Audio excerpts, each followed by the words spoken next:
as land management and environmental resilience, as well as health and community and well-being. And I think we've got an awful lot to learn still from Indigenous people and work with them in terms of how we can drive progress across these 4 areas.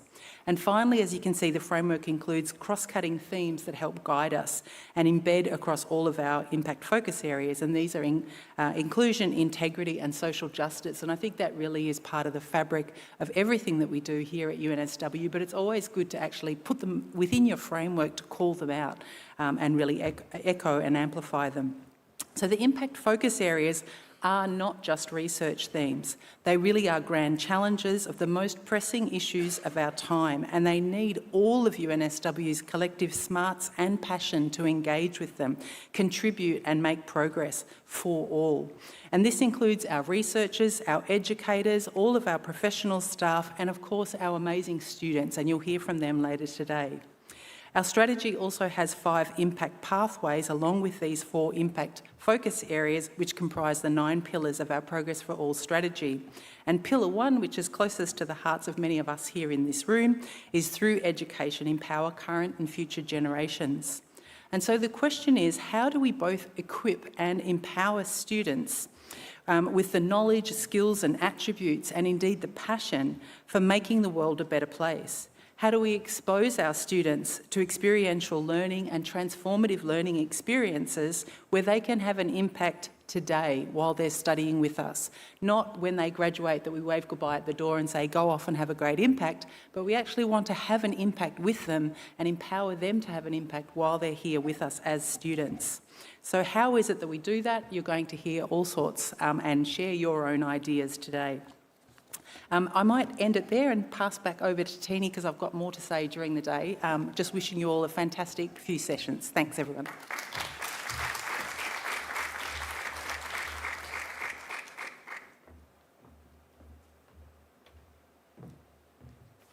Thank you very much, Sarah. That was fabulous. So before we move to our first workshop, I thought I'll just give you a little bit of an overview of just how we're going to bring the Societal Impact Framework to life this morning.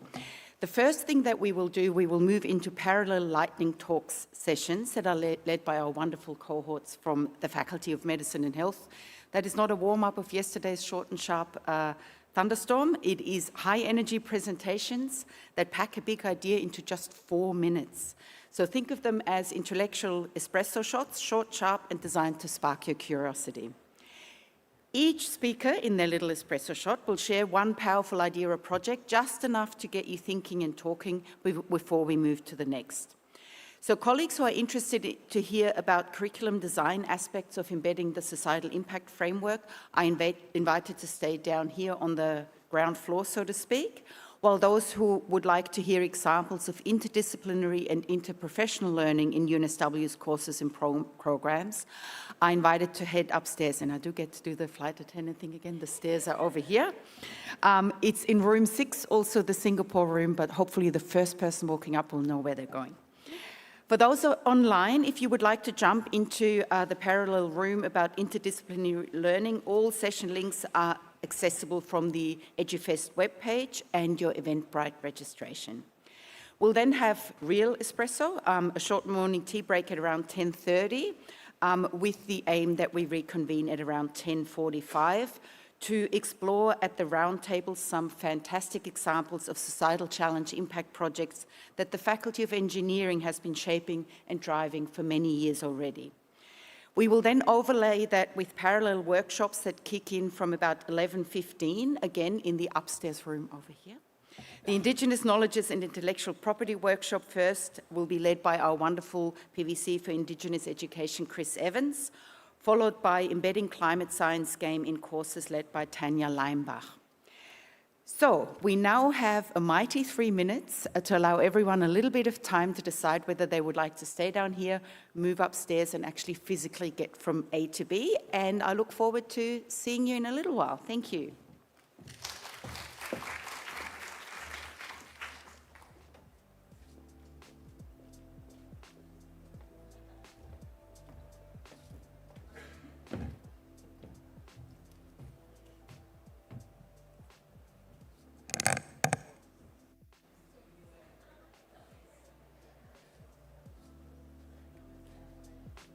I think we can start. I think most people are making their way to the different rooms.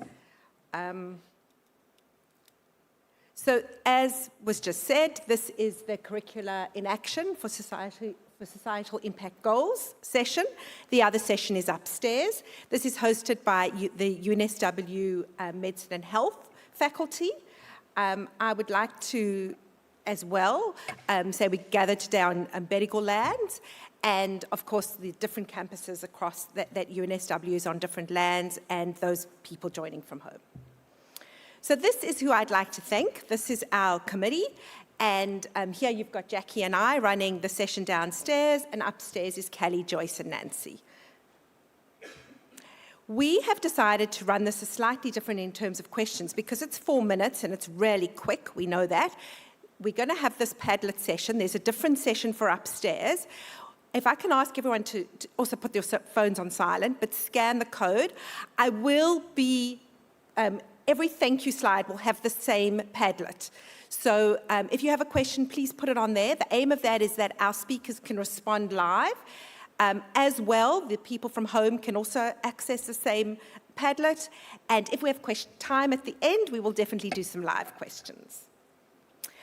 On the Padlet, can you please add your name and your faculty, because it is anonymous, and this whole aim of these talks and why we've split the groups and why we've done so many quick rapid fire is to get exposure for the different ideas and of course to make connections and collaborations. Fantastic. So I'll hand over to Jackie to do the introduction. Thank you, Sharon. Just for our speakers, just a reminder, we will be very brutal today because we need to keep to time. So we will be giving you a sign down here at 1 minute, and then I'll be stepping up because we don't have music like the Oscars. I'll have to step on stage to let you know it's time to stop. So I'd like to start. We're only going to introduce our main speaker, but we are very, very grateful to have lots of co-presenters that can be introduced by the main speaker. But we're starting today with George Stracanda.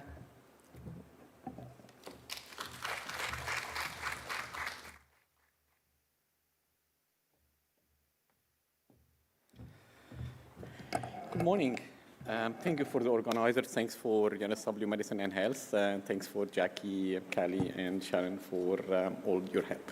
So for those who do not know me, I'm George from the School of Information System Technology and Management, and I co-lead the Education for Sustainable Development Community of Practice with my colleague Emma Mills from ADA.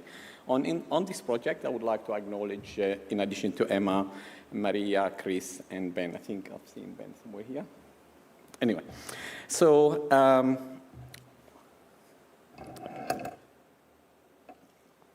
all right, so UNSW has a strong reputation to research and societal impact, but when it comes to education for sustainability, I think we still have a lot of work to do. And at the moment, there is no clear university-wide system to make sure every student graduates with verified sustainability skills.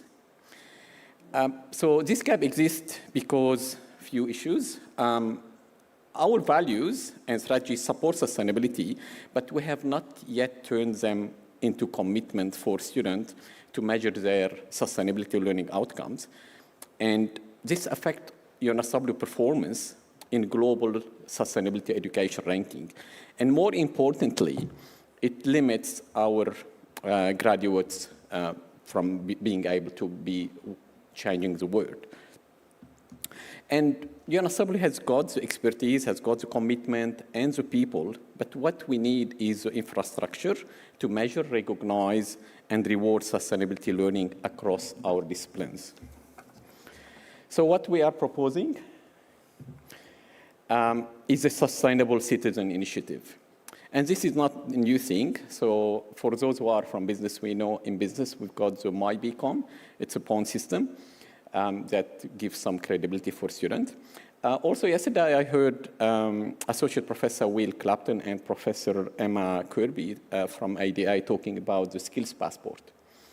So our goal in this project is to build sustainability literacy and mindset across all programs and disciplines through a university-wide recognition system. And the value is to empower every student to connect learning with real-world impact.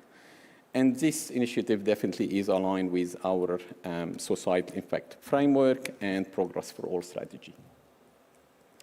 How we do it? We're proposing 2 phases. In the first phase, for those who know, the Education for Sustainable Development Committee of Practice, we hosted the authors of the Advanced HE Toolkit back in October for the whole week between UNSW Sydney and Canberra. And this toolkit provides a practical step-by-step way to embed sustainability thinking into learning and teaching. So if you'd like to know more about this, I'll be available at the poster session at midday today, and I'm happy to talk to you about the toolkit, and I've got copies to hand to you. And we can also do a few other things like map some existing courses. I know at UNSW there are a lot of mapping, a lot of other initiatives, and we can embed some ESG competencies and pilot some sustainability portfolios. And of course, we can run some awareness campaigns like which SDG have you unlocked this semester. The second phase, and I heard yesterday Associate Professor Scott Mooney from Science talking about micro-credential. So we try to bundle badges into formal micro-credential. And that requires some curated portfolios with reflection, and that could be assessed by faculty or some SDG committees. And also we can talk with UNSW admission and have that on the student transcript. So if we end up to get this project done and hope we can get some buy-in, that will improve sustainability literacy across disciplines and stronger graduate employability. It enhances institutional reputation, and it provides a visible UNSW commitment to the UN 2030 agenda. So our next step is to launch the pilot using the Advanced HE Toolkit, and we want to build partnership between schools, between professional teams, and of course with the central team. I'm glad we've got Tini and Sarah here, so hopefully we can get some buy-in from you. And again, if you'd like to join the community of practice, the ESC COP, the QR code is on the screen.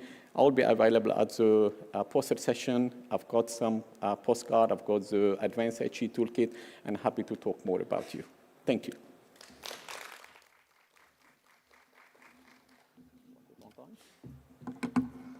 Thank you very much, George. We'd like to welcome our next speaker, Michael Lee, and his co-presenters.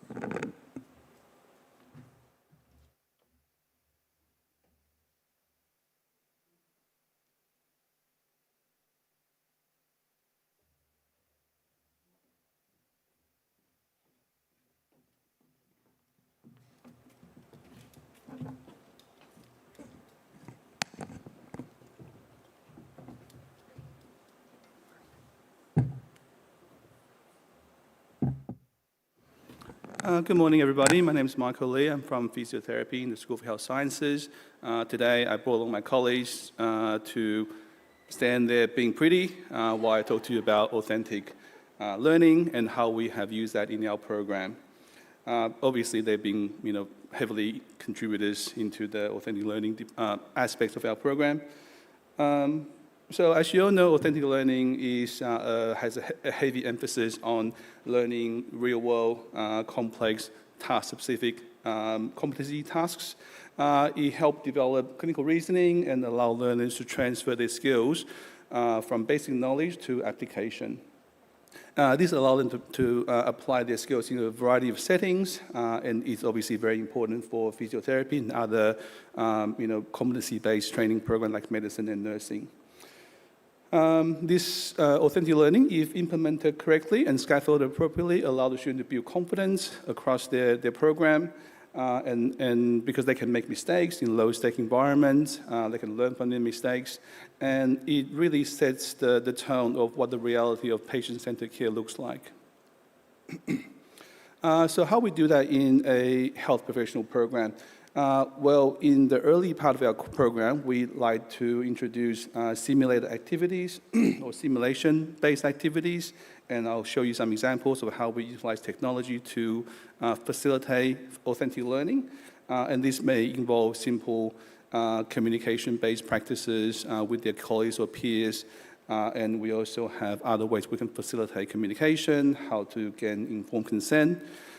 In the later part of the program, we moved towards more supervised practice. So their manual skills, they will get feedback on their techniques, and we have things like OSCE and practical exam to further enhance their competency in their skills aspects. And then obviously, like most programs, we have clinical placement where they have the opportunity to actually encounter and take care of real patients in real authentic environments. So some examples we have used in our program include we did using Articulate 360, it's a platform called Storyline. It's a very commonly used online learning platform. We did a mock-up of what an electronic patient record will look like, which is commonly used in all hospitals and private practices. So we give the students some exposure to how to retrieve information for a particular patient, for a case study, for the tutorial, so they get used to that digital retrieval of information. We also work with the immersive technology team to actually embed a virtual conversation using AI sim platform. It's called Icon. And here the student can actually practice taking their medical history with the patient, and they'll get feedback from the AI on how they're doing, again, in a very low-risk environment to perfect their communication skills.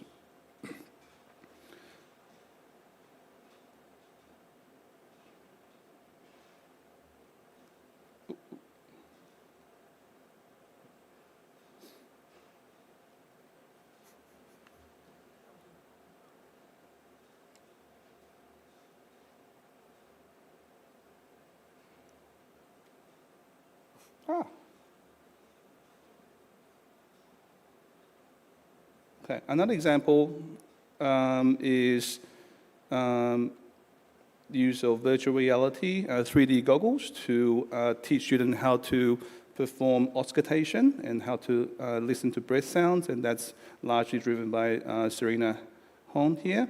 Here's her in action. So we designed activities where the student can actually use their 3D goggles and have a simulated patient in front of them. They can turn them around, listen to a different part of the chest, and listen to different breath sounds and learn from the activity before they undertake the same skills in each other. And also, again, they will have the opportunity in during their clinical placements. That's it. Thank you.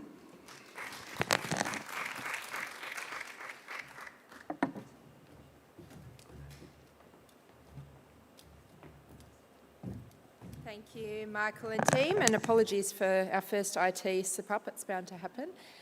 Hopefully that won't happen again. So I'd like to now introduce Ingrid Jimenez-Barbosa and her co-presenters as well.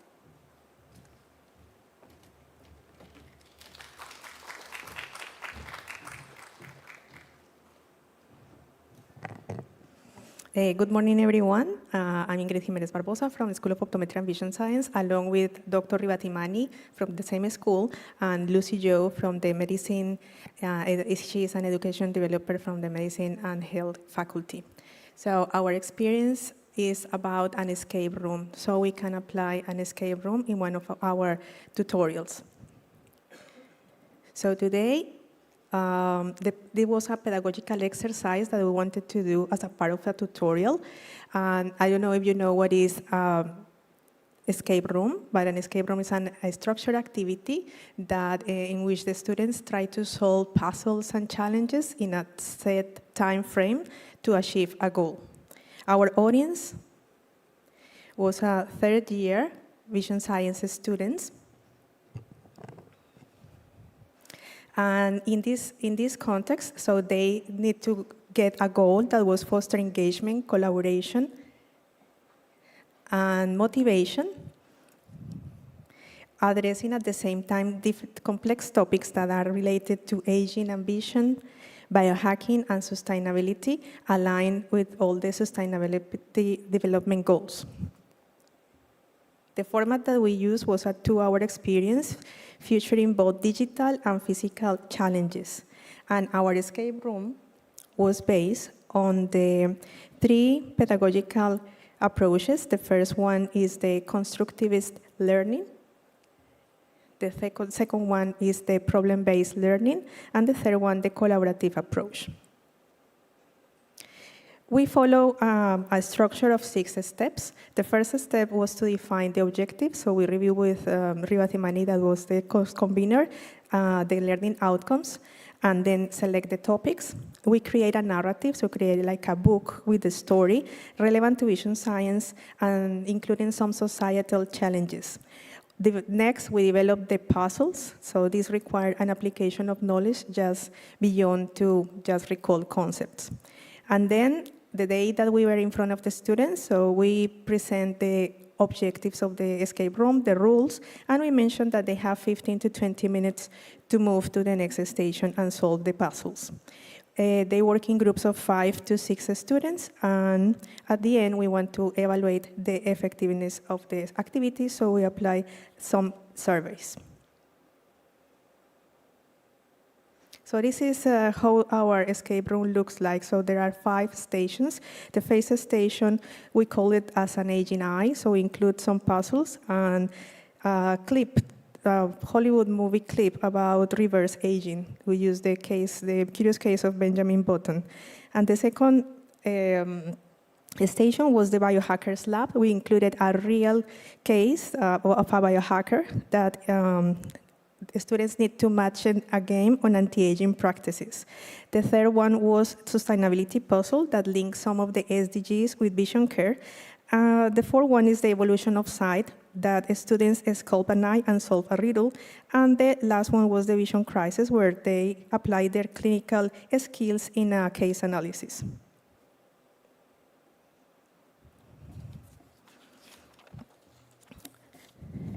So the results were highly positive. 95% enjoyed the activity and found it engaging.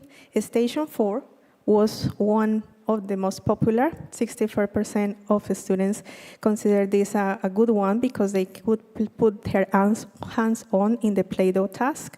And the students said in general that it was an interactive, helpful activity to consolidate knowledge and fun way to learn.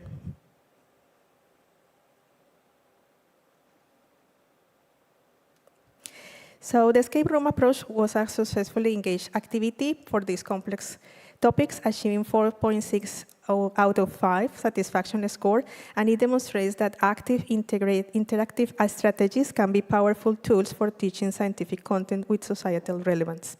Our future directions are to refine the design and apply the escape room next year in the same course and maybe in other courses or disciplines. Thank you.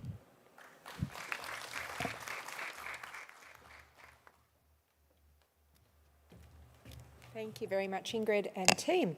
And we'd like to now introduce Ali Daraje, who is presenting next.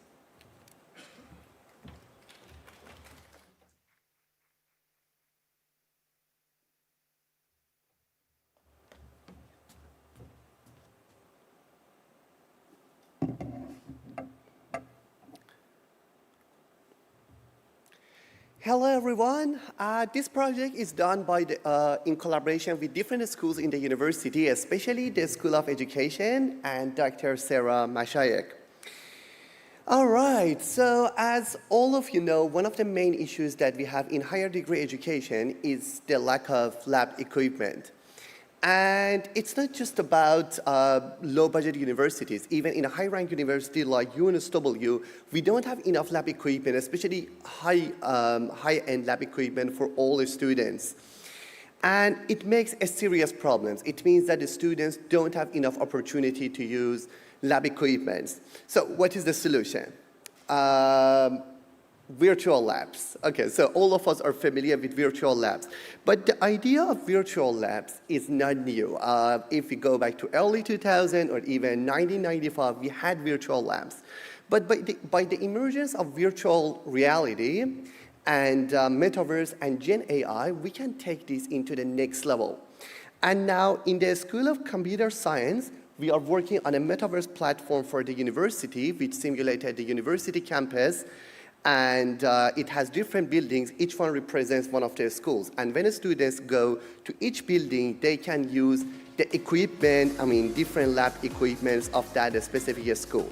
For example, in this example, you see a School of Mechanical Engineering, and a $2 million robot that we have in this school. So imagine that we have more than 2,000 students in the School of Mechanical Engineering, but we only have one manufacturing robot for all of them. And now with the use of this platform and the integrated Gen AI, all the students can use it, and we have a virtual tutor that can guide the students through doing this process. So far, we collaborated with different schools, medical science, to bring their labs and the PCR procedure into this platform. School of Civil Engineering, Electrical Engineering, and all of them are research projects currently. And based on the results, we found that the performance of the students in the virtual lab, in these virtual labs, is almost same as their performance in the physical lab. And since it's in VR, we have embedded cognition. It means that they can have their body movement, which is that can replicate the way that they interact in the real world. And one of the latest projects is with the School of Art, and it's for teaching art students, filmography students, how to set a scary scene or a romantic scene, how to make different scenes by setting the camera position and lightings. So these equipments are not available for all the students, and now they can set the camera composition, lighting, and get live feedback from AI. The main difference between this project and the previous project is that in the previous project, we only had the Gen AI as a form of an avatar that could answer the students' questions and give them feedback. But in this one, it can analyze the visuals and the whole environment, and then based on the camera compositions and different things, different factors, give them a feedback. So as a summary, we can say that the benefit of this platform for students is that we can give them we can give the same opportunity to all the students to use the costly lab equipment. For lecturers, they can make the courses as practical as possible, and especially for low-budget institutes, in rural areas, they can just purchase a virtual reality headset and enable all the students to use costly lab equipment. Thank you very much, everyone.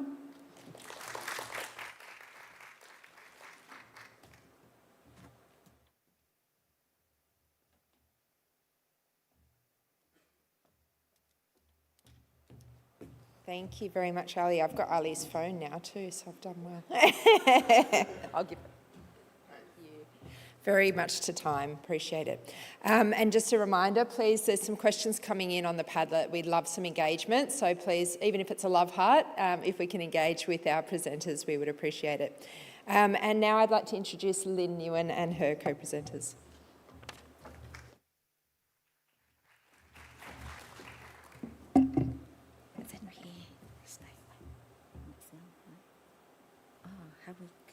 How can we go back? How can we go back? Yes. Okay, perfect. Thank you. Good morning, everyone. My name is Lin Nguyen, and this is my colleague, Miso Kim. We are both from Center for Social Impact. Today, we are very pleased to present on behalf of our community partner, Peter Cooley, the founder and CEO of Indigo Social Enterprise, our indigenous student, Carlos Brennan, and our colleagues from CSI, Dongju Lee and Chen Nguyen. In this presentation, we will share how we collaborated with Indigo Social Enterprise to integrate indigenous knowledge for societal impact in our work-integrated learning course, Social Entrepreneurship Practicum for undergraduate students. Indigo is a 100% Aboriginal owned and operated social enterprise grounded in indigenous culture with multiple missions. Restoring native biodiversity, preserving indigenous culture, caring for country, and providing sustainable employment opportunities for young indigenous people through 5 key pillars: workforce, employment, skills and training, retail, and education. The special about this cooperation is that Peter Cooley is our first Indigenous graduate from UNSW CSI Graduate Certificate for Social Impact. It's great to have him coming back to the classroom to share his inspiring journey with our current student. Peter has a very strong aspiration to create social impact through Indigo. He said, I want to create impact that then allows Aboriginal people to progress, participate in Australian society, but become more equal in our society. I want us to participate in the economy equally, just like everyone else.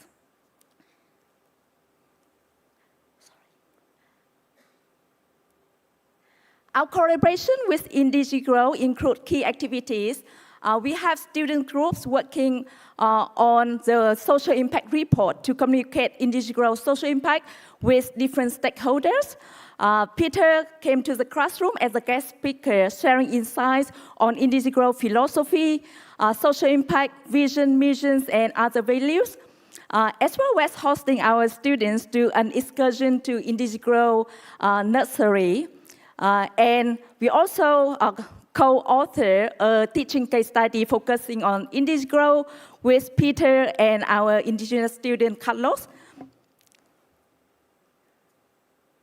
Here are some of the images and reflections from our students from the excursion to Indigo excursion. Students had opportunity to learn about the native plants, the bush foods, and hearing cultural significant stories. And Michelle can share more about the case studies. Yes. So we just submitted our case study a few months ago, and it's titled Measuring and Demonstrating Social Impact of an Indigenous Social Enterprise, the Indigenous Grow case study. It's meaningful because it's a collaboration between both research team and education team in CSI, as well as our Indigenous student and also Indigo. And we are targeting this global audience by addressing the complexities of measuring impact within Indigenous cultural context. And this case study, we intend to use both Lynn's course and my course called Demonstrating Social Impact, taught in MBA and grad cert course. And did you know that only 3% of our Australian plants are indigenous? Anyone growing indigenous plant at home? Yes. Actually, before meeting Peter, I never thought about buying indigenous plant because it's not really easily accessible and available. But after meeting Peter, we all visited Peter's Indigo recently. And to support both environmental and social sustainability, please learn about indigenous plants and visit Indigo and also learn about our case study as well. Thank you. Thanks, everyone.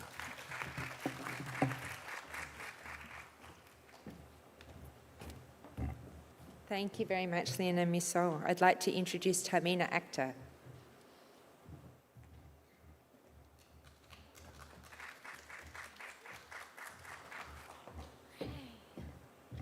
Hello, everyone. Good morning. I'm super excited to be here. I'm Tamina, and I'm here again with my son's airplane. Very, very excited, and also excited because I'm very passionate about what I'm going to talk about.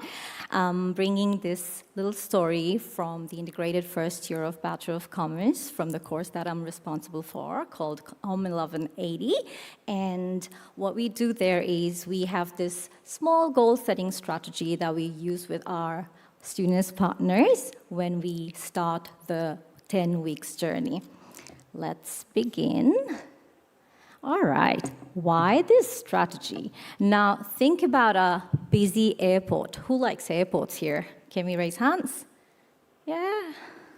I get very nervous when I'm in an airport by myself, and I see a busy airport, I just feel our students, when they are in a large course like ours with 600 to 1,200 students, and all of them with diverse learning needs, I feel that they feel like they are lost, just like I am in a very busy airport, right? So that's the reality of our large course, and which is why this goal-setting strategy that we use in the very first week, very first meeting with our students' partners, help them to have a purpose.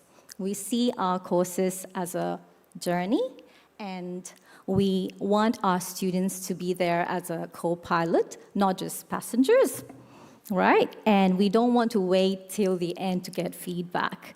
Feedback doesn't have to be the final checkpoint. It can be in between as well. So, which is why we start with, I have to go back. Yeah. We start with this strategy called Dream, Define, Do. So in their very first meeting, our students' partners get to dream and share their dream with us, visualize the dream of the learning journey, how they want it to be, and then they define it with SMART goals. What is it that they really want? Inclusive, collaborative, engaging. How do they want it to be, right? And then they do it. We meet weekly, every week. We meet with our students' partners and we discuss. They are the communication channel for us to hear the voice from these 600 to 1,200 students. They bring what the cohort wants, what are the issues that they're facing, and together we brainstorm and think of solutions that can be done for that particular term. Now, when we are doing all these different activities, there are times when things may not go as planned. The goals that we set at the very beginning not necessarily will work, right? That's when we probably take espresso shots and then just readjust our plan and help each other to have that learning journey that they've dreamt of. And then at the end, we land and reflect. So from vision to impact, how this dream, define, do transform learning, it helps our students to feel that they belong. It helps them to feel that, okay, they are actually not just students here, they are co-creators. It helps them to see that they're getting more than just the course itself, the transferable skills that we nurture. And the impact, this small goal-setting strategy turns into a very, it creates a very big impact. It does align with these big goals. How? It builds transferable skills that will go beyond the course, go beyond the whole program, right? They lead meetings, they bring student-led agenda, and they run projects throughout the term. And it doesn't directly enable healthy lives. However, it helps reduce anxiety by building confidence. And it does strengthen resilience and cohesion by working together, collaborating, and then also through adaptability. So that's a little story from COM 1180, which is Dream, Define, and Do. Thanks, everyone.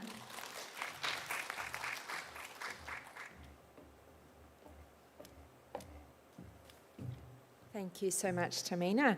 Our next speaker is Priya Karna Pathak.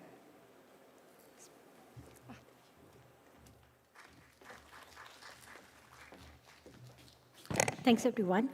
My name is Priya, and I am a Nexus Fellow from School of Clinical Medicine, and I am joined with my colleague from Nexus, Ben.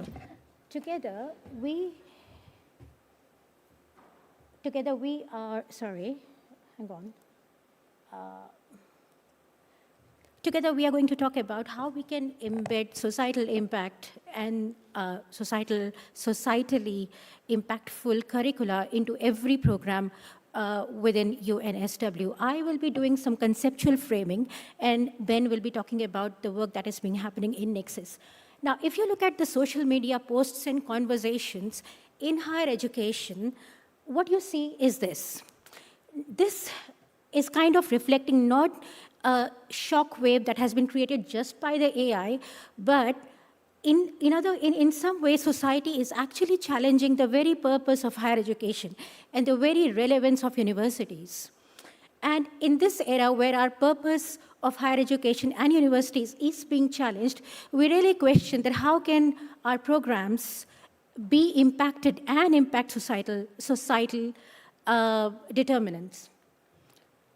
Now, on one hand, society is questioning the very purpose of higher education.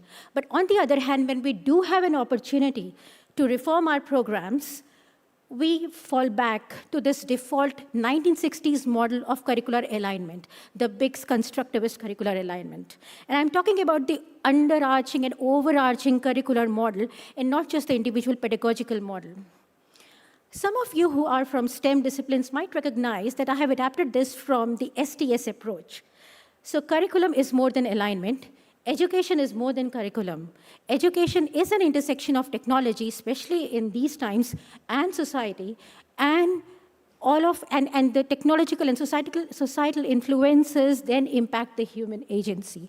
So with this in mind, how can every program in UNSW impact the societal frameworks?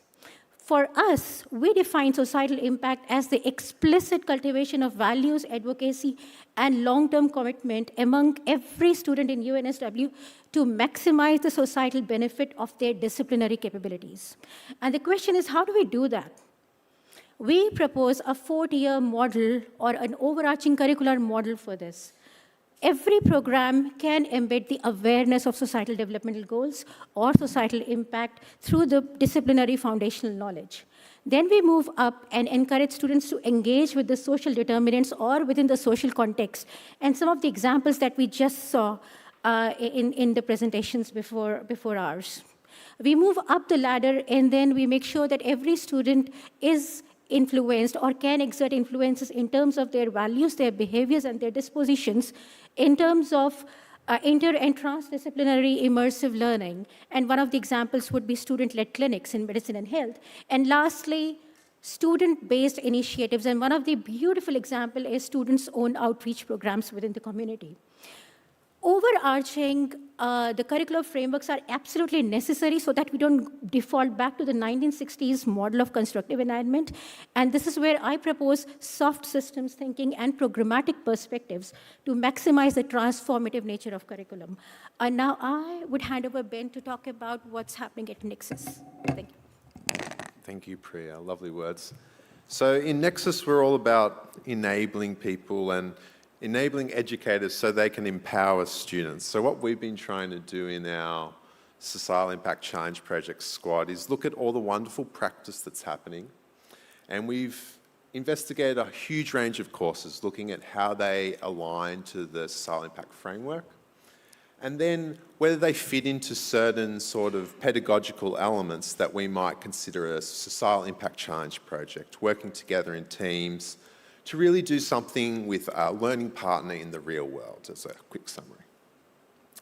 We've investigated collaboratively with a whole host of you, over 200 plus courses, and identified numerous existing models, and really hope that you can join us later on with a plug for our session to discuss them more. So those fantastic models, some of which on Priya's table you'll be able to check out, but also some others and examples of practice which are really important. And then lastly, some questions for you, because that session, obviously we're really keen on your perspectives, but if you don't have a moment, we'd really like to capture them. So if you could use the QR code, we want to see how we can increase understanding about where Societal Impact Challenge projects fit within as a transformative learning experience within a more broadly education that has societal impact. So some questions there for you. How do we distinguish between Societal Impact Challenge projects and more traditional WIL experiences? How do we enable Societal Impact Challenge projects to happen at scale for all students by 2034? And what are the things we need to do to enable them? So please join us. Please have a conversation with us. Thank you.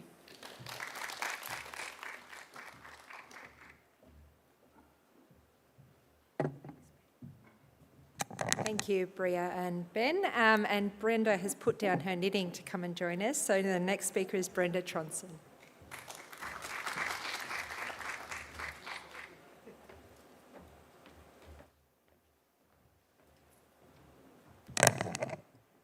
Thanks very much, Jackie. I'm here with my colleague Miriam Boisseau, also from the Faculty of Law and Justice. We're both short, so I just needed to make sure the mic was at an appropriate level.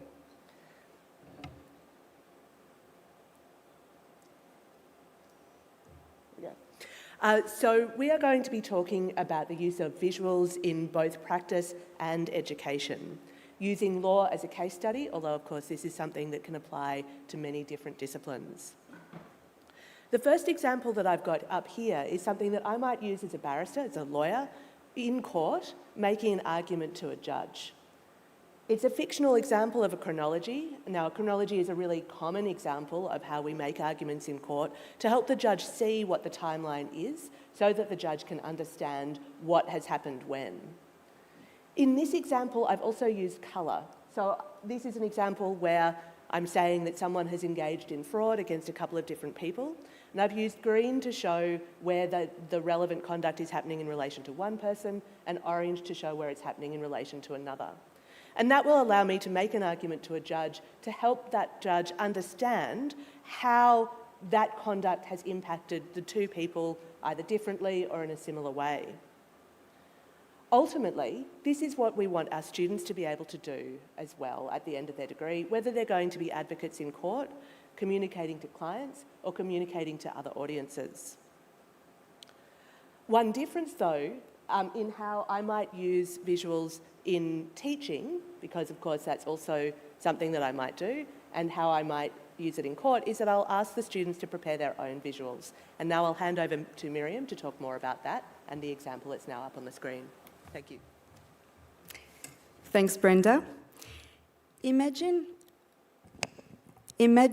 a law student. Let's call her Mana.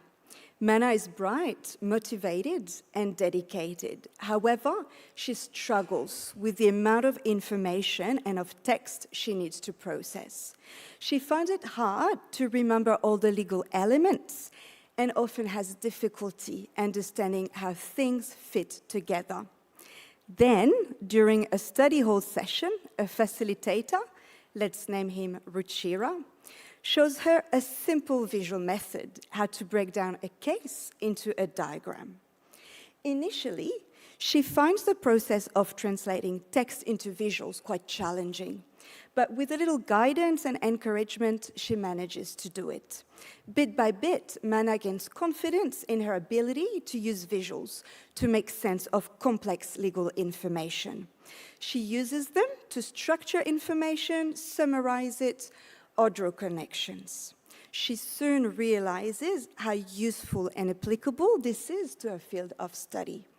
She no longer feels overwhelmed with a large amount of text. She has found a solution to manage it, and her grades improve.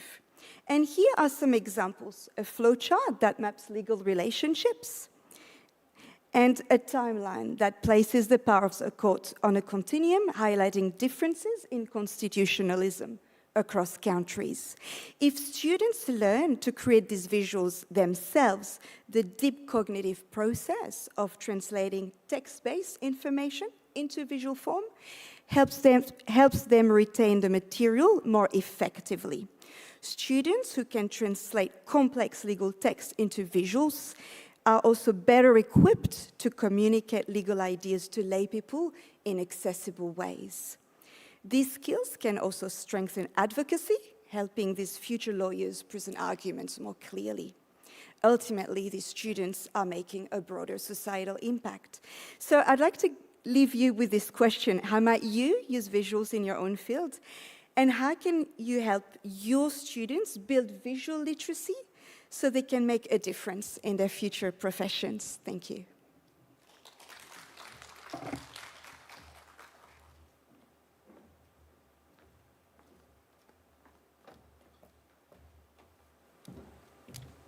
Thank you very much, Brenda and Miriam. And our final speaker we have today is Diana Perch.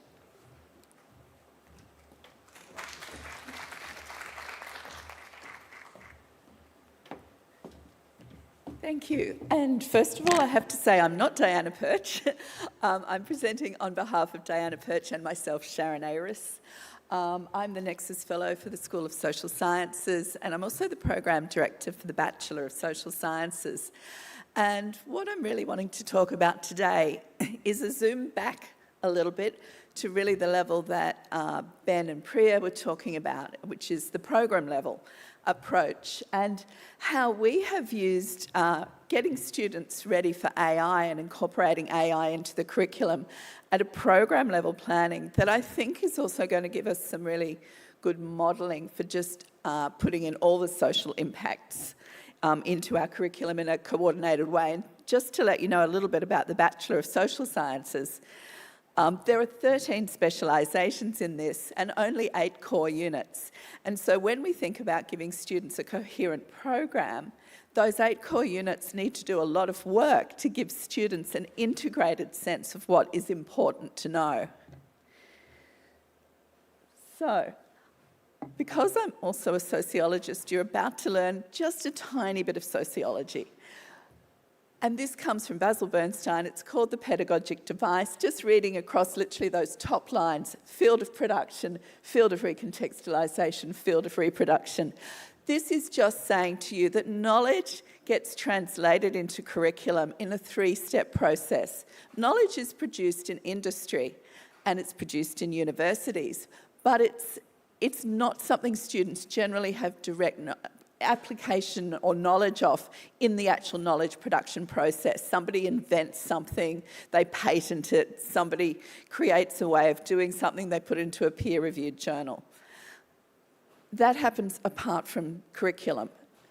Then we want to take it into curriculum. That's the middle bit, that's the field of recontextualisation. And what we do is say, well, what counts from that? What do we prioritise? What do we put where in a curriculum and what do we ignore? That is often done by an accrediting body giving us requirements. In the case of the Bachelor of Social Sciences, we don't have an accrediting body, so we need to find ways to talk to our industry about what matters most. Then after that, it gets retranslated and reproduced in a classroom, and that is by the teacher and in sort of interaction with students. In terms of AI, for us, we have gone out to industry and spent some time with industry saying, well, how is AI actually being used in government?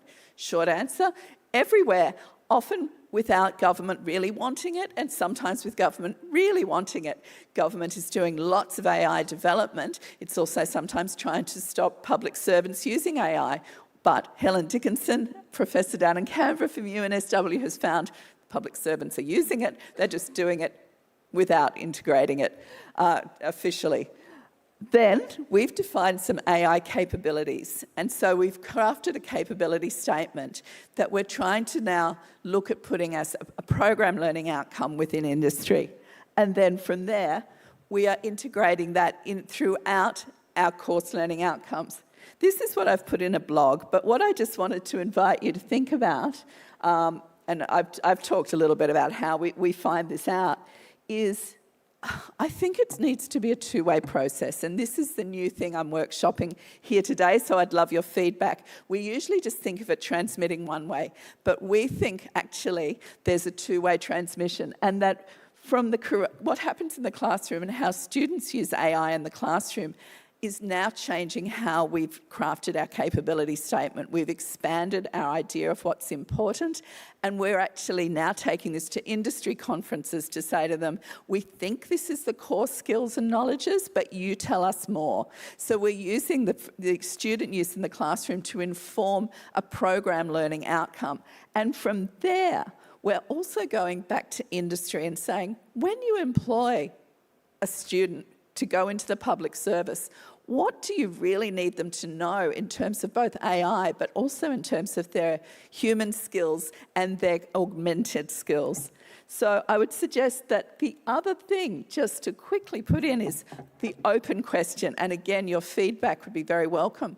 Is there also a role, and I think this speaks to what Sarah was saying earlier in terms of the sort of societal impact, that we also want students to have direct access to knowledge production to be working on wicked problems that don't necessarily currently have solutions. And particularly for undergrads, I think this is something we've not done in the past, and I think this is heading our societal impact structure in a really radically positive new direction, where we're actually going to turn out graduates already working on problems, not just work ready, but working on problems.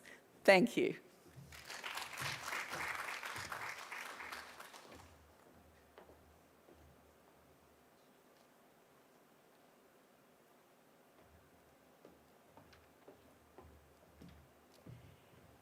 Thank you, everyone, and a massive thank you to our speakers. Sometimes I think it's easier if you're given an hour to talk about something. 4 minutes is really fast, and as a result, we're really thrilled that we've got a little bit of time for questions. We don't have a roving mic down unless we get one. So if anyone has a question, if you could just, for now, come up to the mic, and then I'm going to invite the speakers. Oh, there is one. Sorry. Oh, there we go. There's one. So there's a roving mic that Jackie's got. So if anyone has a question, please stand up, because it's a bit hard to see. There we go. It's quite hard to see when you're up here looking down. Thank you. I had a question about the escape room. I actually posted the question there. I wanted to see how you is it physically done or is it in virtual room? I want to see how you really did. If I want to do it, how we can do it in our class. Hi. It was a mix. So we create with Lucy Moodle Sandpit with the same escape room physical. So we have both things in the room, physical and digital. The students were in the room. Maybe move the mic. No, they were in the classroom, in the tutorial time. So we designed this escape room in a computer-based activities. So few activities are online, they have to do answer questions, and few are like making a model of the eye so that they can represent what they learned in the course. So it's a combination of both so that they can move their body and then they can move from one station to another. And Lucy was helping us in designing all this. It took time. But we will next year do even more better version of this, and then we are going to apply ethics, and we want to present it in the conferences. Thank you. Superb. Thank you. There's a question at the back. Hello. Just to go off that, what platforms or tools did you use to create the actual escape rooms, and how long did it roughly take, the lead time?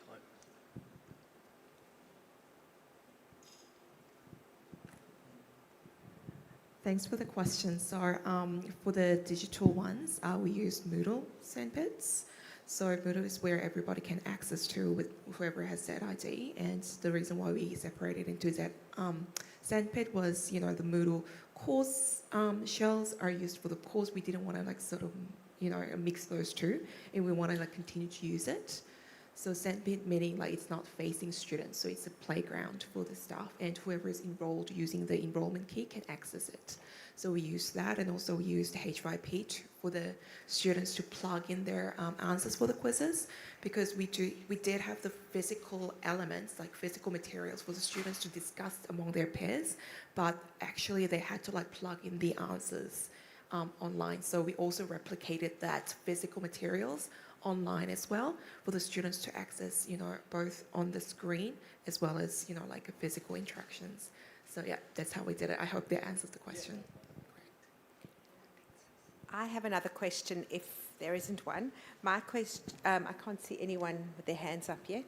My question is for Brenda and Miriam's team. It was fascinating that this is revisited. You would have thought this was something that people would learn at school, kids would learn at school. So I wondered, I might have missed it, how old were the children? Were they first years or older years? And is it very specific on certain children that didn't learn, I didn't say children, sorry, that didn't learn the skill? And just your interest of maybe how this should feed back. I mean, it's a learning skill that I thought that they'd learn earlier. I love the idea that we should revisit it and maybe it should go further into, other programs. So. The thing about law is it's so verbal, and many people who both teach and practice and also study law do it because we love words. So it's actually something that we tend to forget, that the visual information can be really useful as well. So I don't think, we don't think we're talking about anything new. We're just trying to, as you say, reintegrate it, reintroduce it. In terms of the levels of students, I will use some visual cueing either in what I'm presenting to students or in what I'm asking them to do in any course that I teach. And at the moment, I'm mostly teaching core subjects, so kind of first to third or first to fourth year in the LLB. Thank you. That's so interesting. So then maybe I can just suggest we should be doing this both ways. Like courses that are very visual should be rethinking about the re-emphasising those early skills that people learned. Anyway, it's a very nice idea. Thank you. Thanks, Sharon. Any other questions? Because we've got another few minutes. I don't know if there's some of the Padlet is up there. If there isn't, I might have a question from kind of the left. I'd love to hear more about the indigenous plants. Are they still in the room? I don't know if anyone else was thinking, and I'm not from Australia, so I'm owning that, especially in the theme of our what plants are indigenous. Did you get students to actually plant? You said you did yourselves plant indigenous plants in your gardens, but did you get students to do that? No, actually, the student we had an excursion for 30 minutes. So the student had an opportunity to visit the nursery, they see the grants, they can smell the flowers on campus, and hear stories from Peter about the journey. Yeah, but the student, so just about the visit. And apparently, we have a lot of indigenous trees in our campus. So actually, there is a tour for indigenous tree tour on campus. If you contact sustainability team, there's a 1 hour tree tour. I'm planning to do it for my students next year. So and we went to nursery, our CSI team, and then Peter, the owner, the founder, told us a lot of stories about different indigenous eatable plants and berries and so on. So it was really interesting. Yeah. Yeah, well, it gives us all something to think about. And thank you. I found that super interesting. So we should include that maybe in the welcome, when UNSW welcomes students to campus. Yeah, it's a great way. I think we are finished, yeah. Yeah, thank you once again to all of our speakers. We really appreciate your time and to everyone who has come here. We now have a 15-minute break for morning tea, and then if we could ask you to please come back for those that are staying for the next session at 10:45. Thank you. Thank you.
heel and shake your chest. Just wiggle your heel and shake your chest. Just wiggle your heel and shake. Just wiggle your heel and shake your chest. Just wiggle your heel and shake your chest. Just wiggle your heel and shake. Just wiggle your heel and shake your chest. Just real good and never good. Real good and never good. Real good and never good. Real good and never good. Real good and real good and never good. Real good. Just wiggle your heel and shake your chest. Just wiggle your heel.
my thoughts so people will quit asking me for sandwiches. That should work right. I don't know what you're talking about, Space Ghost. Go ahead, My Mohar. show was...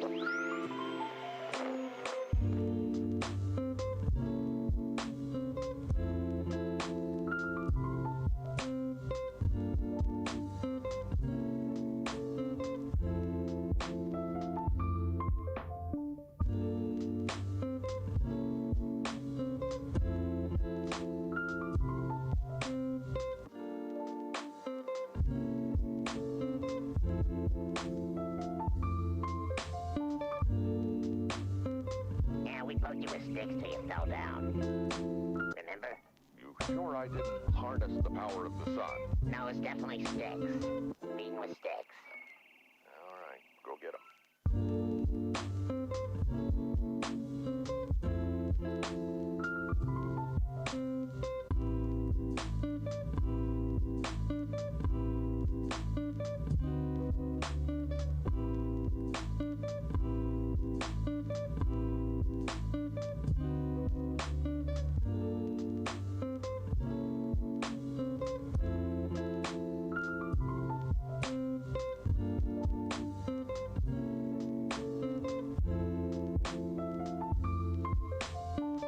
on, man. Ow! No! Ow! Ow! Not there! Ow! Ow!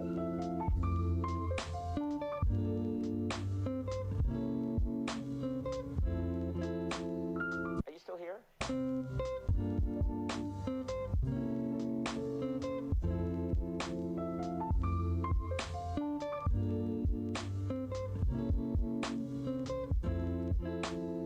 Welcome to the program. I'm sorry.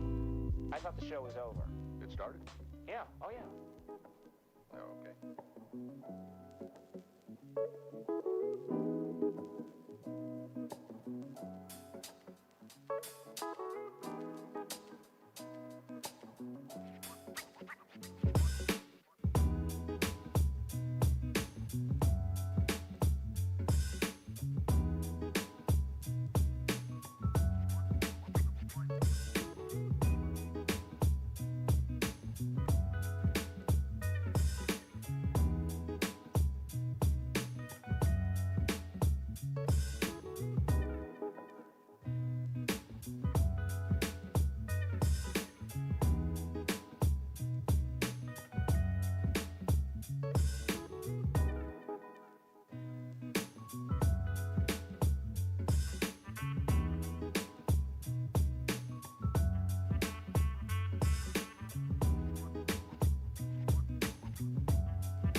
Oh, hello crew.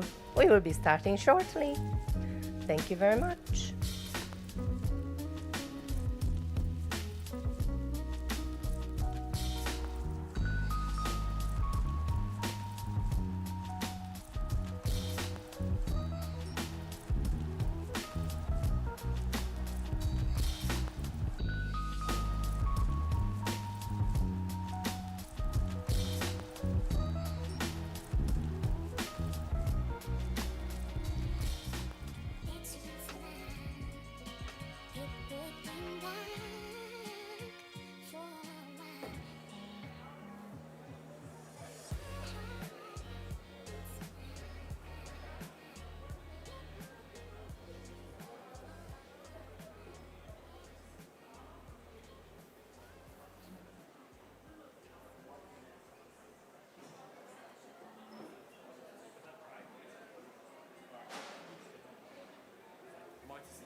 Talk today. Hello? Oh yeah, okay, it's working. Hi everyone. Thank you very much for attending this next session. So we're going to take the opportunity in this session to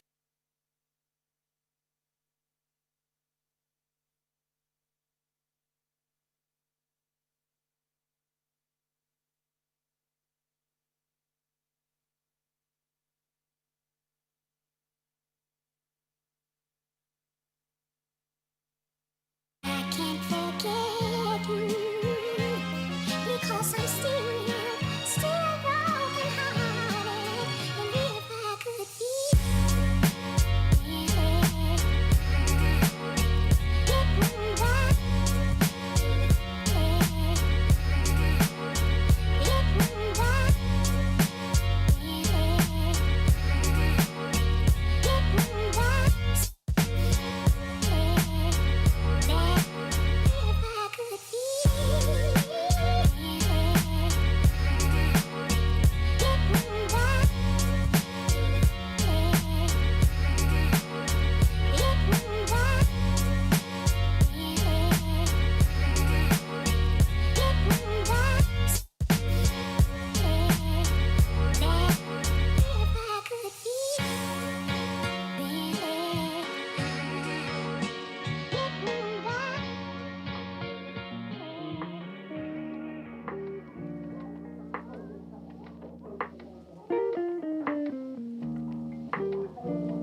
What is VIP program? It's about uniting education, research, innovation, design, and societal impact. That's the inception from the start of the VIP program. And usually it's team-based and long-term. We aim for 3-4 years long projects so that the students actually keep working on a similar outcome towards a goal. And the main idea is actually it's transdisciplinary. We pull together students from many areas, and they try to develop skills outside of their rigid curriculum. And usually it's based on the faculty mentors' interest. It could be research interest. It could be any project interest. And in return, of course, the students get actually course credit at the end of that. That's a major distinction from the student projects. And the learning outcomes, it's actually outside of the curriculum. It's a nice ground to provide an environment to practice what they have learned. But in addition to that, they develop actually professional skills such as project management, pitching, and all of those important skills for their future career. So how we started, a brief 2018, we started actually with a working group as part of the Faculty of Engineering Experiential Learning Program. Our Deputy Dean is here. You can talk to him about the program. How can we introduce a program which allows pretty much every student, that's our ultimate aim, going through the Faculty of Engineering actually experience some form of experiential learning experience. And then in 2019, we introduced a pilot program and introduced 3 courses. It was a serious challenge coming up with the 3 courses with content, curriculum, assessment structure. We had to go through multiples of revisions to be able to come up with a suitable assessment structure. And then 2020, we rolled out to the faculty from 8-9 projects to 20+ projects. And then, of course, COVID came. And we had to step back. And then it was in a survival mode for entire 2021 and 2022. We managed to survive. Students were so enthusiastic. Even on an online environment, we managed to actually continue with these projects. And then the 2022, towards the end, the restrictions starts easing, and then the total project numbers actually reached 25.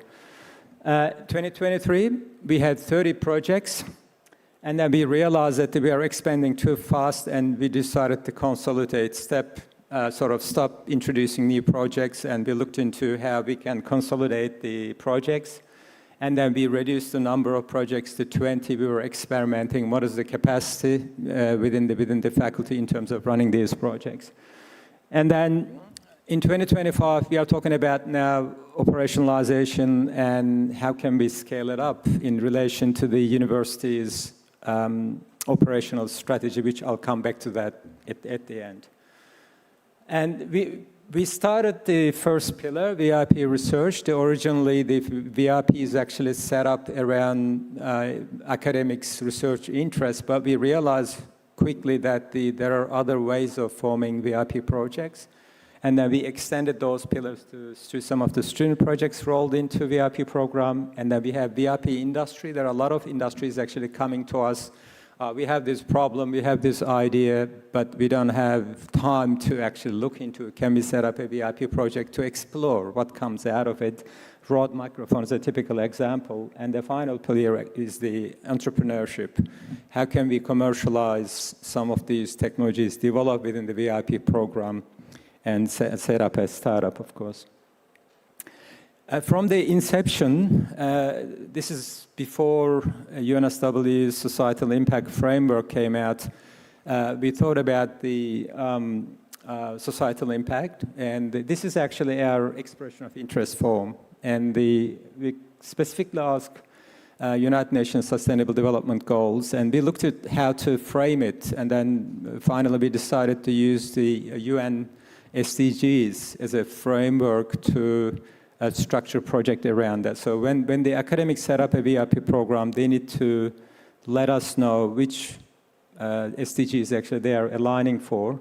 And this is something that we looked into. It's not quite complete, but SDG tracker, if you wish. So each project and then which SDGs actually they are contributing. And at some stage, we need to have a look at to what extent they are achieving the societal impact, because some of these projects are very short term. They can achieve the impact. You can see it immediately. Some of them long term, 3 years, 4 years projects, of course. How do we go about doing it? Usually, it's always bottom up. An academic or industry comes up with a project idea, and they submit an EOI. They fill up their form. And then we go through in the faculty to make sure that it's interdisciplinary or transdisciplinary. We don't allow projects within a same school. That defeats the purpose. So it must be at least interdisciplinary or transdisciplinary in between the faculties, which I'll come back to that. And then once we are happy, we set up the web page, and the recruitment starts for next year. For instance, for next year's project, we've already started recruitment. And we establish a professional team structure. And usually it's a matrix project structure. I came from industry, so that's actually what we do. So we have a project and the teams from second year to fourth, and we sometimes allow master students to enroll in as well. And it cuts through pretty much all faculties. We have different exams from medicine, engineering, science. For instance, we are starting now with UNSW Canberra. They are joining into the crowd as well. And then usually there's a lead academic, and then we make sure that there are sub-team leaders. We don't want an academic who does not know a discipline area to mentor, supervise, and assess students. So if you need an electrical engineering, for instance, skill set, we invite someone from the electrical engineering actually to join in to make sure that the students' learning are well catered. This year, we have 21 teams, and then there are 320 students enrolled. And then currently, the enrollments are open for T3, and we are looking at 23% increase from previous year. And there are a lot of resourcing issues that we need to resolve in order to be able to get to the scale that we want, of course. So how do we scale up? I mean, this is going to be the conversation, and at the moment, we've been, since 2021, 2022, we've been having interfaculty actually projects with medicine and engineering, for instance. What we are doing is that we have 3 courses specifically set up for VIP program, and then the students from other faculties can enroll into these projects through as an elective or gen ed. They are allowed to do that, and that's how we've been actually getting students from other faculties. Within our faculty, they can only do it as an elective. But at the moment, we are working with science and UNSW Canberra. So not every faculty needs to set up actually, standalone courses to join in the VIP program. But alternatively, you can set up 3 courses within your faculty. And then what we can do then, for instance, engineering faculty student then enroll into a project run in the faculty of science as an elective and gen ed. So that also increases the chance of students actually taking up these projects as well. And this is what we are experimenting at the moment. After 6 years, what we have learned is that it's a wonderful way to enhance actually student learning and faculty research. It's a two-way gain, and they enable new partnerships and create multidisciplinary opportunities. Students actually can see the big picture when they are developing technologies. Everyone participates in innovation, even if it's not actually in their direct area of interest. I think the most important, especially after the COVID, there's a compelling reason to have a campus. And the deepens, broaden actually university community. I would strongly recommend to actually turn up in makerspaces towards the end of T3. to see, how students are hectically getting ready for the Education Festival to put together the final nuts and bolts for their, prototype, whatever they are working on. And of course, enable students to engage in a meaningful societal impact, because they know from day one what sort of impact the project that they are doing will be in the society. Some of them actually even travel to these remote communities to work with them.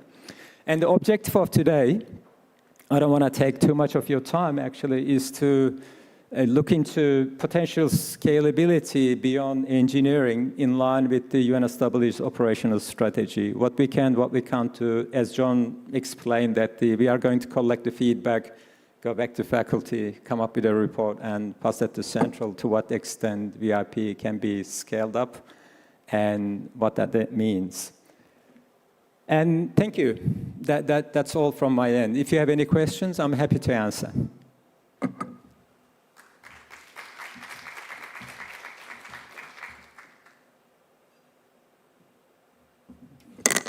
The colleagues sitting on different tables, of course, they are academic leads running the project, whereas we are behind the scene.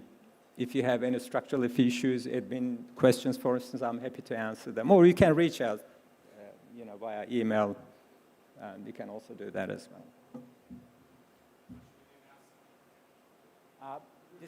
This is a Q&A session. If no one has any questions, we can go back to groups and start having the discussions about, potentials of scalability.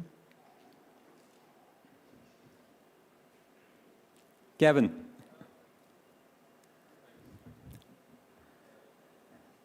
Thanks, Amy. It strikes me that this potential broadening of the VIP across the university is a great opportunity to look at some of the structural aspects and get learnings from what we've experienced over the last 5 years and see what can be improved there and how that might feed into other faculties as well. So I think they are some of the things that we could discuss today. Of course, we won't come to conclusions, but I think they're things we could explore. And so what I'm getting at is that there's flexibility in the program, and the way it develops with other faculties can be quite, possibly more flexible. Well, I'll change that to a question. Can it be more flexible so that we can incorporate other faculties? You mentioned it can be gen eds or electives, but are there other flexibilities that we could build in to the program? I mean, what would change is the, I would say, where the project is set up, right? For instance, we are actually in the middle of setting up a project which is going to be run from science faculty. It's going to be a drone project. And the UNSW Canberra already showed interest. Engineering is going to involve. So what's going to happen, the only thing changes from the student, how the VIP run from the academic perspective, there won't be any change. The collaboration will continue, it's exactly the same. What matters, what's going to change is that the student who wants to participate in those projects needs to enroll into the 3 courses provided actually from the science faculty. That's one way to run it, that's what I was referring to. Or if they don't want to do that, we can still run from the engineering faculty and the student enroll into actually, engineering courses. Because at the end, we share the, FSUs anyway for whoever's participating. So that's not an issue. But the science faculty, for instance, is actually quite keen to run it through their faculty. And we've already discussed sharing the experience. I'm happy to actually help you set up your course outlines and assessments and all of those things so that you can run from your faculty. But otherwise, the system itself is quite flexible. I don't see any actually obstacles for implementing it.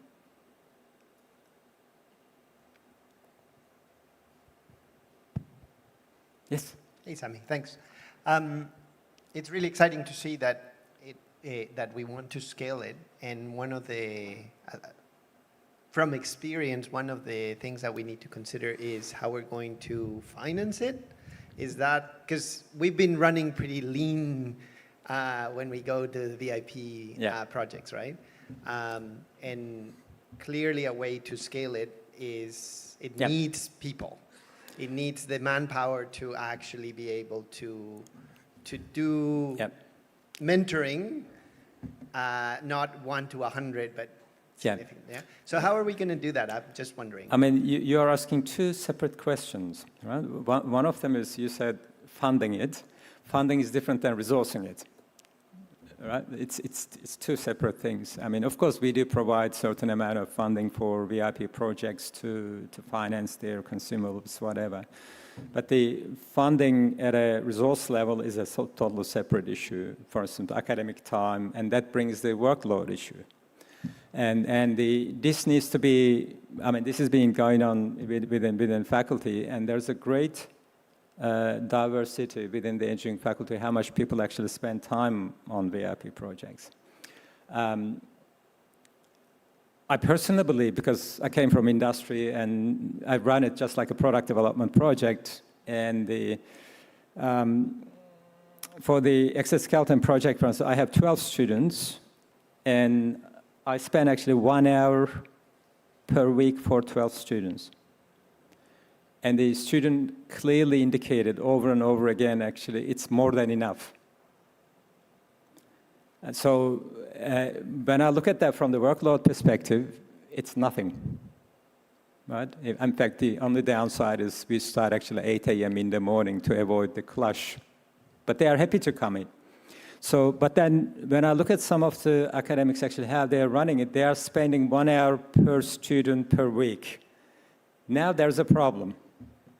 So I think we need to have a different mindset and then have a practice sharing workshop to converge to an optimum solution how we are supposed to run this. And frankly, students clearly state actually they don't want as close supervision. They want to have a flexibility to go away, spend the whole week in the makerspace. So I think you're right, but I'm not quite sure if it requires actually that much manpower to run it. Yeah, and I think that there's a big difference between being the one overviewing, but I think it's the mentoring that is really important. And that takes time. And that's the part where, sure, I can just spend 1 hour a week with a meeting, but actually addressing the interest of different students requires a mentor. And that does take time. I mean, there are multidisciplinary projects here, for instance, unsw.to in one of them. And this is where we discuss this actually quite a bit. It's not something that you can centralize. It needs to be bottom-up, right? So it's about collaboration. So it's quite similar to setting up research projects. So 3 or 4 people actually get together, set up a project. There's already an established collaboration between them. If people want to set up VIP project and they struggle, majority of my time actually is matchmaking.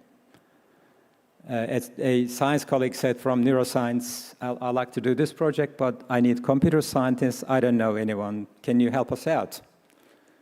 And I actually sort of bring them together. And they are interested colleagues. Like, I need mechanical engineering experience. I need computer science experience. So we can do that at the faculty level. But at the end of the day, whether you can work with that person, it's something that you need to explore. But I totally agree with that. We need, if you are extending from software to hardware to electronics, you really need one person from different disciplines to be able to mentor those students. I agree with that. And there we can play a central role. I mean, in February, we are going to have the education retreat with all the heads of schools in engineering faculty, for instance. This is one of the discussion points. I mean, nothing's stopping us having the same discussion across faculties, how we can do that.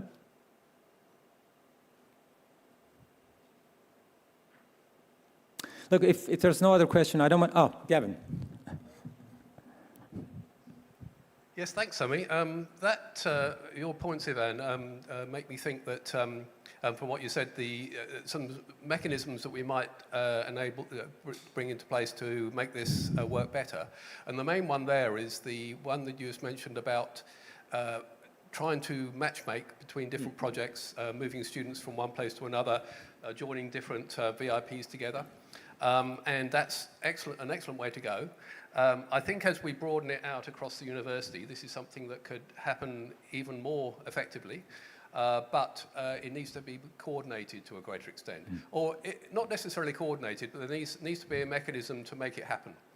And one of the limitations with VIP is the fact that it starts in term 1, and you sort of have to have everything up and running at the beginning of, or very close to the beginning of term 1, and then there's not really much opportunity to make changes through the year.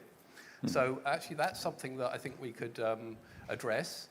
I hesitate to say having different entries in each term, because that's a challenge, and also will be affected when we move to 2 terms anyway. Not that maybe, but some way to enable some more flexibility as we go through the year. But added to that, I think you also mentioned the possibility of a workshop early on, I think. And so having a workshop just before term 1, where we can sort of do this matchmaking. And find out which, for instance, I've got one student enrolled on the project for next year, the VIP for next year. One is nowhere near enough. I don't know how many more are going to come.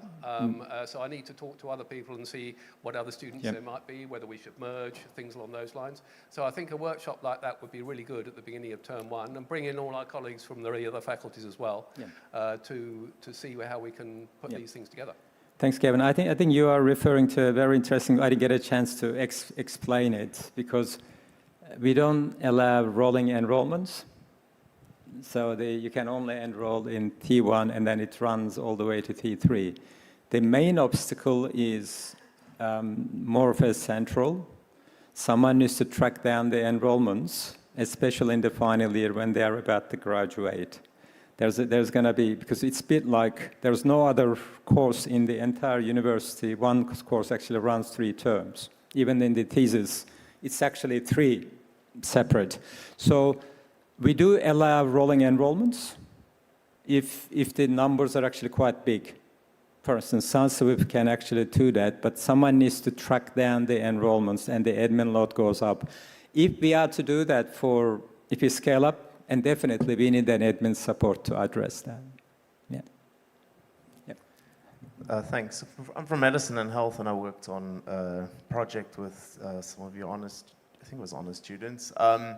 And they came up with a really good model, but then they had to graduate, and then that was the end of the project. So, which was sad, because it was I thought it was a good idea, and it had a lot of potential. So what measures do you have in place to ensure sort of the sustainability of these projects? Okay, this is also a very interesting question and an important question, because originally VIP programs supposed to be a long term. So we get the students second year, enroll into 2600, and then they continue 3600, 4600, because the workload actually drops dramatically. When they come back to the same project next year, they don't need to know what the project is about, they already know. So that's not happening. That's not happening because of the elective time slots, how much gen ed. So that's a structural issue. If we are to scale up, we need to do something about that. More elective time slot, making a core subject, that's also a possibility. There are alternative ways to do that. That's one way to do that. By the way, medicine is the first faculty we trialed, interfaculty actually, when Adi was associate dean, and it worked really well. So what we do in our project, for instance, actually, we maintain a central depository for everything which has been done.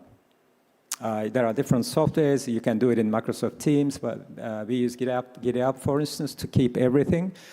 And in addition to that, in this exoskeleton project, for instance, next year, the student actually finished building the exoskeleton. They will actually come to the first meeting.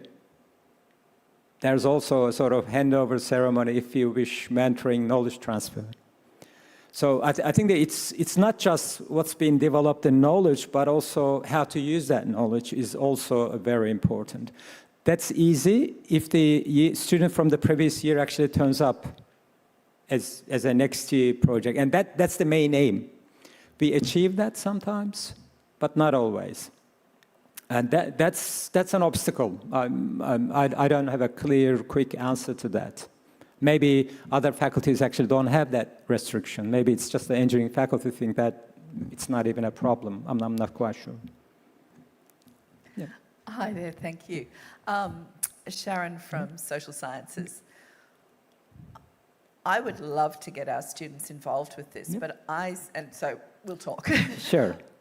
I suspect we're going to have a big structural issue, though, in terms of the way our programs operate versus the way engineering programs operate. And so one thing I wanted to float is, would there be the possibility of students from a different school coming in, not across a whole year, but for one term with a specialist approach? So, for instance, my students are very trained in social research. They could do needs analyses. They could do project evaluation. So would there be the capacity to bring them in to do that specialist bit in cooperation with the engineering team? Interesting question. Maury actually can also answer this. For instance, we are trying to open up our VIP projects into final year capstone projects. Capstone projects are actually 1 year. The main problem there is that in 10 weeks, it's almost impossible students to actually catch up with what's happening and what's happened. So that's the problem. By the time, usually T1 is a sort of honeymoon period for a lot of the students. They don't know what they are doing. Sort of everything starts happening T2 and T3. So that's a great idea. The problem with that is that then how do we bring those students up to speed so that they can produce something? Because majority of these projects are strictly milestone driven, especially the research related ones, because they need to build something, there are funding issues and all of those. So I'm not quite sure how to overcome that, but getting social science students actually, I definitely agree that there are some really interesting projects beneath social science expertise. Maury? All right, yeah, thanks, Sammy. That's a great question. I think the short answer would be yes, but we just have to figure out how to make it work, right? I have to run back in a couple of minutes because I've got to work out how we can enroll our students next year, given the high demand. I don't know if the other faculties have got the same issue, but otherwise I'd love to stay around. But I was just going to say a couple of things to back up what Sammy's saying. The first is, I think if you look at something like the VIP program, is to look at it in a very, very strategic way. I think if you don't look at it from a strategic angle, then it's not really going to be that effective. And as I say, to me, it's about making sure the students can use their theoretical and conceptual skills that they've learned and apply them. It makes them more and more employable. We were at a Engineers Australia roundtable. Someone across the table said to me, we employ those students in like the SunSwift, which is a solar car first, because they've done this teamwork, they've had to deal with this and that and a whole bunch of other things. So that'd be the first thing, take a strategic viewpoint here. Of course, I personally would love to have multidisciplinary teams. Some of the VIPs are a little bit more focused on a particular discipline, but others are much broader, and then you've got students from across the university. I remember SunSwift 1 year had, the president was from the business school, and so there's a broad scope. I view these projects as ongoing forever, so I don't come in thinking that it's going to be a short project. They're always ongoing, and we just cycle students through it. I don't mean that in a bad way. I think that's a good way. But and to answer the previous question, if you can get some students to stay on for at least 2 years, then those students will help induct the students that come along, and they'll bring them up to speed for you. I think things to think about is the size. So SunSwift has about 90 students. We've got one on nuclear fusion at the moment. It has 70 students, and it just started this year. The one that Sammy and I do has about 10 students. So you might want to think about the scale. You might want to think about the ambition too. We have a group of students that on Friday are competing in an international competition to build an artificial heart. Those students are super dedicated. Again,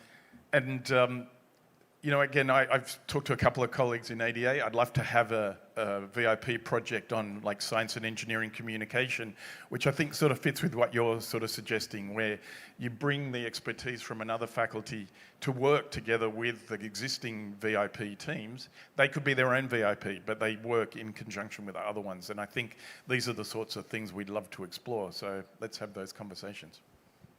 I was just going to say, and in terms of conversations, we're running very short on time. Yeah. The session has to finish at 11:45. So it'd be really great if we can get to the table discussions now. And as I said before, on your tables, there is a rep from various VIP teams. So pick their brains about how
Hi everyone, sorry to interrupt. We're on a very tight schedule, so I know you're all in the middle of conversations, but we actually have to end the session there. Thank you very much for all your time and your feedback. We've had student ambassadors ambassadors on each table capturing all the conversations. That's going to be really useful for us to plan our next steps and to provide some feedback as we kind of plan how we're going to move VIP forward. But for now, I would just want to thank Professor Samakara for his time and the presentation he did earlier. So thank you, Sami. And if you have any other questions or thoughts and you want to engage with us, you can either email Sami Kara directly or myself, John Kennedy, directly, or even our Deputy Dean, Morris Pagnucco. In fact, email him as much as you like. He's not busy at all. So just keep emailing him non-stop. But otherwise, thank you very much for your time today.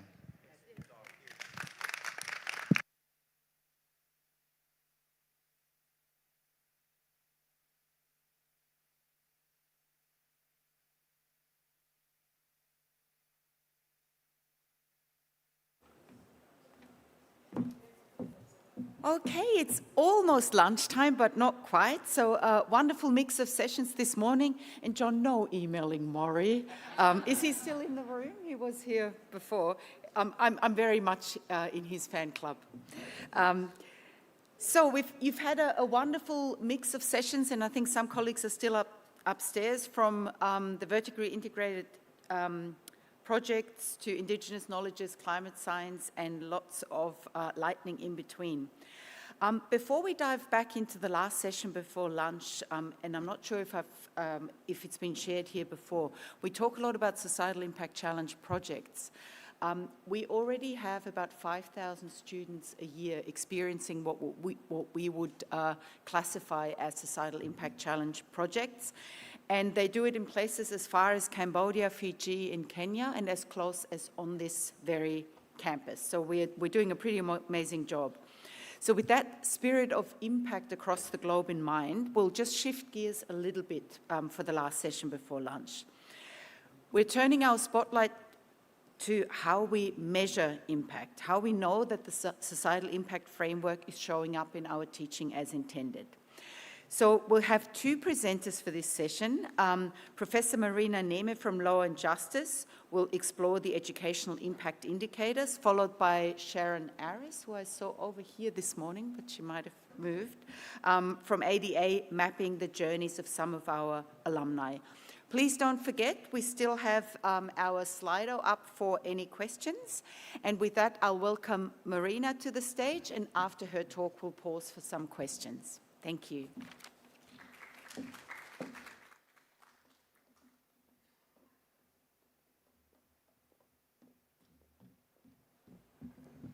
Thank you for giving me this opportunity to talk about impact indicator in the context of education. And to be honest, one of the things that always puzzled me when I'm hearing about societal impact is, why do we need to talk about it? Because for me, it's something that universities always do. That's what our core, if you look at the University Acts, one of the things that they say is one of the purpose of the university is to contribute to the community's needs. So this is something we do. And when we're teaching our students, we're talking about developing their critical thinking, making them think about these important issues. And so why are we not taking this for granted? And one of the reasons is because there is a crisis of legitimacy in universities. We are doubting the purpose of universities, and this is something a colleague earlier mentioned. And the reason behind this is the cost of universities going higher and higher. We're talking also about things such as viewing a government withdrawing money from universities, lessening the funding, because there is talk more and more about universities being a business. And when we're thinking about universities and a business, I always shudder, because that's not the job of universities. We're not a for-profit entity. We have a purpose. We have a mission to achieve. So societal impact is one of the ways to actually reflect and repair the crisis of legitimacy that may have been, that started within the universities. And of course, it comes from the business. In business in 1969, we started talking about societal impact in the context of cooperation and investments. So we're talking about that. And of course, this is the societal impact framework that UNSW has put forward, which is quite ambitious and great. But anyone who's talking about repairing legitimacy of universities would know it's not just about saying we're doing these things, it's about showing how do we do it.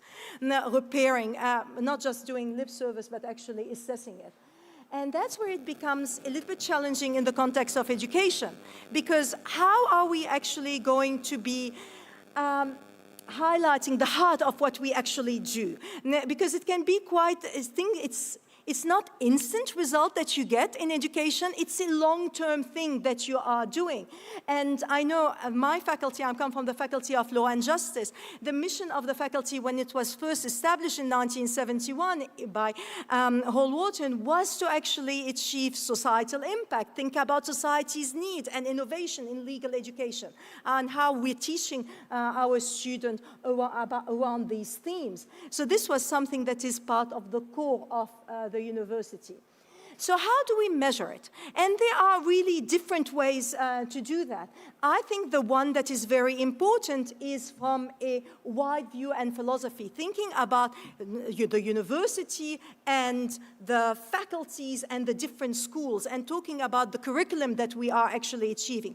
And we saw some example of that earlier today with George talking about sustainability and teaching our student sustainability literacy. Priya talked about curriculum design to embed the societal impact within it.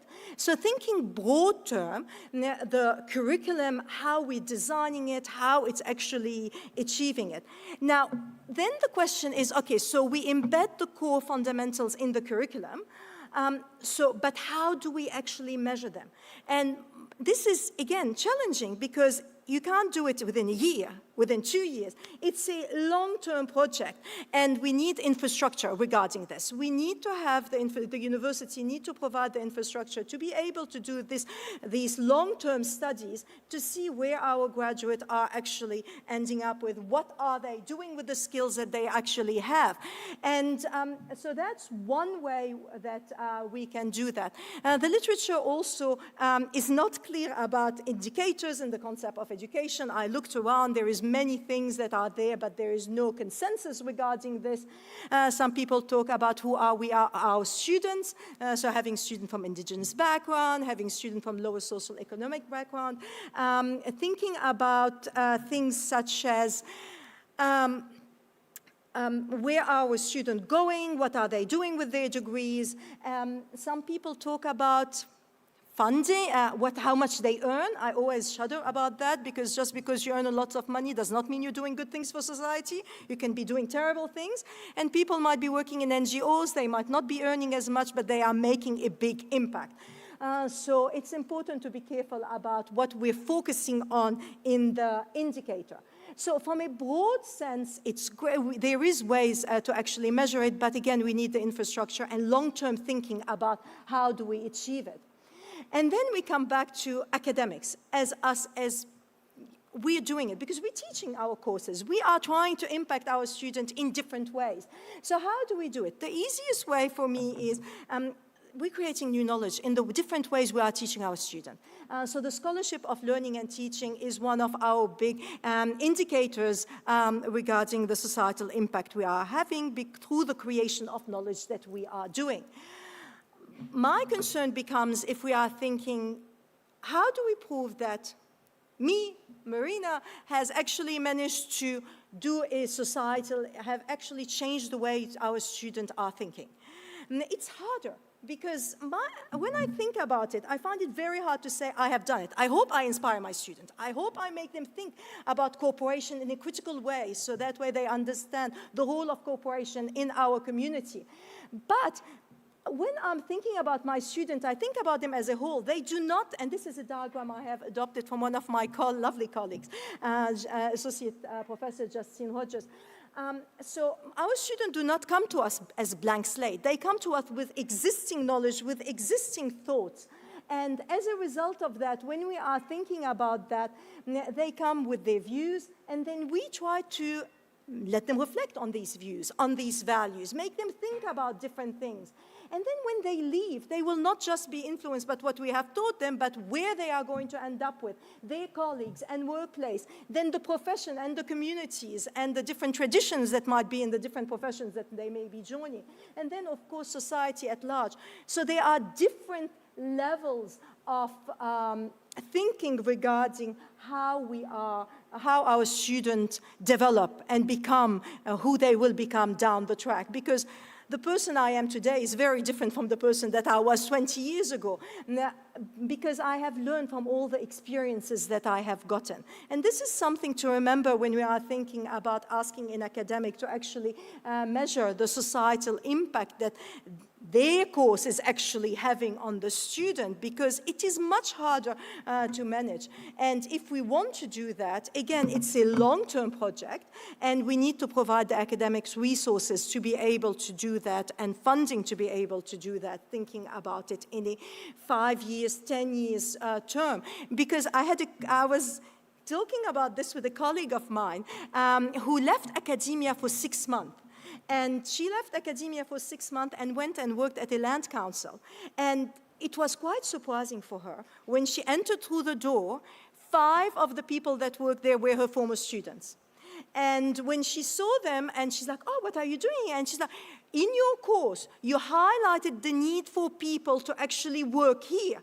And we through our journey, we gravitated toward this, and here we are today with you." So she could see the impact that her teaching ended up doing to the student.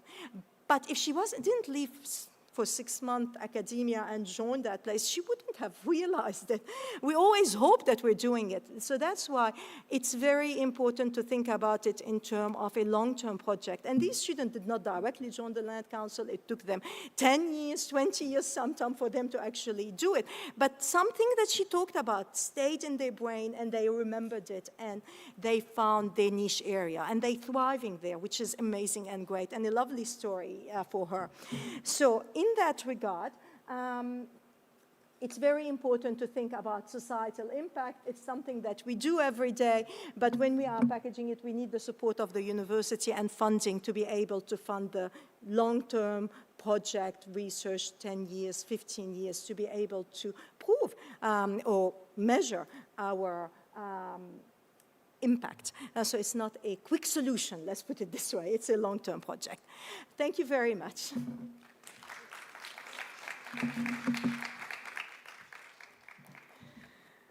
Any questions?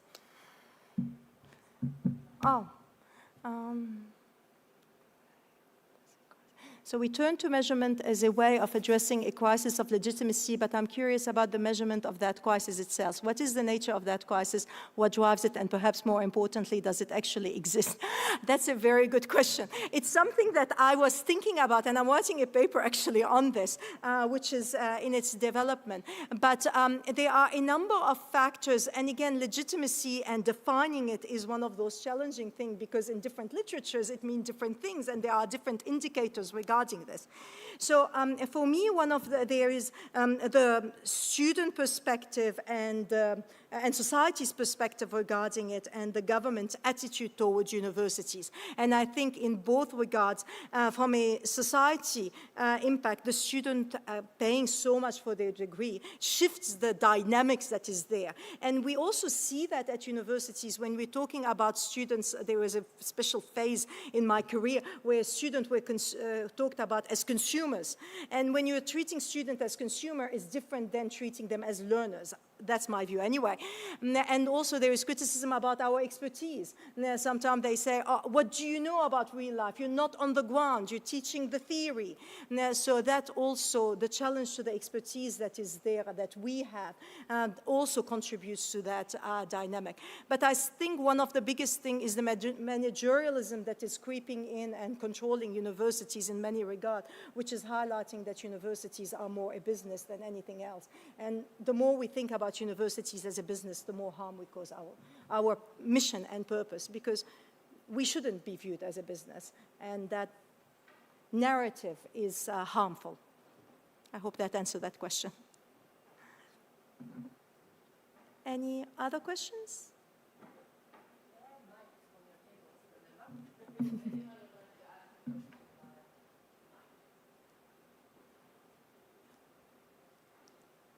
No? Okay.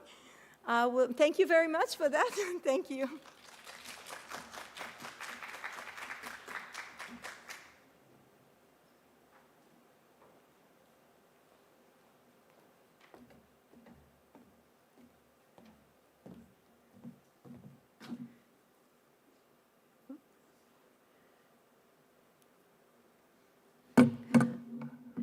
Thank you. You get Sharon twice today. But before I start, I need to just remind people, if you're after the climate science workshop and adding that into your courses, that's happening upstairs concurrently in the Singapore room. So if that's what you're here for, you need to head upstairs into the room.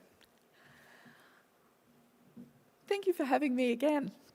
I'm presenting the first stage of some research we're doing in the School of Social Sciences, and I'm presenting on behalf of a research team that's come together on this. And it's really looking at, and I'm so glad, Marina, to follow you, because I think you've raised a whole lot of questions I had. So I feel our presentations are very compatible. For us, understanding impact has been really framed first and foremost about our people coming out of our degrees having impact in society. That impact isn't just about something that's produced, but it's actually a person, a professional that goes out into a world, and that's possibly one of the most important measures we can have for impact. The two other people on screen there are actually my two research assistants, and they are both undergrads in the Bachelor of Social Sciences.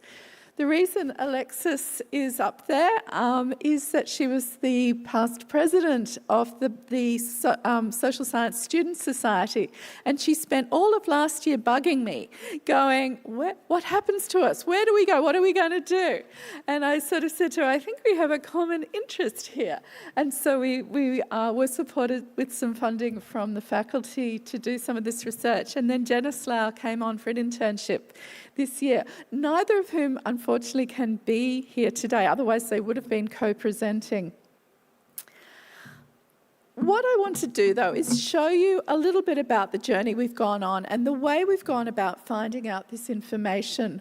I've just come back from the sociology conference and I presented a related paper there, and it really reinforced to me everyone's quite hungry to understand this, because I had a lot of questions about, oh my gosh, how can I do this? But it's really showing how we went about understanding just where our graduates are going. So first of all, just to give you some context for social sciences specifically. Social sciences is an incredibly broad area. If you look particularly at how the Academy of Social Sciences defines it, it not only takes in social research and policy, which is the emphasis of the core units of the degree, but it includes sociology, anthropology, ethnography. We can reach into business degrees are regarded as social science degrees. So a lot of what we do in this university is social sciences. However, one of the things, and it is an existential problem facing the social sciences, is people don't necessarily see the value of them because it doesn't sound tangible. We understand society. And we question, how is society put together? How is power operating? How do we actually know things are real? How do we know things are important? This is all questions for the social sciences. And even though this is really the core and bedrock of how universities were founded and worked around, what we've had over time is a gradual reduction in the number of enrolments in these programs in Australia, particularly in the last 10 years. This is partly because the government has actually, through the Job Ready scheme, made social science and arts degrees very expensive to do, with the logic that people doing this aren't necessarily job ready. So we have that problem as well. Happily at UNSW, our enrolments have not dropped. So we know we're doing something right, but finding a way to put a shape on this has been very important for us. The problem is there's really poor literature on it, and there's poor literature across the board on graduate outcomes and where they go. The understood pathways, and when I read the literature, there's a lot of assumptions. We assume that students are going into these areas. The public service and governance is the big one, and corporate consultancy and academia. This is the presumed destinations. Quilt data, we do know political science graduates do quite well, 91.9% in employment 3 months after graduation, 96.1 3 years after graduation. And there's various things that seem to be associated with success, including study abroad, learning research skills, learning languages, having good critical problem-solving skills. There seems to be good stuff around it, but we simply just don't know. So for us, here's the problem, we didn't know. And so for this research study, we asked the really simple question, where do undergraduate social science, policy and international studies graduates from UNSW go, and what do they do? The problem is, no data. Well, actually, this is just showing you how complex our program is. Let me skip through to the no data problem. Nobody tracks this. So I spent sort of about a year looking for it, and then a very happy chance conversation with an old colleague in the professional team told me that the alumni office had LinkedIn data that they could now access. And what this led was me sending them a request with all the previous course codes to the alumni office, who were able to use Alumni Active to give me a giant spreadsheet that anyone who was on LinkedIn who said they had done one of those courses just listed on spreadsheet. So I ended up with 2,164 names. And we then, because international studies is now part of a major in our degree program, we also did a separate run of international studies students. Then we had to set about manually coding it, and this is where I'm paying complete tribute to some incredibly laborious work by my research assistants, Alexis and Janice. That is line-by-line coding, where they're double-checking, does this check out? How do we classify where they are, what they're doing, the job type, the industry type? We followed the ABS industry groups to give us a sort of universal point of comparison. Then we also iteratively said, what is the job role? Just to give you an idea, the broadest thing we coded for was sector, public, private, civil service, then the two industry division and industry groups. I'll show you the graphs in a minute. And then finally, job role. This was entirely iterative, where we had to just say, how do we bring this together? Let me show you some of what we found. The first thing, and this was a big surprise. Oh, sorry. Where are they? Not a big surprise. This is what country are they in? So first of all, most are in Australia, but 2 in 10 are overseas. Interesting. And for international studies, nearly a quarter are overseas. This already tells us a good news story. International studies, if you're interested in international studies, a quarter of all the people we sliced, and this is just 2024, quarter were overseas. And though interestingly, America and the UK were the top destinations there. The second thing, and this is where our huge surprise came in, we'd always thought in the social sciences degree that we were mostly preparing people for the public sector. We're not. We're preparing a quarter of them for the public sector, but we're preparing over half for the private sector. So we're already rethinking, okay, how are people putting these degrees to use? International studies, similar proportions. So then it's like, okay, we know the broad sector, we're already reframing what they're doing or where they are. Now let's understand the kind of industry they've gone into. So this is the ABS classification. Now, again, a surprise for us, because what you can see is that there are graduates, alumni everywhere. We didn't realise that it was so extensive. So this was a good surprise.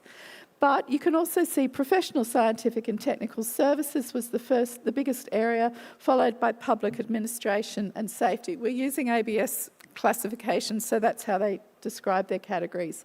Third one was financial insurance services. Now, again, this has started to make things come together for us in terms of private sector and thinking, oh, that's right, because we have 13 different specialisations our students can take. There's a whole lot doing business specialisations, and they are continuing to use that, which is good news. It means you can combine business and social sciences to a very effective career.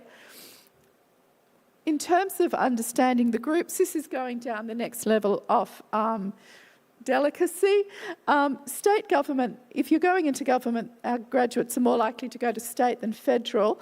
It was a little bit of a different story for international studies. We saw a lot more of them in the federal government, which when we then started looking down at specific graduates, that some of them are in the diplomatic service. So we know they go overseas. Management, depository financial, that's banks.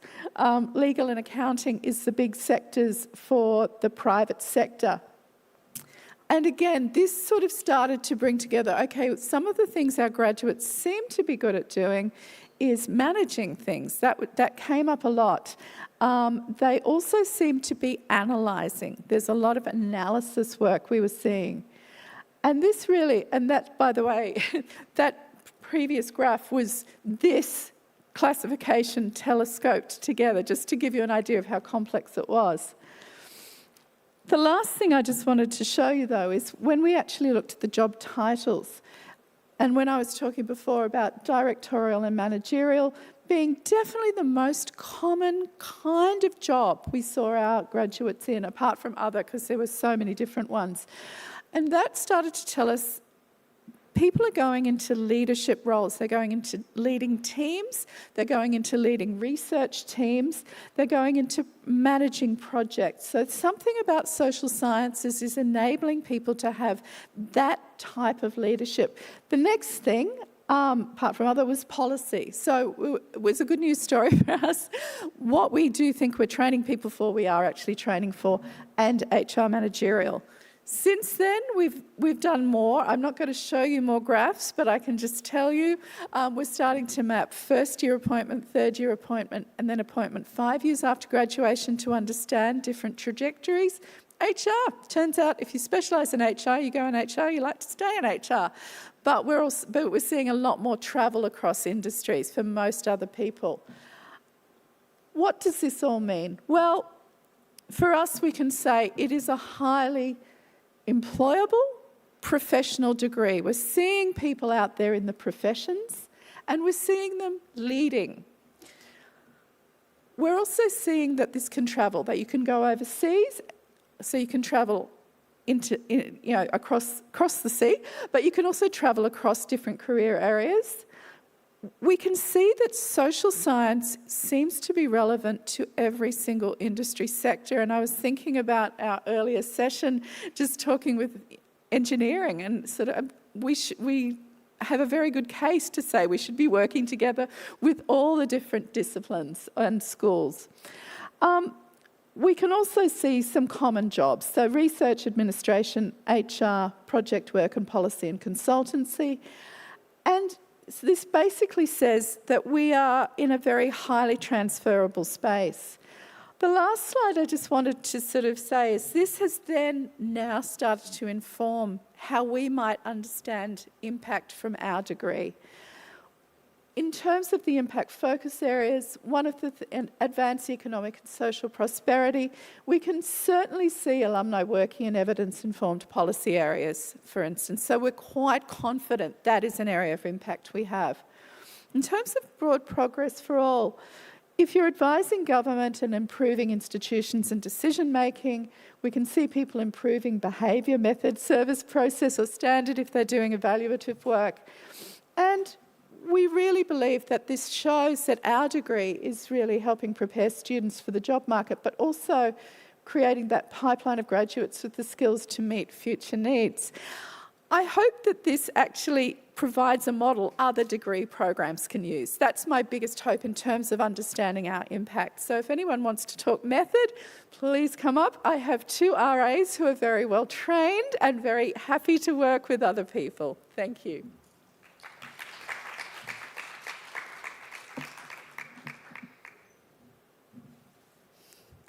Questions?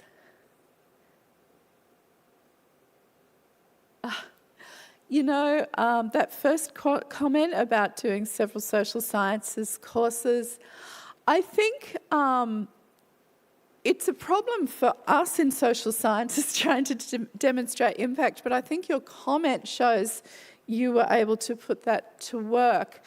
I think when people talk about the skills when they go into interview rooms, they draw on social science. It's just like if they've done any general degree, they're able to draw on the arts degree, or able to draw on philosophy. We had someone from the Evaluation Society come and talk to our students, and he was making the point in the evaluation team he was with, there were history graduates, philosophy graduates, social science graduates, and he said it was really important to have that diversity because people brought in different lenses, but they were able to talk about how their discipline gave them certain lenses. Are there ways to measure the effect? If you get a survey from us, it would be a way of contributing. We are moving into primary research next year, both through surveying but interviews as well. Hard to get useful info from data. How do we isolate for life trajectory? Yes. How do we basically say people aren't bringing in the social capital they have already got from their families in terms of success? This is where we really want to be able to get comparative data, not only from our LinkedIn. This is a starting point. We are also trying to bring it together with some quilt data. Quilt data doesn't give us very much longitudinal stuff, but it gives us a little bit. And hoping that other degrees do this, just to give us other points of comparison. Life trajectory, I was actually having this conversation because the NCV, which measures vocational stuff, is also trying to measure trajectory things from vocational qualification. Let's just say we're in dialogue to try and find some way to separate out, because these are valid factors. Do I differentiate graduates with only social science degree versus double degrees? We have done some modelling on that. I didn't want to give you 100 different charts, so I didn't put them up. But one of the things we found, and we haven't done it completely, but with the international studies degree, we had a very high number that were working in legal firms, and we were trying to understand why that was. And it was when we went and looked at the number doing double degrees, we saw it. And basically what the story there seemed to be is if you did a double degree between international studies and law, you were often going to follow a law trajectory, but it also seemed to take you overseas. And there's probably the complementarity of that. And I've actually gone and shown this to Lyria over in Justice and Law, the Chair of Justice and Law, and she was actually quite excited because she said that gives us a really strong story to tell students about if you want to travel with a law degree, think about combining it with, an international studies major. Are there any other questions? I know it's lunchtime. Thank you so much.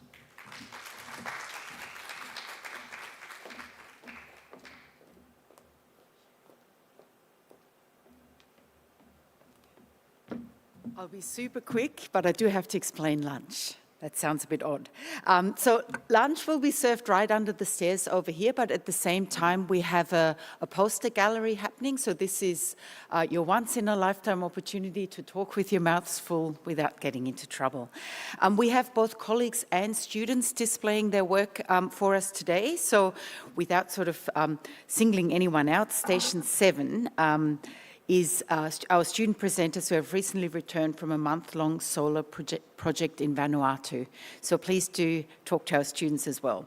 Ask questions, swap ideas, enjoy your lunch, and just be mindful, because presenters also need to eat, that they will definitely be at their stations during the core time of 12:30 to 1, but many of them will be around before and after, and if you do hijack them, maybe offer to bring them lunch while they're there. And then we regroup here at about 1:15. Enjoy your meal.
understand me.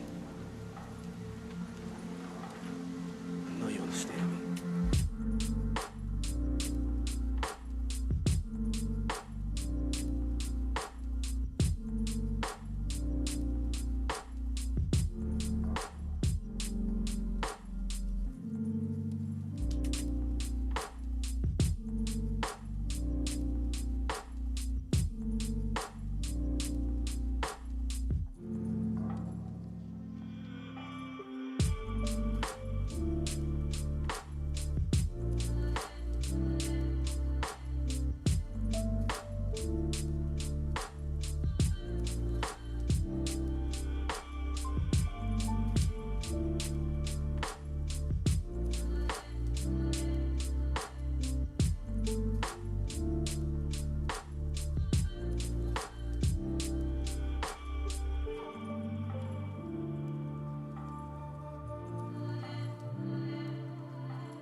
Okay, let's try this again. I hope you all very much enjoyed lunch and having a look at the various posters and demos. I know it's a very unpopular job to bring people back from the social aspects of such a packed day, but we do have, I think, one of the absolute highlights of any education festival now.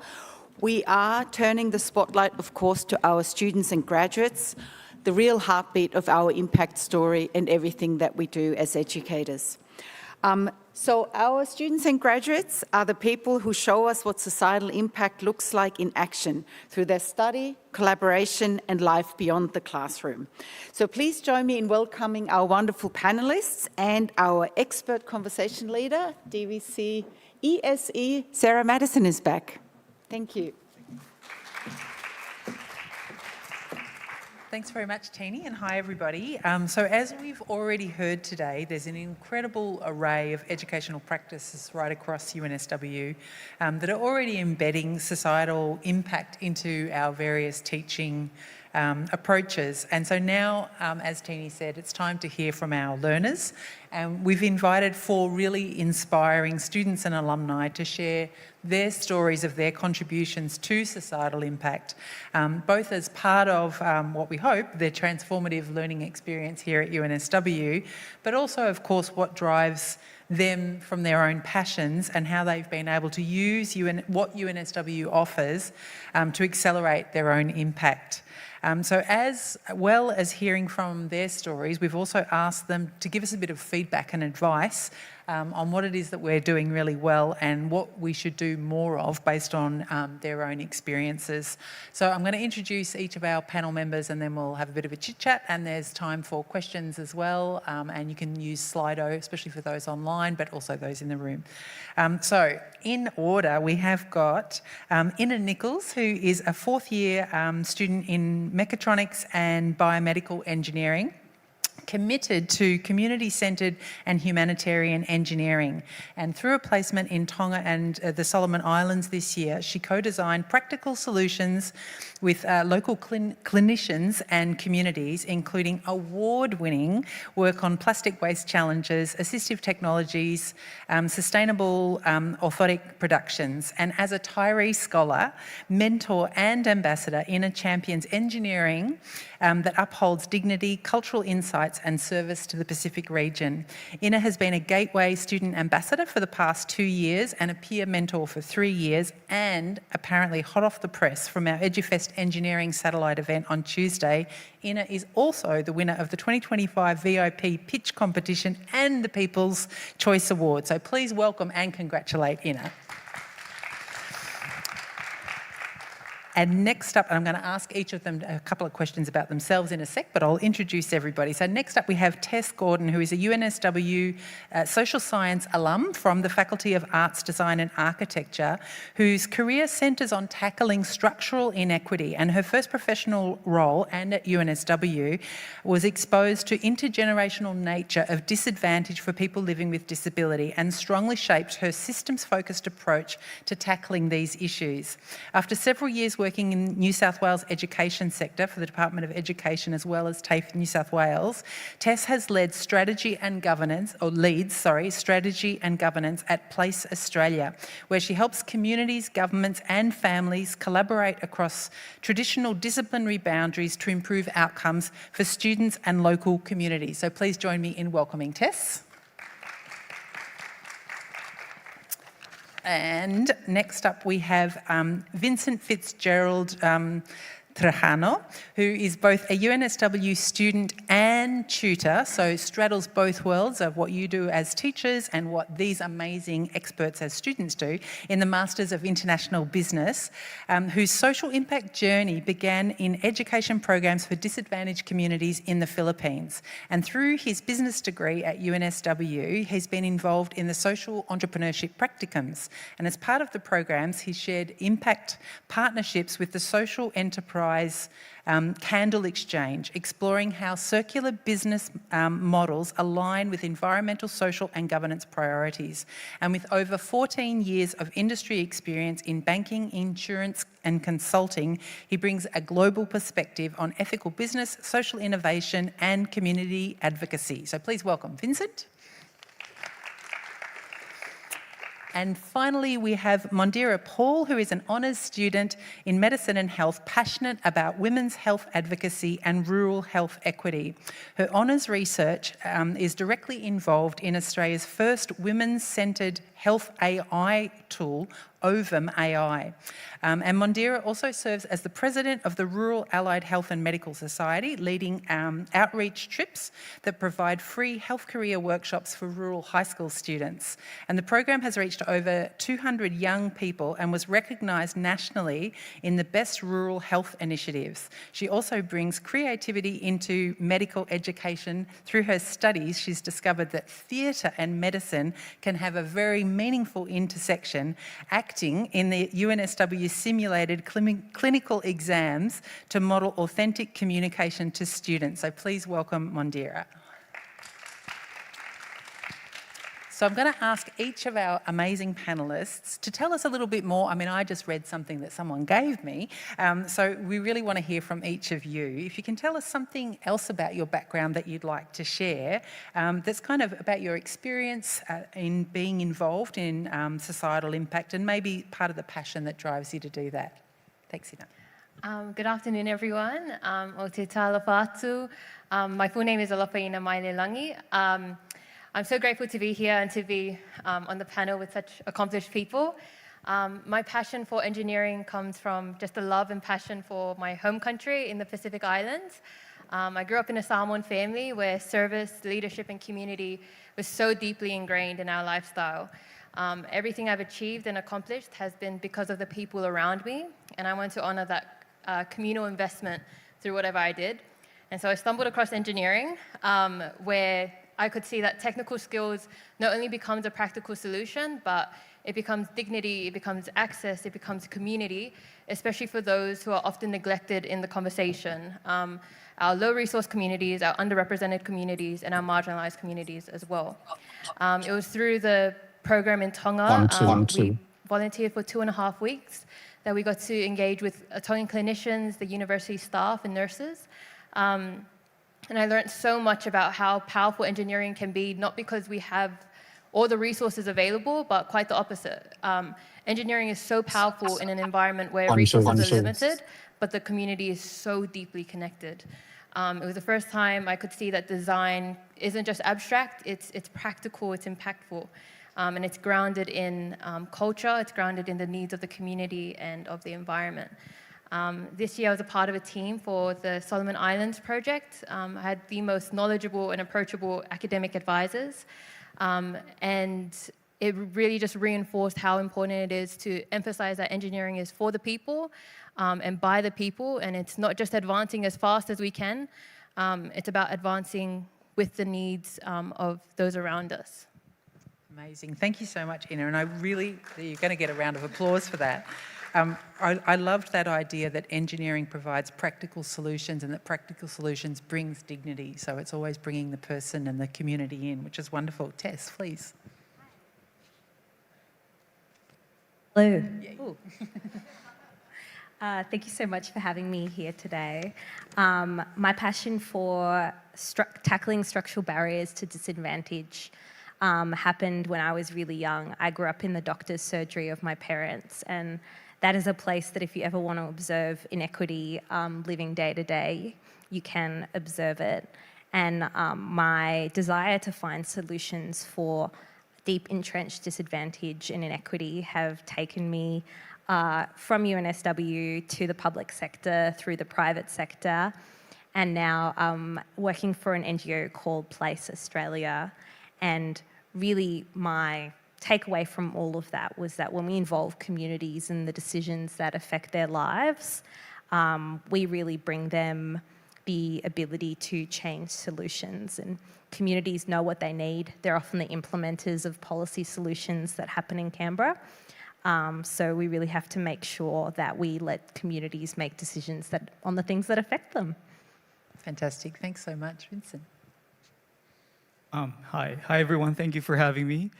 Well, back in the Philippines, and everything I know about social impact is very intuitive. So I just like to help people. You know, most of us are like that, right? We don't really know what we're doing, but we are doing something good. So most of what I did before was that I wanted to teach. So here I am. But before that, like even when I was in high school, I was already volunteering for communities, marginalized communities, teaching them English. Back in the Philippines, English is our second language.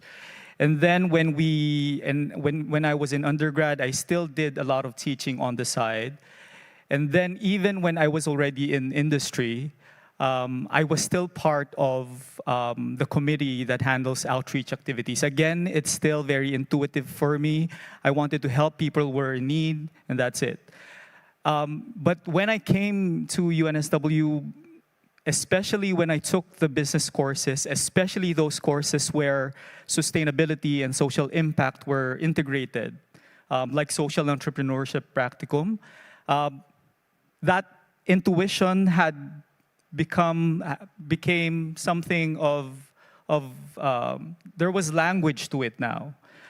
There were theories that grounded what I was doing. And I felt that there was direction coming from that. Because before it was just helping, and I didn't even think that that help actually contributed to something big. But when I came to UNSW, I knew that my very small contributions back when I was still young actually mattered. So that's that. I think I'm very grateful for UNSW for giving me that language so that I can translate what I was doing, and it wasn't just doing something good. It was making something positive for the world. Fantastic. Thank you very much, Vincent. We've been talking today about sort of scaffolding student learning in order to get students out into community, etc. But you've actually flipped that on its head. And I think it's important for all of our educators to also acknowledge that we will have students coming into our classrooms who are already practicing all sorts of things, and what they're after at the university is the framework. So actually, I think it's a really great thing for us to keep in mind. Thanks for sharing. Indira. Well, thank you so much, and it's an absolute honour to be here in front of you all, as well as sharing the stage with these lovely, brilliant, talented people as well. And I think, you've pretty much touched on everything, and I think what's been also resonating a lot as well in terms of like cultural heritage or why, I would say my why is very much because I'm Bengali, and where my parents grew up, education, what I saw, was pretty much the only source of coming out of poverty, or for a lot of women, it was the only alternative of coming out of, I guess, wherever they were growing up or from any terrible situations they were in, other than, I guess, marriage. So it was either education or marriage. And I think seeing that when I go home as well, and just seeing how big of an impact education can have just over one generation, and I think that's why it helps so much now as well. I guess UNSW does open up the doors to everyone. And I think a lot of people do already come knowing their why, as you can see here. But sometimes we don't know our why. And just like as a student as well, I think UNSW has been so helpful with, like, let's say, the societies actually helping us make societal impact, which I'm sure we'll go through as well later on this panel, has been a big part of turning my why into how. Fantastic. That's exactly what I wrote down, how to turn why into how. So we're completely in sync. Thanks so much for that. And I think you also each of you brought your personal passions, which comes from your background, your upbringing, your experiences, and either you've come, from what I heard, you've come very clearly knowing your why and wanting to expand on that, but also acknowledging that your why might change depending on your exposures. So that's fantastic. So now I'd like to bring us to think about UNSW's influence and opportunities to provide you with certain experiences and how that has helped. So the question is, how did your UNSW studies shape or are shaping your views and attitudes towards positive societal impact? And maybe if you want to share a specific moment or a chapter or an event during your studies that sparked a strong shift in your thinking or an acceleration, or sort of just backing up what you were already working on towards societal impact. We might jump the other order. How about that, Mondira? Sure. Can you guys hear me? Yeah, lovely. So could I just get, is the question more so about, could I just get a repeat of it? Yeah, Sorry. so from what was the experiences that you've had at UNSW that's really helped push you in the direction that you want or need to go in? For sure. So we have something called like societies, which I'm sure many of you are familiar with already. And actually as an ambassador, like as we were talking, Ina and I were both are, as an ambassador, we actually say UNSW has the most societies in the Southern Hemisphere. And these are just like student-run organizations. And if there is no society already, you can create your own one. And I think with that, these societies actually directly help me with having that societal impact or getting to know more about my why. So there's something called RAMS, the Rural Allied Health Medical Society, where we managed to take like some volunteers, anyone who's keen or want to know more about rural health, and it's just our students as well selected, and then we take them and go to rural high school visits where maybe those children, those students aren't aware that there is a possibility for them to pursue university or a healthcare degree or just consider education beyond high school. And I think that's been so refreshing in my eyes in seeing more perspectives, because I think it's easy to kind of get nuclear in terms of, I know I was very privileged growing up here, going to university, while that's not the case for everyone as well. So I think UNSW actually gave me those lived experiences, which further helped me with my why, but that also did help me with my how afterwards as well. And I think touching on just education, when I became like casual academic, helping out with the ethics shoots, I know as a student, a lot of students like, oh, it's just ethics, I don't want to go. But I think that even if it's like more wishy-washy, it's not as testable in our exams, it's what sparks the conversation, and people do start discussing beyond what they can just chat GPT, I guess. And I think that's been really helpful, and seeing those conversations, seeing those classes actually run over time, because everyone's keen to actually debate it out and try to figure out, oh, actually, no, there is another solution. And I think it's been so rewarding to see that as well. So both as a like educator, but also getting to educate myself through as well. Thank you. And I was a bit horrified at this, oh, it's just ethics comment. But if you've really been able to turn that around, that's fantastic. Vincent? I think I bring a kind of good perspective coming from the industry. So when I was in industry, and specifically I did IT consultancy, most of what we did was around innovation and improving processes, automating, robotics. It wasn't even AI yet. But those were our goals. Our goals were the bottom line, profits, efficiencies, cost savings. We didn't really know that there wasn't really, organizations would say that one of our goals is to create positive change. But in reality, on the ground, when you're part of middle management, all you see is how many saves do you make by the end of the year. And then I went to UNSW because I got sick of that. You know, it felt bad. It felt bad that I was doing good in terms of the organizational goals. And then I came to UNSW. I thought that when I did international business, I would just improve on that. Like to be better at consulting, to be better at innovation, and now to be better at translating AI onto organizations. But what is good, I think, with UNSW is starting from first year, sustainability, societal impact has been integrated in most, if not all of the courses in business, for sure. Some more than others. Of course, like social entrepreneurship is very societal impact focused.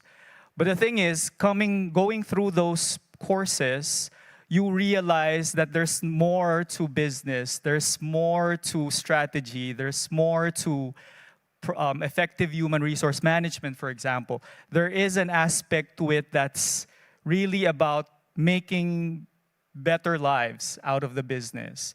And that is not taught outside of the university, of course.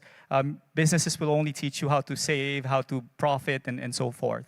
And my specific experience that really, reflected that is when I met my clients in social entrepreneurship, because they were all about innovation, but they also thought that through innovation, they could do something good, like really good. And the project was circular business structures or frameworks. And it was amazing to hear from them that, you can actually profit. And you are talking to actual business owners. It's not just theory. It's not just teachers teaching you this or books teaching you this. clients are actually earning through innovation, but responsible and ethical innovation. So I think that really stuck to me, that experience. Yeah, great, thanks very much for that. So in meeting the clients, you're hearing their stories, giving you ideas of what you want to do next as well, yeah? And being able to help them. Yeah, because from their perspective, it's no longer just about theory. They're actually applying what we are still learning now. They're actually they actually are emblematic of what we're doing. They are the truth to the societal impact that's supposed to come out of the business studies. So yeah, it is actually happening in reality. It's not just theory. Fantastic, thank you. Tess? When I was growing up, I was always around inequity, and I knew different people had a high burden of disability and health, but I didn't understand what the inequity was stemmed from or why it existed, really. When I started at UNSW Social Science, what I realised is that inequity stems from structures and power relationships in society. And that's through the study of things like Marxism and feminism and so on and so forth. Probably the biggest moment I had at UNSW was through my first work placement. So my work placement was at a community legal centre that supported parents with intellectual disabilities in the parental proceedings or care proceedings to have their kids taken away. And what I learned from doing a case file review of that was that actually a lot of those parents who are having kids taken away actually grew up in care themselves. So this wasn't anything to do with individuals and their choices. It was actually a continuous story that happened over and over again due to the choices made by the state. And so that is definitely stuck with me through everything that I've done, is that disadvantage is a ladder, and that ladder is defined by policy choices that we can make. But the exciting part about that is if we can make them, we can also shift them if we care enough.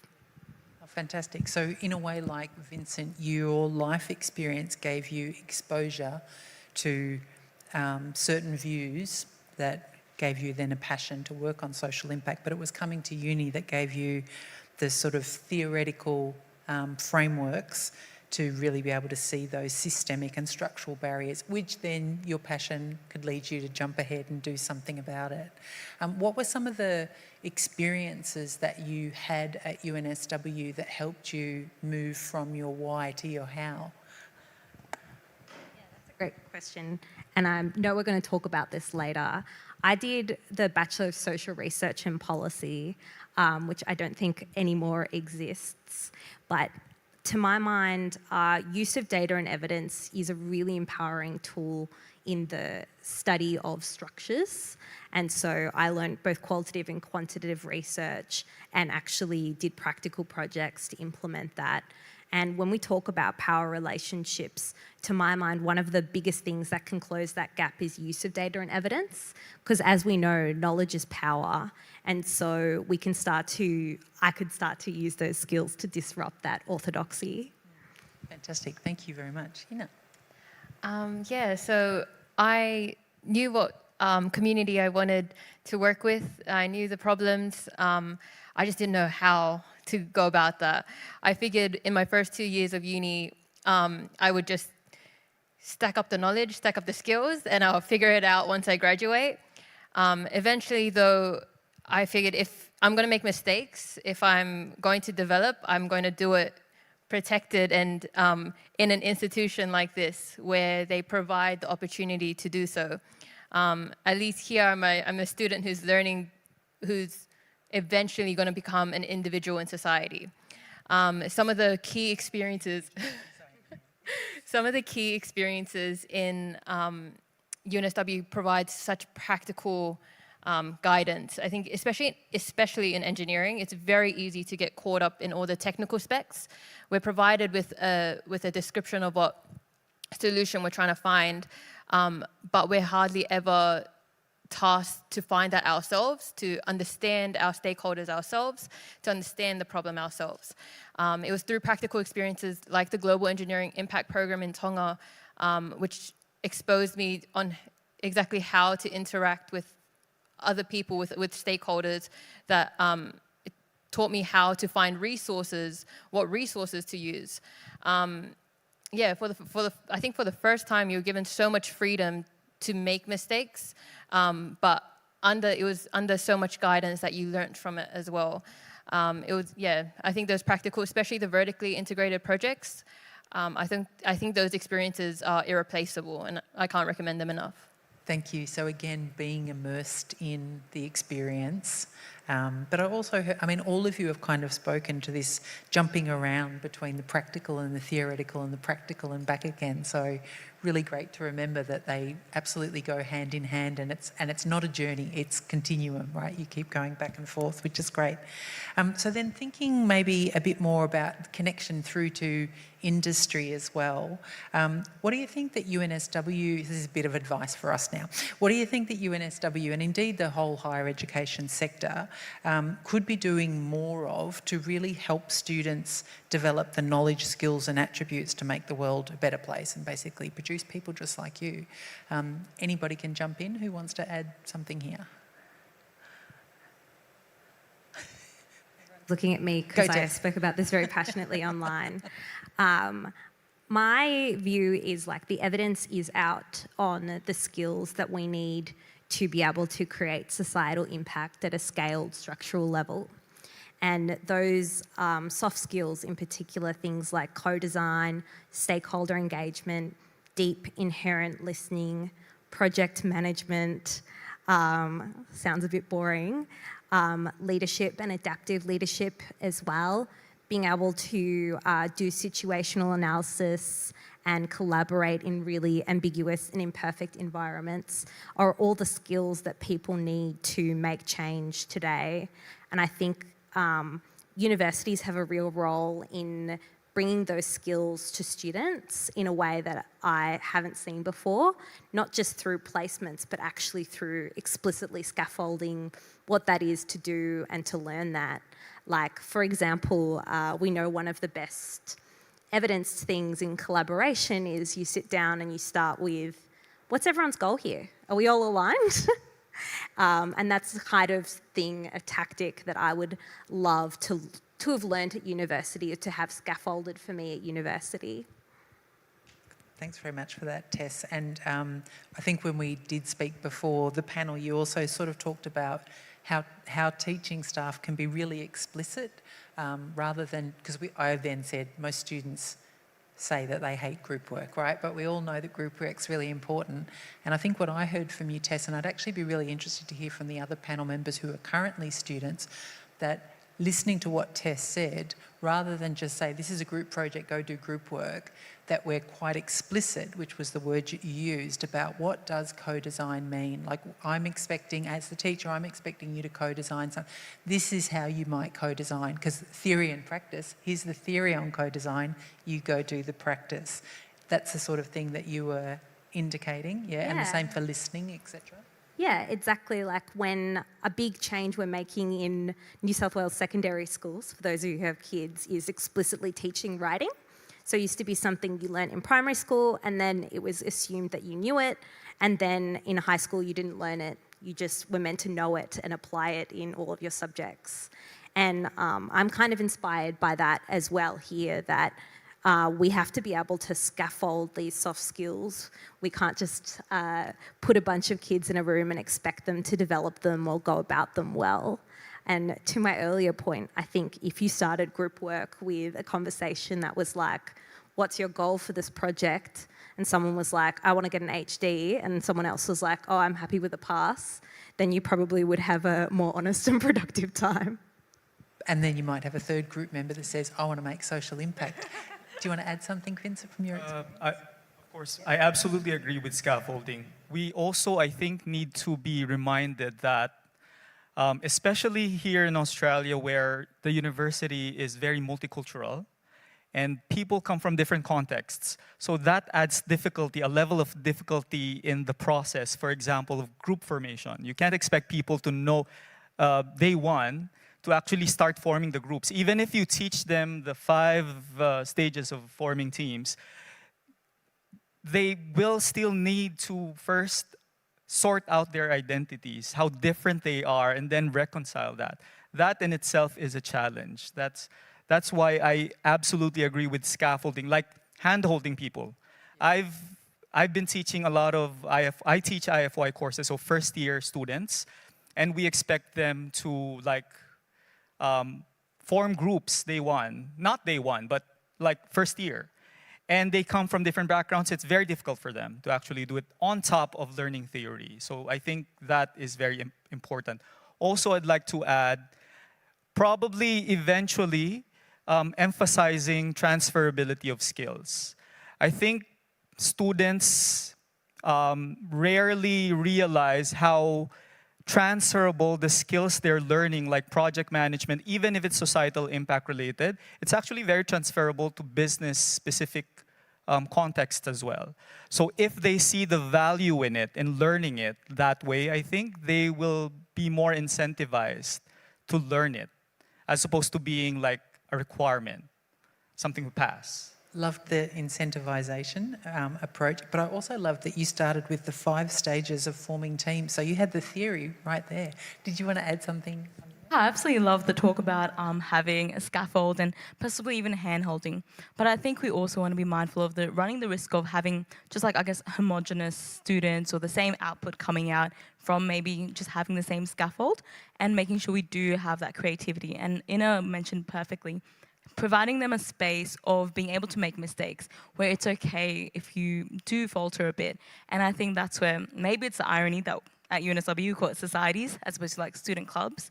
Because I know I've gone on and on, but I think with societies, we actually have the groundwork already at UNSW with so many students who are coming together, not because, oh, I want a good mark in this subject, and where we already see some variation, but because, let's say, they joined this society because of the impact it has on education later on. And that's where they already have a shared goal. And from there, it's easier where they can put in all the theory they learned. Oh, I remember in my group project, we asked about goals.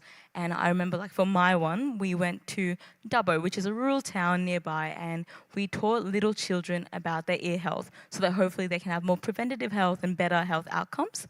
And none of us knew sign language. So before on the road trip there, we were all picking up some small sign language as well. And someone was like, oh, I remember this resource and that, and this is a good way to teach them. And that's all stuff maybe we picked up from other places, but this is a place where we're being maybe tested, being able to apply that knowledge and not in a place where it's about marks or what we get. So I think we already have the groundwork here at UNSW. And if maybe higher education or UNSW could foster that by allowing students to go on these trips and taking leave, because I know that's something a bit contentious, but even just having that more facilitation of it, I think that'd be amazing. Yeah, thank you. Do you want to add something there? Yeah, I think the only thing I have to add is consistency as well.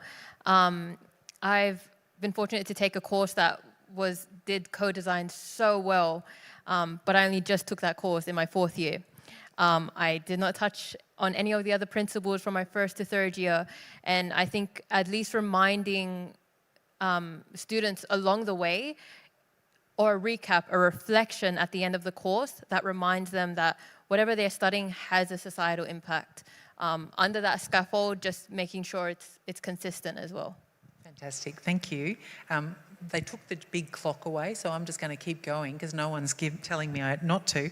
But maybe we can think from all of those fantastic experiences that you've had and the bits that you've picked up along the way, what we're really wanting to do at UNSW is make sure that all students in all coursework degrees, undergraduate and postgraduate, absolutely have an experience, or indeed from the scaffolding conversation, you've had multiple experiences that really give them practical exposure to societal impact. So what should we do?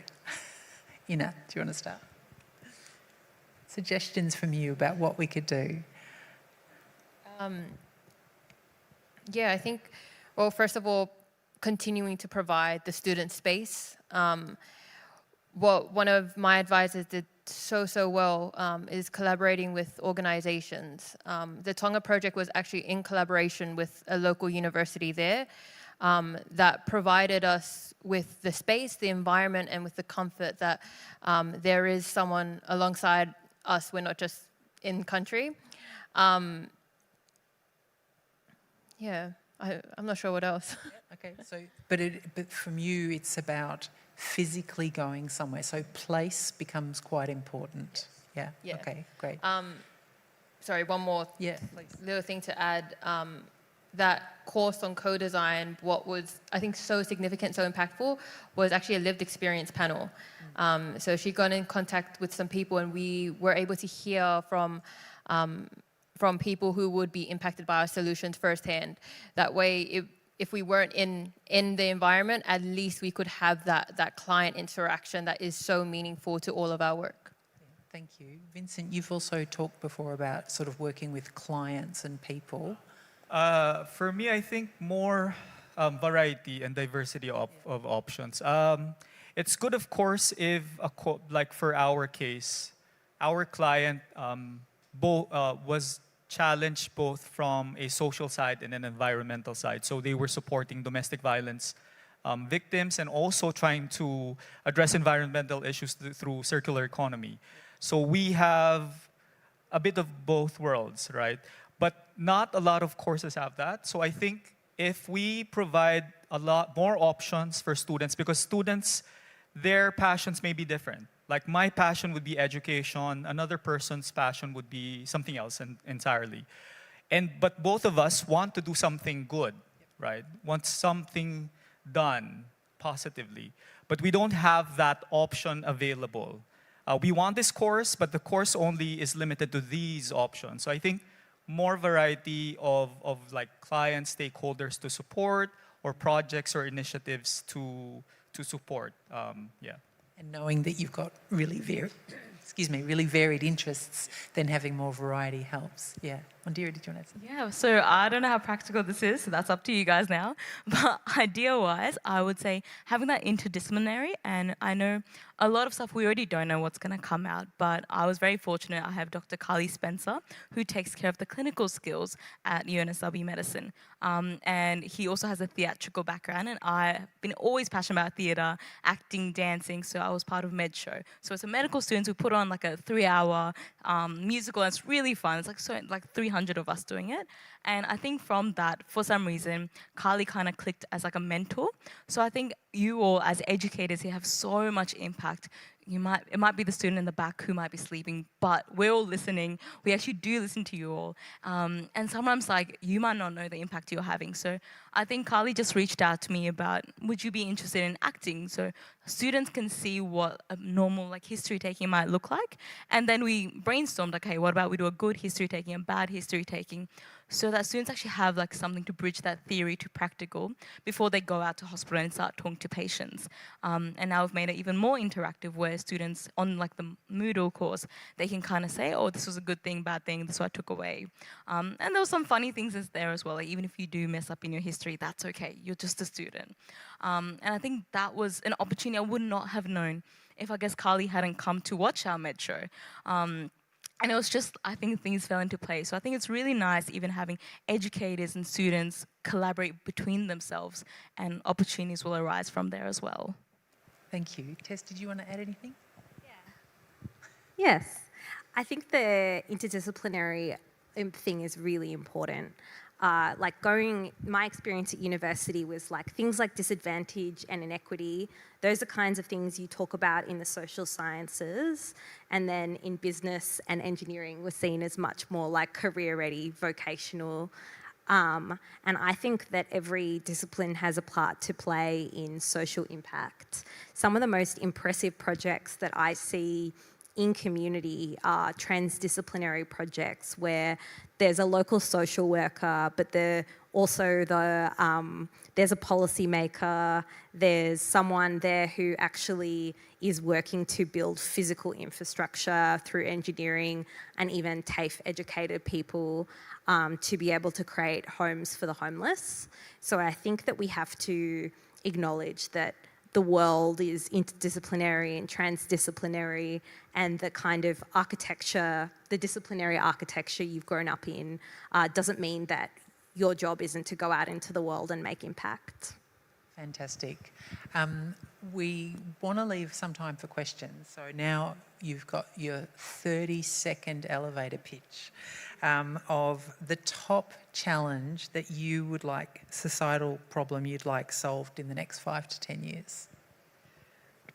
Okay, I'll speak from the Pacific Islands. I would love to see the access to medical devices and medical technologies altogether improved across different regions.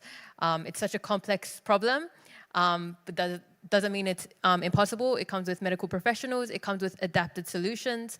It comes with collaborating on the ground, and it comes with being empathetic and open to new ideas and open to Indigenous perspectives as well.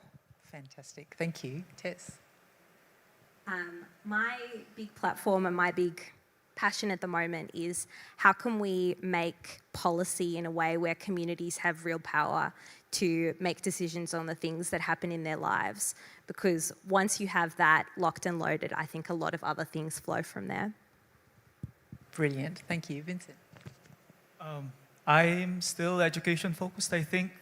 My grand passion would still be to address the very terribly wicked problem of education deteriorating back in the Philippines. So, yeah, I cannot think of any one policy or any one solution for that for now, but hopefully as I pursue research, that's something that I can hope to help address. And I hope we've connected you both so you can work together on that. Thank you, Montira. And mine, I think I'm still trying to find my passion, but I'm dibble-dabbling among a few, but I would say right now women's health from my honours research as well, because actually we've been estimated about $1 trillion goes into the women's health inequity. It costs us so much, whether it be from the early deaths, delayed diagnoses, incorrect diagnoses, and a lot of it comes from the systemic past where women weren't included in clinical trials and we don't know enough. And that's only being, unfortunately, exacerbated by AI and technology because it is founded on that set of data set. And I think right now, a lot of times we see AI being thrown at things, but we actually don't know the voices. And as many people mentioned, actually having voices in the conversations so we know we're doing it for the people properly.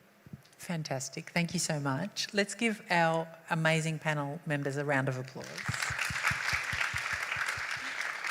But I've got 5 minutes to ask you a few questions. So I said, you didn't say this, I said that we here students don't like group work, and we talked about that. But actually what's said on the board is students do like group work. What they don't like is a problematic group mate, which is great. And so the question is, what do you do when there are those differences? And Tess, you kind of spoke to that. So have you got suggestions? What's the approach there? Such a great question, because I think this is meant to mimic the situation you have in real life where you have quite a challenging stakeholder, right? And actually when I talk to not just graduates, but every person in the world, they tell me having difficult conversations with difficult stakeholders is the most hardest skill that I do. And as a result, there's a lot of frameworks that go into place about how to build your emotional intelligence to have those conversations, how to scaffold and plan those conversations, effective setting of boundaries. And to my mind, if we ask people to deal with what is essentially the hardest problem in the workforce without that guidance and without that scaffolding, I think that it's unlikely that we will allow people to succeed. I think that is pretty amazing and gives us a lot to think about, because in a way it's the most challenging question. So we all like to avoid those tricky questions. So your challenge back to us is for us to be able to support our students in groups to have the challenging question of what do they want to get out of it. And that, I think, leads beautifully to the question, so you all talked about your passions, but actually nobody talked about grades besides that one comment. And so the question is how do did assessment fit within your journey? So we can talk about grades, but I think the question is kind of more about assessment, because we need to be able to assess things, but then when we do assess, often students and staff are thinking about the grade they're going to get from assessment. And so how does that focus on the impact you're making versus grades? Anybody want to jump in with your approach to that? Yeah. I think my most influential assessments have actually been my practical ones. So some of them have been, this will tackle the AI thing, has been like, some of them have been client interactions. It's been, what's the word? Replicating an interview of sorts. You're not only gearing up students with the content that you've taught, but also with practical skills that they're going to take forward in the workforce. I think those are the ones I remember. I don't remember my exams. I don't really remember the assignments I've handed in. But those were the most impactful ones so far. Vincent, you want to jump? Yeah, I wanted to share perspectives from both me being a student and me being a teacher. Because most students think that we are afraid of them using AI, or not afraid. The term is probably, we don't like them using AI. We feel that they should be punished for using AI. They feel that we see them as using AI. And we feel that it's a crime when they use AI. So I think as educators, and I see the progress here already, but we should start embracing AI in our teaching and assessments. We need to evolve faster. Unfortunately, AI is very fast and everything else is slow compared to AI. But students are very, very, very reliant. I mean, every year, every term, I see AI being used more prevalently than the previous term. Yeah. I mean, it is what it is. So I think we need to catch up. And we need to make them feel that we're fine. We use AI too, right? As educators, we use AI to improve on our teaching. So it's not a bad thing. I think they're doing what they're doing. They're cheating their way with AI because they feel it's wrong to use AI. But if we say it's not wrong, then it's not cheating. Yeah, if we do something about that, I'm not sure yet how, but if we do something about that, if we meet them halfway at least, right? Sure. I might ask, I've got 1 minute for one last question, which I think is a very practical one. So what I can see from the question is that people have really picked up on this idea of sort of the scaffolding, but the question is more about what does it mean practically? So what does it mean practically to have this extensive scaffolding and hand-holding that kind of leads you through to where you need to get to? Maybe Tess, because you were really speaking to that. Can you give some practical solution? Yes, and I did not mean to stand up on such a soapbox on this, so I really apologise. From my pedagogical background, the learning that we do with kids is learn, do, reflect. So the teacher starts by putting the thing on the board, then is like, have a go, and they're like, how did that go, essentially? And there are a bunch of adult learning principles that define this as well. To my mind, there's scaffolding that's like, do this, then do this, then do this. But things like co-design, I didn't even know they existed. I didn't know that was something I meant to do. It's not in the policy cycle. So I think there's probably a balance we can find between being really prescriptive versus letting adults learn through project-based learning in the way that adults learn. Does part of the scaffolding also come from you do one course here, you do one course there, you do one course there? If the teachers kind of knew the scaffolding that you'd learnt in the previous courses, then they're really building on top of. Would that be helpful? Yep, you're on. I think it does. Well, in my case, I think it should be kind of a typical problem to solve. It should be iterative when you solve it. You should go back and forth, see how to adjust, see what needs to adjustment. You have to be agile yourself as an educator. And to your point, I think it also needs coordination in between educators.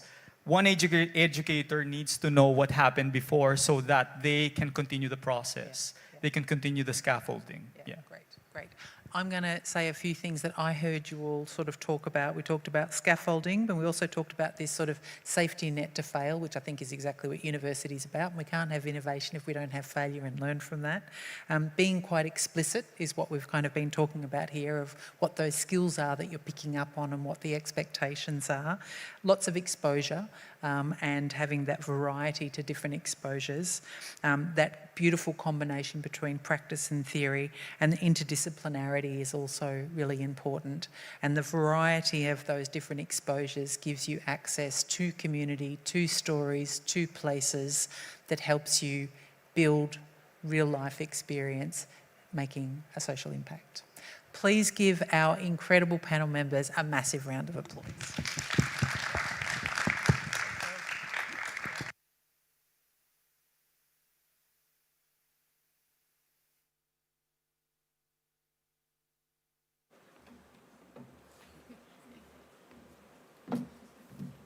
No one's quite sure whether to stay or go, is that right?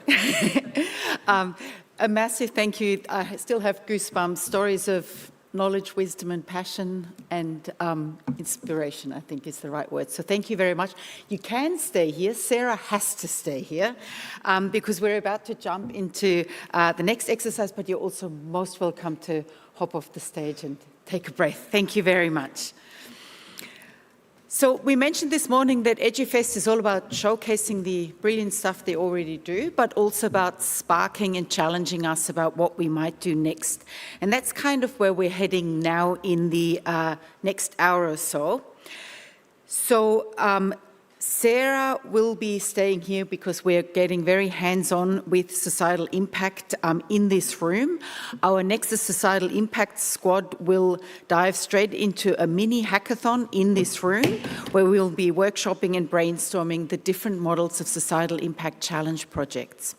If your curiosity leans more towards inclusive learning design, can I please encourage you to head upstairs to the Nexus UDL Guild session, Learning Without Limits, Design for All, Benefit for Everyone. So we'll give everyone a couple of minutes to shuffle around as you need, and for Sarah to move over from the comfortable chairs to the podium. Thank you. That was great. They're amazing. It's amazing.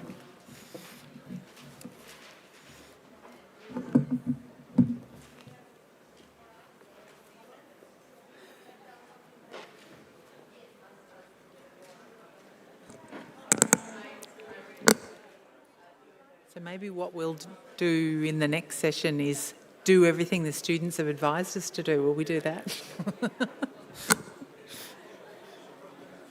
I'll put them in charge. Okay. Yeah, correct.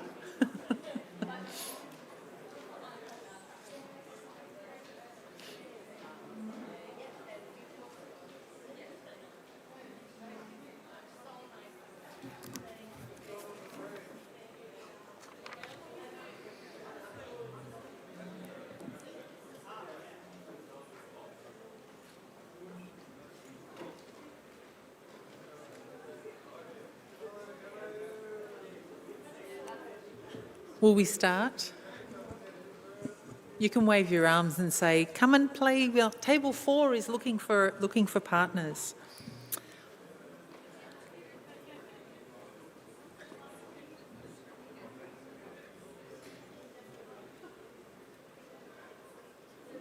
Competency-based world placement. It's the place to be. Table 3. Internships and their relationship to societal impact. It's going to be amazing. I'm trying to spruik for you here, buddy.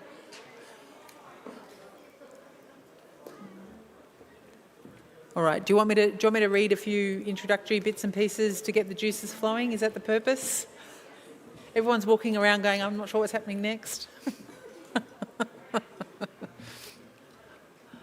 All right, I reckon if you haven't found a seat in the next 5 minutes, you know, you have moments, musical chairs. All right, so what I'm going to do now is I'm actually going to just completely cheat and use work that I've done before, because it's always really good to double dip and know that the work you did a few months ago is paying off, by meaning you didn't need to do work last night. So as you all well know, one of the key objectives of Pillar 1 of the Progress for All strategy, through accessible education, empower our current and future generations to deliver education that has societal impact at its heart. It draws on and centres Indigenous knowledges and drives interdisciplinary learning and action. So that's what we've got in our strategy under Pillar 1. And I think you heard from our student panel that that's the stuff that they absolutely love, which is fantastic. So what we've put through the strategy, and in 2024, when we all got together and talked about how do we drive societal impact in our education, and you've already been talking over these last few days about ways that you're doing it in individual courses as well as within programs and majors and things like that. But again, what we landed on is that we would build the foundations this year, this is in our 2025 ops plan, to build the foundations of UNSW-wide transdisciplinary societal impact challenge projects embedded in all of our coursework degree programs. And that the concept there is reflecting on all of those staff inputs while we developed the strategy, which what staff spoke about was impactful, real-world, collaborative learning experiences. And again, that's exactly what you heard, all of our students and alum, that's the bit that they remember. And so that our aim is to offer all of our students meaningful opportunities to explore to, contribute to and deepen their understanding of societal challenges and empower them to make an impact today while they're studying with us and become change agents into the future. And you can see from our alum, when we do that with our students, they do become change agents for the future. And then this then becomes part of what is a distinctively UNSW educational experience. But it's only a distinctive educational UNSW experience if we can ensure that every single student has that experience. And the experience itself doesn't need to be identical, of course, but what are the ingredients? So what we kind of posed as the ingredients of a societal impact challenge project, which is one part of societal impact educational model at UNSW, is that it's aligned with the 4 societal impact themes, which we spoke about this morning, and that there is a learning partner. Because again, what we heard from the students is when they love all of UNSW educators, you're all amazing, but they really want to hear from people in the community or in industry or in something that is related to where their passions are. So the idea of having a learning partner involved in these challenges is this is someone from community, from industry, can totally be from research, from government, and they are working with the students or indeed just sharing their story. I think we heard that story before about I've forgotten what it's called, Indigi-Grow.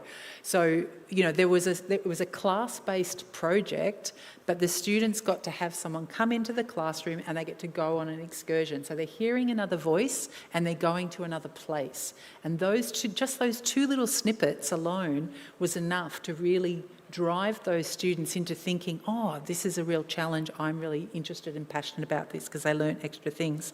It's also a live challenge, and a live challenge means that Indigi-Grow has got a problem right now that they really want UNSW students to help them solve. They've got a challenge today, as opposed to the incredible scaffolding work that we also heard from our students is really important. So we need to give our students case studies, simulations, immersive things. They're all amazing.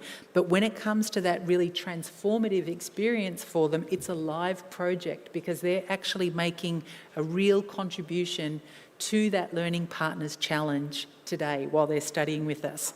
And again, rounding out what Tess was saying at the very end, ideally it is interdisciplinary, transdisciplinary, whichever pathway you want to follow, because that's what life really is.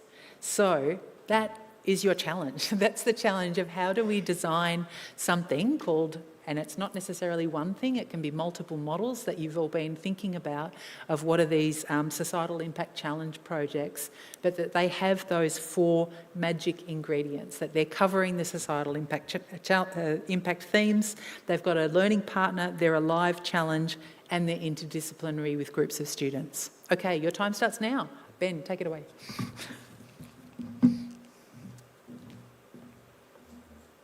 So we'll do 15 minutes per table, everyone.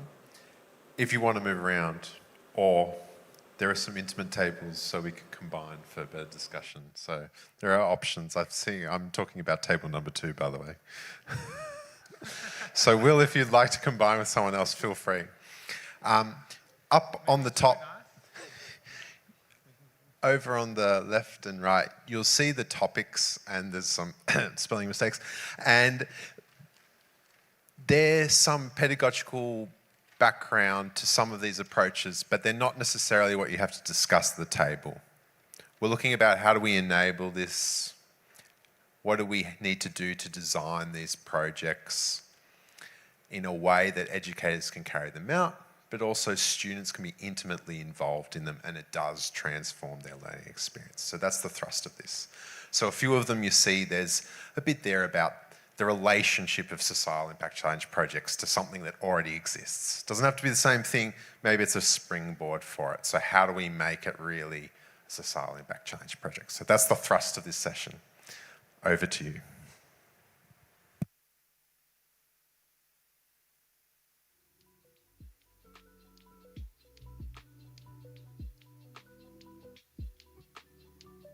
I'll ring the bell at, say, 20 minutes and we can rotate. Yeah.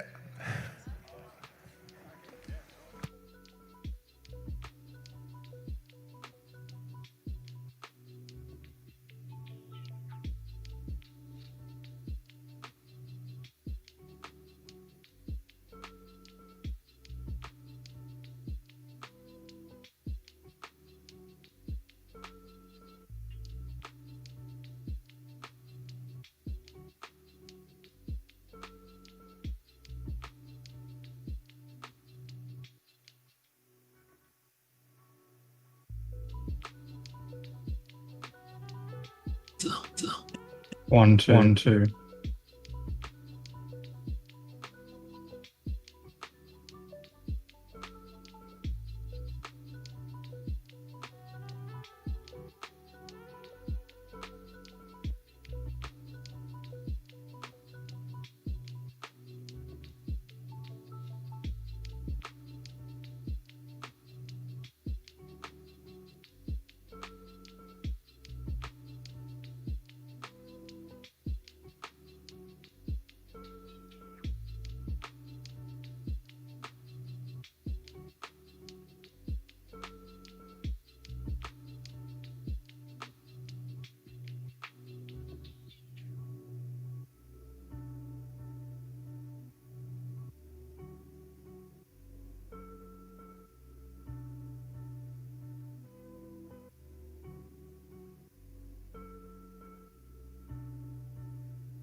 One.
more sandwiches.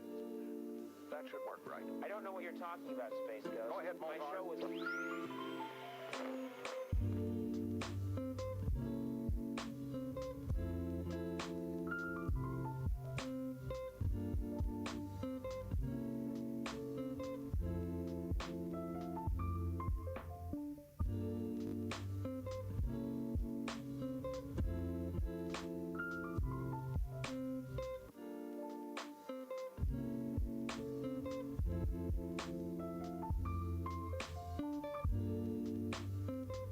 We poked you with sticks till you fell down. Remember?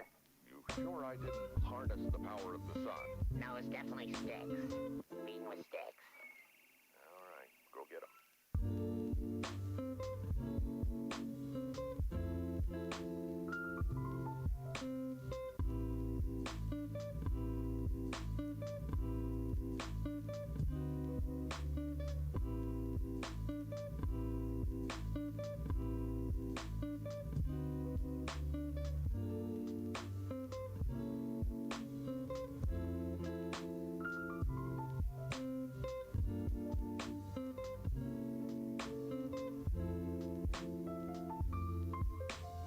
How's it going, man?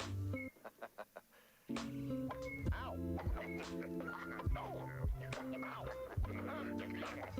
Ow! Not there! Ow! Ow!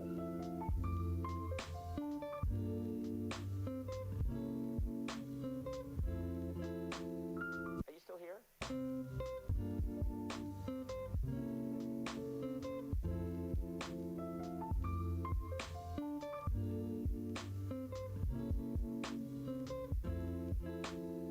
Welcome to the program. I'm sorry.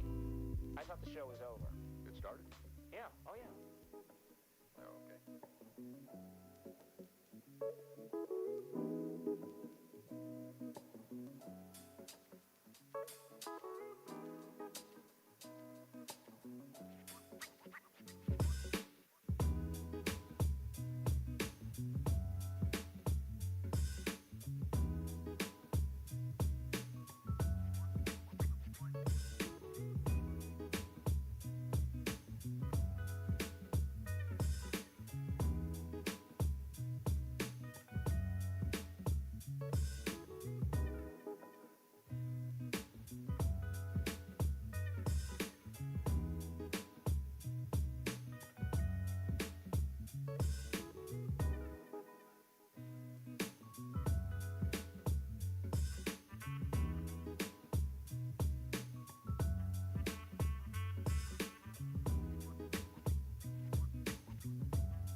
This is your last chance to change tables.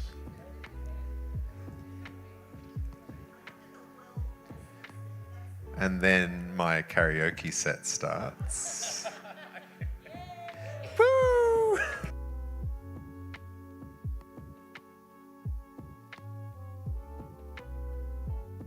Could be. I wish I could beatbox for you or something. Yeah.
Sorry for bringing everyone's discussions to a close, but we are approaching afternoon tea time, which I'm sure after lots of hard work is welcome news. We've got a short 10-minute break, but before you go on the break, I thought I'd give you a little bit of a sneak peek as to what is going to happen in the grand finale of the final day of EduFest.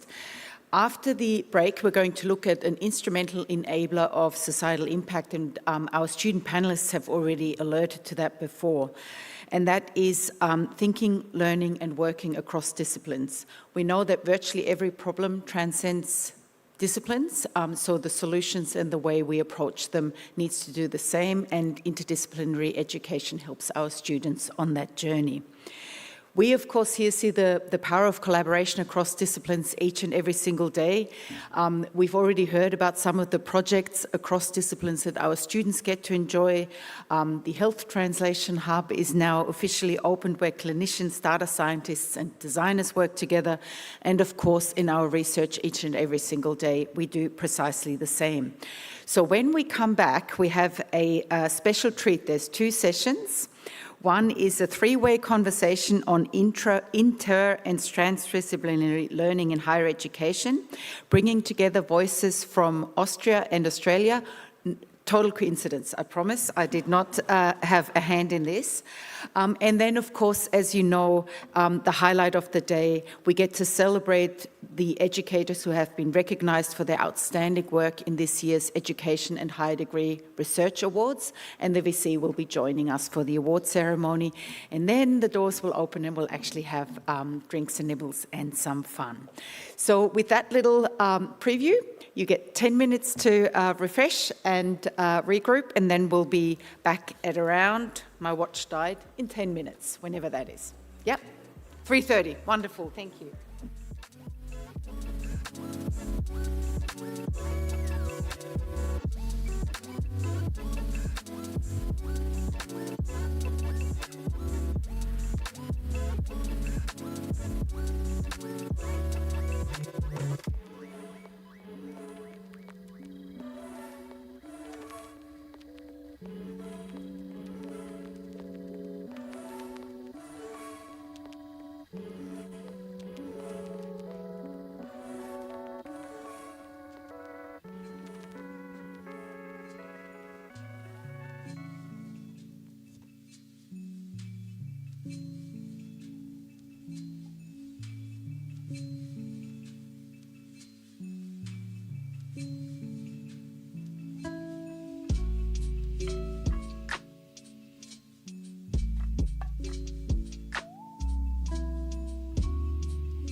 You know, this is, excuse me, a damn fine cup of coffee.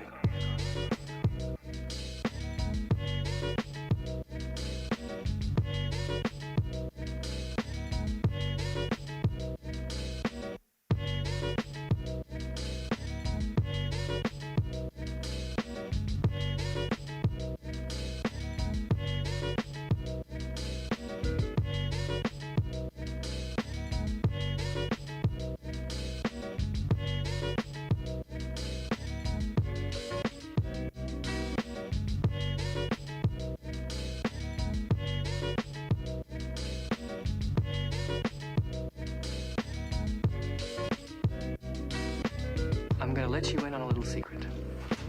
Every day, once a day, give yourself a present. Don't plan it, don't wait for it, just let it happen. It could be a new shirt at the men's store, a cat nap in your office chair, or 2 cups of good, hot, black coffee. Like this. A present. Like Christmas.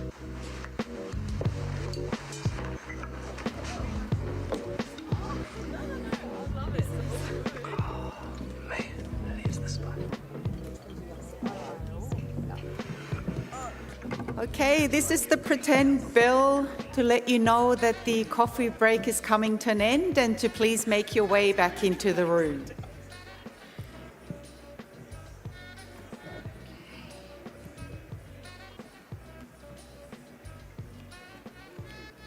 I'll just give everyone a moment to come back and take your seats. But of course, the people that are not taking their seats can't hear us. Okay, we'll just give it a moment. In a minute, but don't wait for them. No? No. Yeah, I can see them now. Okay, I already gave you a little bit of a teaser before the break. We've got a fantastic lineup for this next session, including a lineup that includes an online participant. So joining us online, bright and very early, back in Austria, is Christina Nistrom, who is the Director of Learning at the brand new Interdisciplinary Transformation University in Austria. She's tuning in at 5:30 a.m. her time, so she at a minimum gets full marks and an award for being committed and an early bird. She will be in conversation with our very own Alison Beavis, who is Director of Educational Innovation and Partnerships in the PVC Education portfolio, and many of you would know her as the former Deputy Dean of the Education of Science. She's someone who knows exactly what it takes to make collaboration across disciplines comes alive. Alison and I met Christina at a conference in Hong Kong recently, so it's absolutely fabulous that she is here, but also be careful who you talk to during the coffee break because you might find yourself getting up at 4:30. Rounding out the trio is Mondira Paul, who you will remember from our panel discussion earlier. She is still a medicine and health student, yes, and she is bringing the perspective of the lived experience of what it is like to learn and work cross-boundary ways. So welcome everyone to the stage, and I do hope that, yes, the technology is working and we see Christina on the screen as well. Please enjoy. Thank you so much, Jeannie. Can everyone hear? Yes? We're all good to go. A huge welcome to this final session before the Vice-Chancellor, Professor Attila Brongs, joins us for the Teaching Awards showcase later. It is really a pleasure to facilitate this session to explore interdisciplinary project-based learning. And that really links to our ambition that's been articulated in the Progress for All strategy about embedding interdisciplinary societal impact challenge projects in every single undergraduate and postgraduate program. And that's a beautiful ambition to have, that 80,000 students in the future will have that experience as core to their UNSW education journey. I know so many colleagues that share the same sentiment about how exciting that this flagship initiative is. So we're really, really happy to have a wonderful panel here today. I know creating learning experiences that extend beyond a single discipline, I find it really personally rewarding, intellectually stimulating, and I know it has impact. My previous life was before UNSW was as the founding Deputy Dean of a Faculty of Transdisciplinary Innovation, and part of that journey included designing a new program called Creative Intelligence and Innovation, and those experiences, I was a really early stage academic at that point, beginning to explore, I guess, my practice as an educator and being involved in the co-creation of curricula with partners and really centred around projects that were designed to have societal impact was energising and really set me off on what was a different path in my career, and I'm always grateful for those experiences. UNSW, I came here and there were already such exceptional interdisciplinary educational experiences dotted around the campus, and this strategy flagship initiative is really ambitious and is going to see us embed that across the entire program portfolio. We're here today as a fabulous panel to explore interdisciplinary project-based learning, and I have two inspiring panellists. Mondira, who you have met earlier today on the student panel hosted by Sarah Madison, and as Tini mentioned, we are so delighted to have our international guest. It's so I can't see you, Christina, without flipping my head around, but my gosh, so generously giving her time to join us at what is, I think, 5:30, there you are, 5:30 in Austria.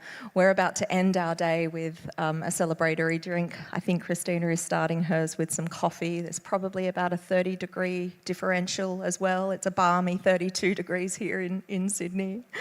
So it's a huge welcome and thanks to you both for joining us. I'm going to hand over to the panellists to introduce themselves, where they are at their point of their career and their studies, and also just reflect on your connection to interdisciplinary problem-based learning. Mondira, we might start with you and then we'll move to Christina. For sure. So, Hey everyone, I'm back again. And I know I'm holding you back from drinks, so we'll try to keep it short and quick as well. But no, so I'm a fourth year medical student who just completed her honours. And I've been Sydney-based, but next year I'll be going to rural Albury. So I'm already excited to see the disciplinary kind of changes from there as well, having grown up rural, as well as, I guess, my journey, just to like touch on, as we talked about, like integrating theatre with medicine, with a lot of medicine being actually the art of communication, not just all the knowledge that you might have in your head for diagnoses. Because, and this is what I remember as well from someone saying, that patients don't remember what you said to them, but rather like how you said to them and how they were felt. So I might have gotten the numbers wrong, or this statistic or that, but it's more about how I presented myself, and I was able to listen to the patient. So that we can hopefully find a common ground in terms of where we go for the next steps. So I think that's like one disciplinary, like the art and the science of medicine. And then we talked about, I guess, theatre as well already, which I'm a big thespian for. And I'd love to discuss more in the following as well. Fantastic. Thank you so much, Mondira. And Christina, all the way from Austria, we welcome you. And I hand over to you for an introduction. Thank you so much, and I hope you can hear me well. Greetings from Austria. As you said, 5:30 a.m. and -1 degrees Celsius. So slight difference compared to where you are. Thank you so much for having me at your wonderful festival. Christina Nystrom is my name. And for those of you who know, those 2 dots over that O indicate that I come from, maybe not Austria, and this is true. I come from Sweden, and I was introduced to the whole idea of this new university, ITU, that we will talk a little bit more about later, about a year and a half ago. And I was then working in Stockholm and was given this opportunity to take part in building a new university in Europe, new public university that is taking on this great challenge. And that was a challenge and an opportunity that I couldn't say no to. So I joined a year ago, on Monday, a year ago, as the Director of Learning for the Interdisciplinary Transformation University of Austria. And I think we will talk a lot about what this university is about and my experiences from building an interdisciplinary project-based learning format for all of our programs across the university. So I think I will end there because we will probably dive into this topic quite a lot. Yeah. Thank you. Thank you, Christina. And yes, we will be exploring, what it took to and what it is taking to introduce this model of learning at the enterprise or the institution level. Now, across the day, we've been hearing transdisciplinary, and I thought it would be a moment to reflect on, they're often used interchangeably, but they are in fact quite distinct and quite different. So, Christina, I might bring you in. How do you define inter or trans or multi? Is there do you feel there is a difference? Yes, I would say there is a difference. I don't think we at our university we still have to sort of come to an agreement on what do we mean, because of course we have, today I say we have around 20 professors that are all interdisciplinary in their research practice. What does it mean for each and every one of them? We could probably talk about that for quite some time, but if I just think about from my own perspective, I would say that the multidisciplinary and interdisciplinary and transdisciplinary and cross-disciplinary, they are distinct, of course, related. They're cousins, maybe we could say. So for me, the interdisciplinary approach is really about integrating different perspectives, different disciplines, where especially the different disciplines, they learn from each other, especially when it comes to things like the methods that we use in order to explore a specific topic. And I think that this is something you've been discussing during these days. How do we address today's great challenges that we face across the globe? And here, I think an interdisciplinary approach is very, very apt, since you can bring in these different perspectives and methods and see on the other side, once you have sort of addressed that challenge that you're faced with, there is actually something new that comes out on the other side. And I think with multi and cross, that is different. You're working side by side more than integrating the work. I'd agree. Mandira, did you want to add any insights, or perhaps even how you've experienced interdisciplinarity? Yeah, so I think this is something my dad always told me, like whenever I'd be like, oh, I'm not good at this subject or that subject, because I think in medicine it gets so easy to be overwhelmed. And I was like, I don't understand anatomy, but then this. And at the end of the day, it's all just perspective. So I think, like he would always say, it's actually mankind, like all the disciplines and subjects. So let's say, look outside, someone looked at the ground and they call that geology. They look at the trees, they call it ecology, and then they looked up and that's astrology. But truly, it's all connected. So I think even in medicine, what I notice is actually bringing it back to like, oh, it's just actually layers. If I know what this muscle looks like, I know how it works, so I know if it goes wrong, what it'll be. So that's pathology, and how would I fix it? So that's like pharmacology, the medicine. And I think having that perspective kind of breaks it down for me as well, which made it easier. And I know that's just within medicine. I know it can be broader as well, which we'll discuss further. Absolutely. I think your dad's a wise man is what I'd reflect there. My the way I often, if people ask that question, are they different? I often describe, if we're going from multi to inter to trans, and I use a fruit analogy. So whole pieces of fruit sitting next to each other, I would call multi. A chopped up fruit salad, inter. And a smoothie, something that didn't exist until you brought everything together, and that the etymology of that word trans meaning sort of beyond or going above. So that's how I position those different notions. But let's dive into, I guess, your journey so far with interdisciplinary learning and with that lens of project-based. So we might start with Christina, your journey so far. Well, I have to say, so I'm a little bit older than you, Mandira. So if I go back and look at when I was a student, both as an undergraduate and a graduate student, there was not a lot of discussion about interdisciplinary learning at all. It was very disciplinary focused.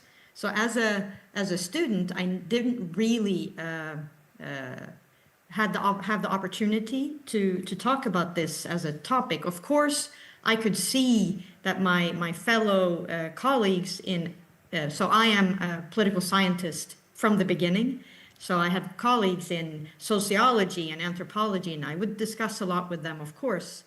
But this, throughout my career, and I've been in education throughout my entire career, there have been, of course, moments when I have seen the power of bringing disciplines together in order to actually solve a specific problem or a challenge.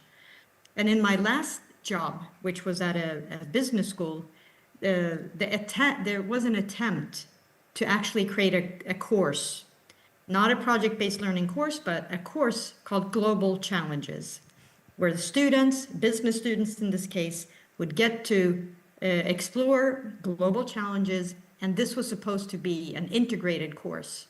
It broke down into disciplines after a while for different reasons, but I could see the potential in approaching studies in this way, and I would say this is the first time I have seen it fully integrated at the university level, where I am right now. So I've experienced the power of it in sort of single moments throughout my life, but it's not until now that I am at the interdisciplinary university that I can sort of see the full power, but also the complexity. So we can get into the complexity of it all as well, because it's not easy. That's a Over to you, over to the room. Fantastic. Thank you, Christina. And your journey, you've had a range of interdisciplinary experiences already in your studies. Did you want to share some insights?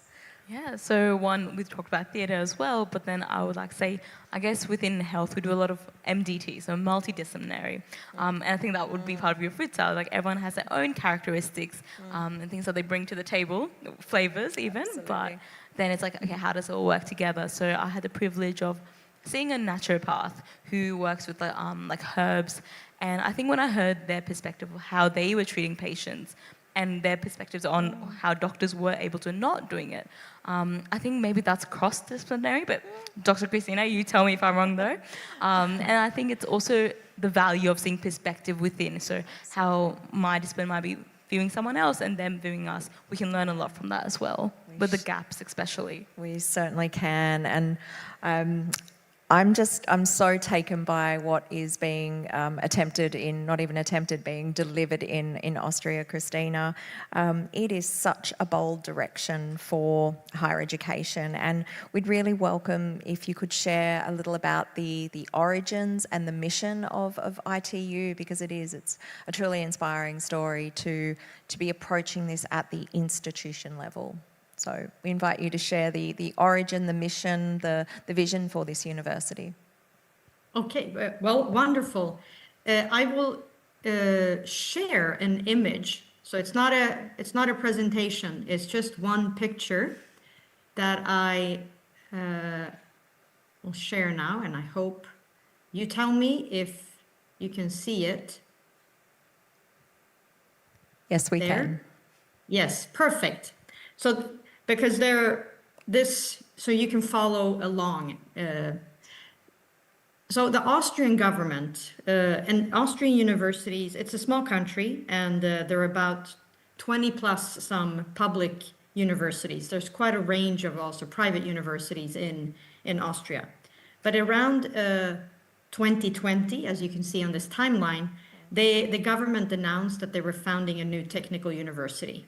So the ITU is a technical university that specializes in digital technologies.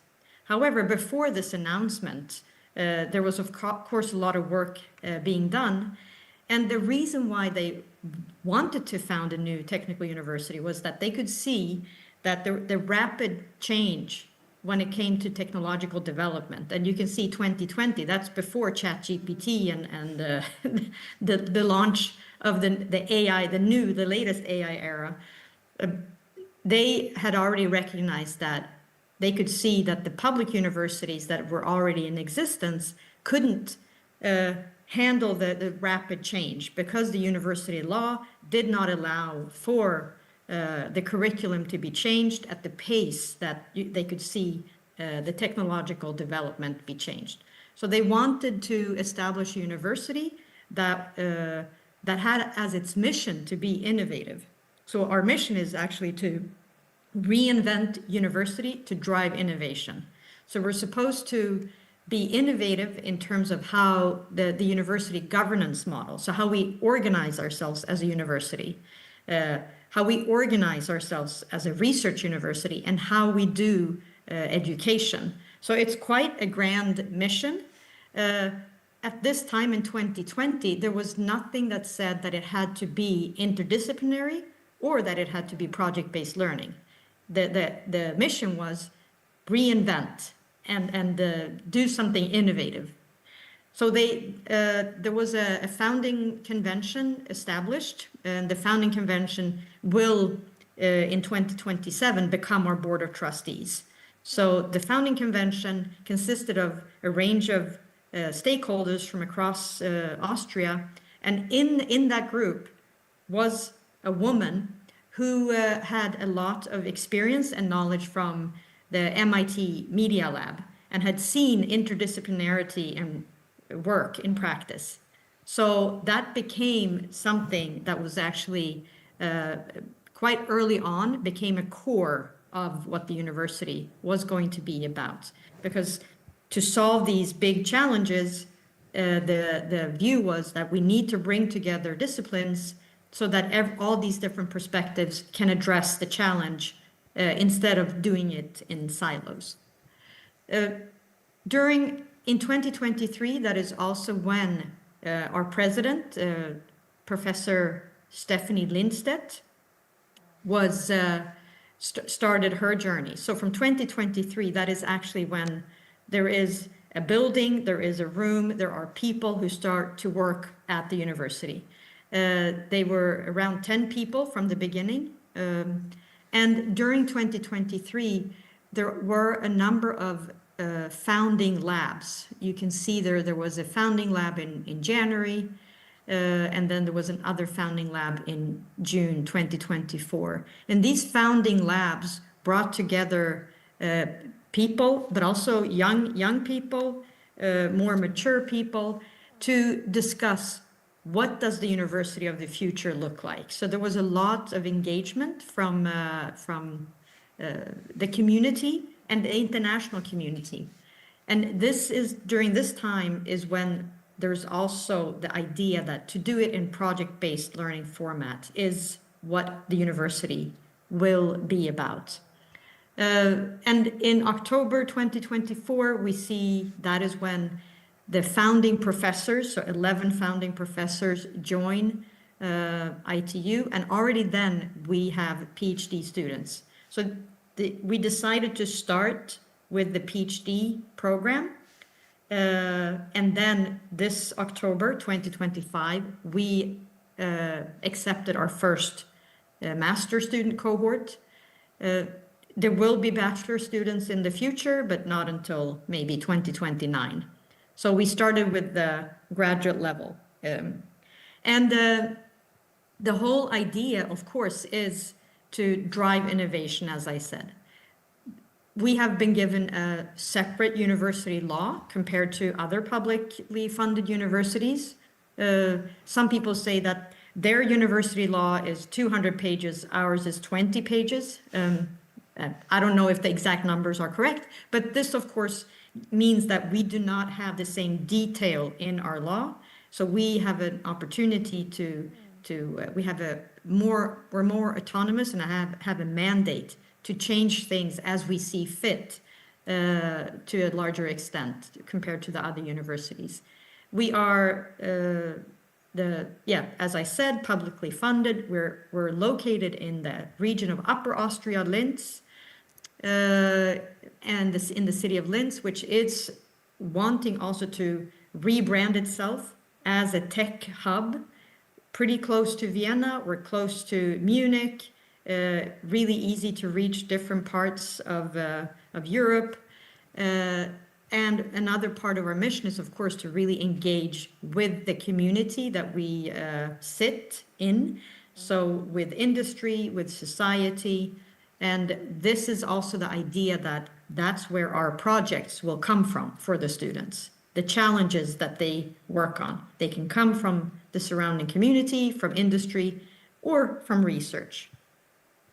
I will stop sharing now. Fantastic.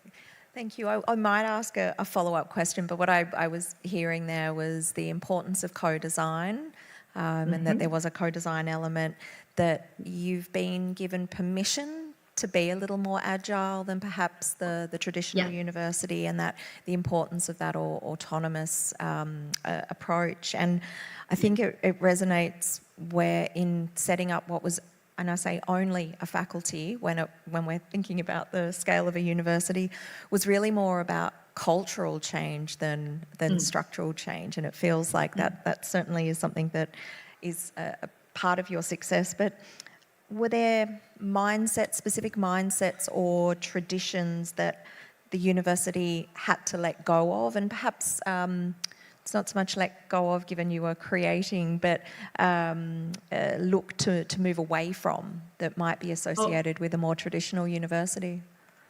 Oh, definitely. I mean, we're still having to do that. And I think that's something we will have to think about and be aware of all the time as we continue our journey, because it's very easy to fall back to what you know, especially when we are sort of growing rapidly. because it takes time to change. It takes time to unlearn, and you have to be very aware of what you have learned and what you're bringing with yourself into this new organization, and then to unlearn it. But I think one of our, there are some sort of things put in place to help us with this question. And one is that we are an international university. We're actually the first public university in Austria that is fully in English. So everything we do is in English. And we have a very international staff. And this helps us bring their perspectives into the university. So I come from Sweden, my colleague comes from Great Britain, and someone from Germany. I mean, there's a huge range of different perspectives. And something that maybe I think is not so innovative that I bring with me could be very innovative in the context that we're in. But this also means that the conversations that we have, they can, some things take time because we have to translate what we are trying to achieve. We have to translate it into a common language. So definitely letting go of some practices. Fantastic. And I think that approaching this as the entire education model being grounded in interdisciplinarity, we know that different disciplines construct knowledge in different ways, and that often one of the challenges as being an interdisciplinary learner is becoming sort of epistemically bilingual. And do we risk, or will you risk, producing generalists with no home discipline at all? Quite a provocative question, but very keen to hear your thoughts.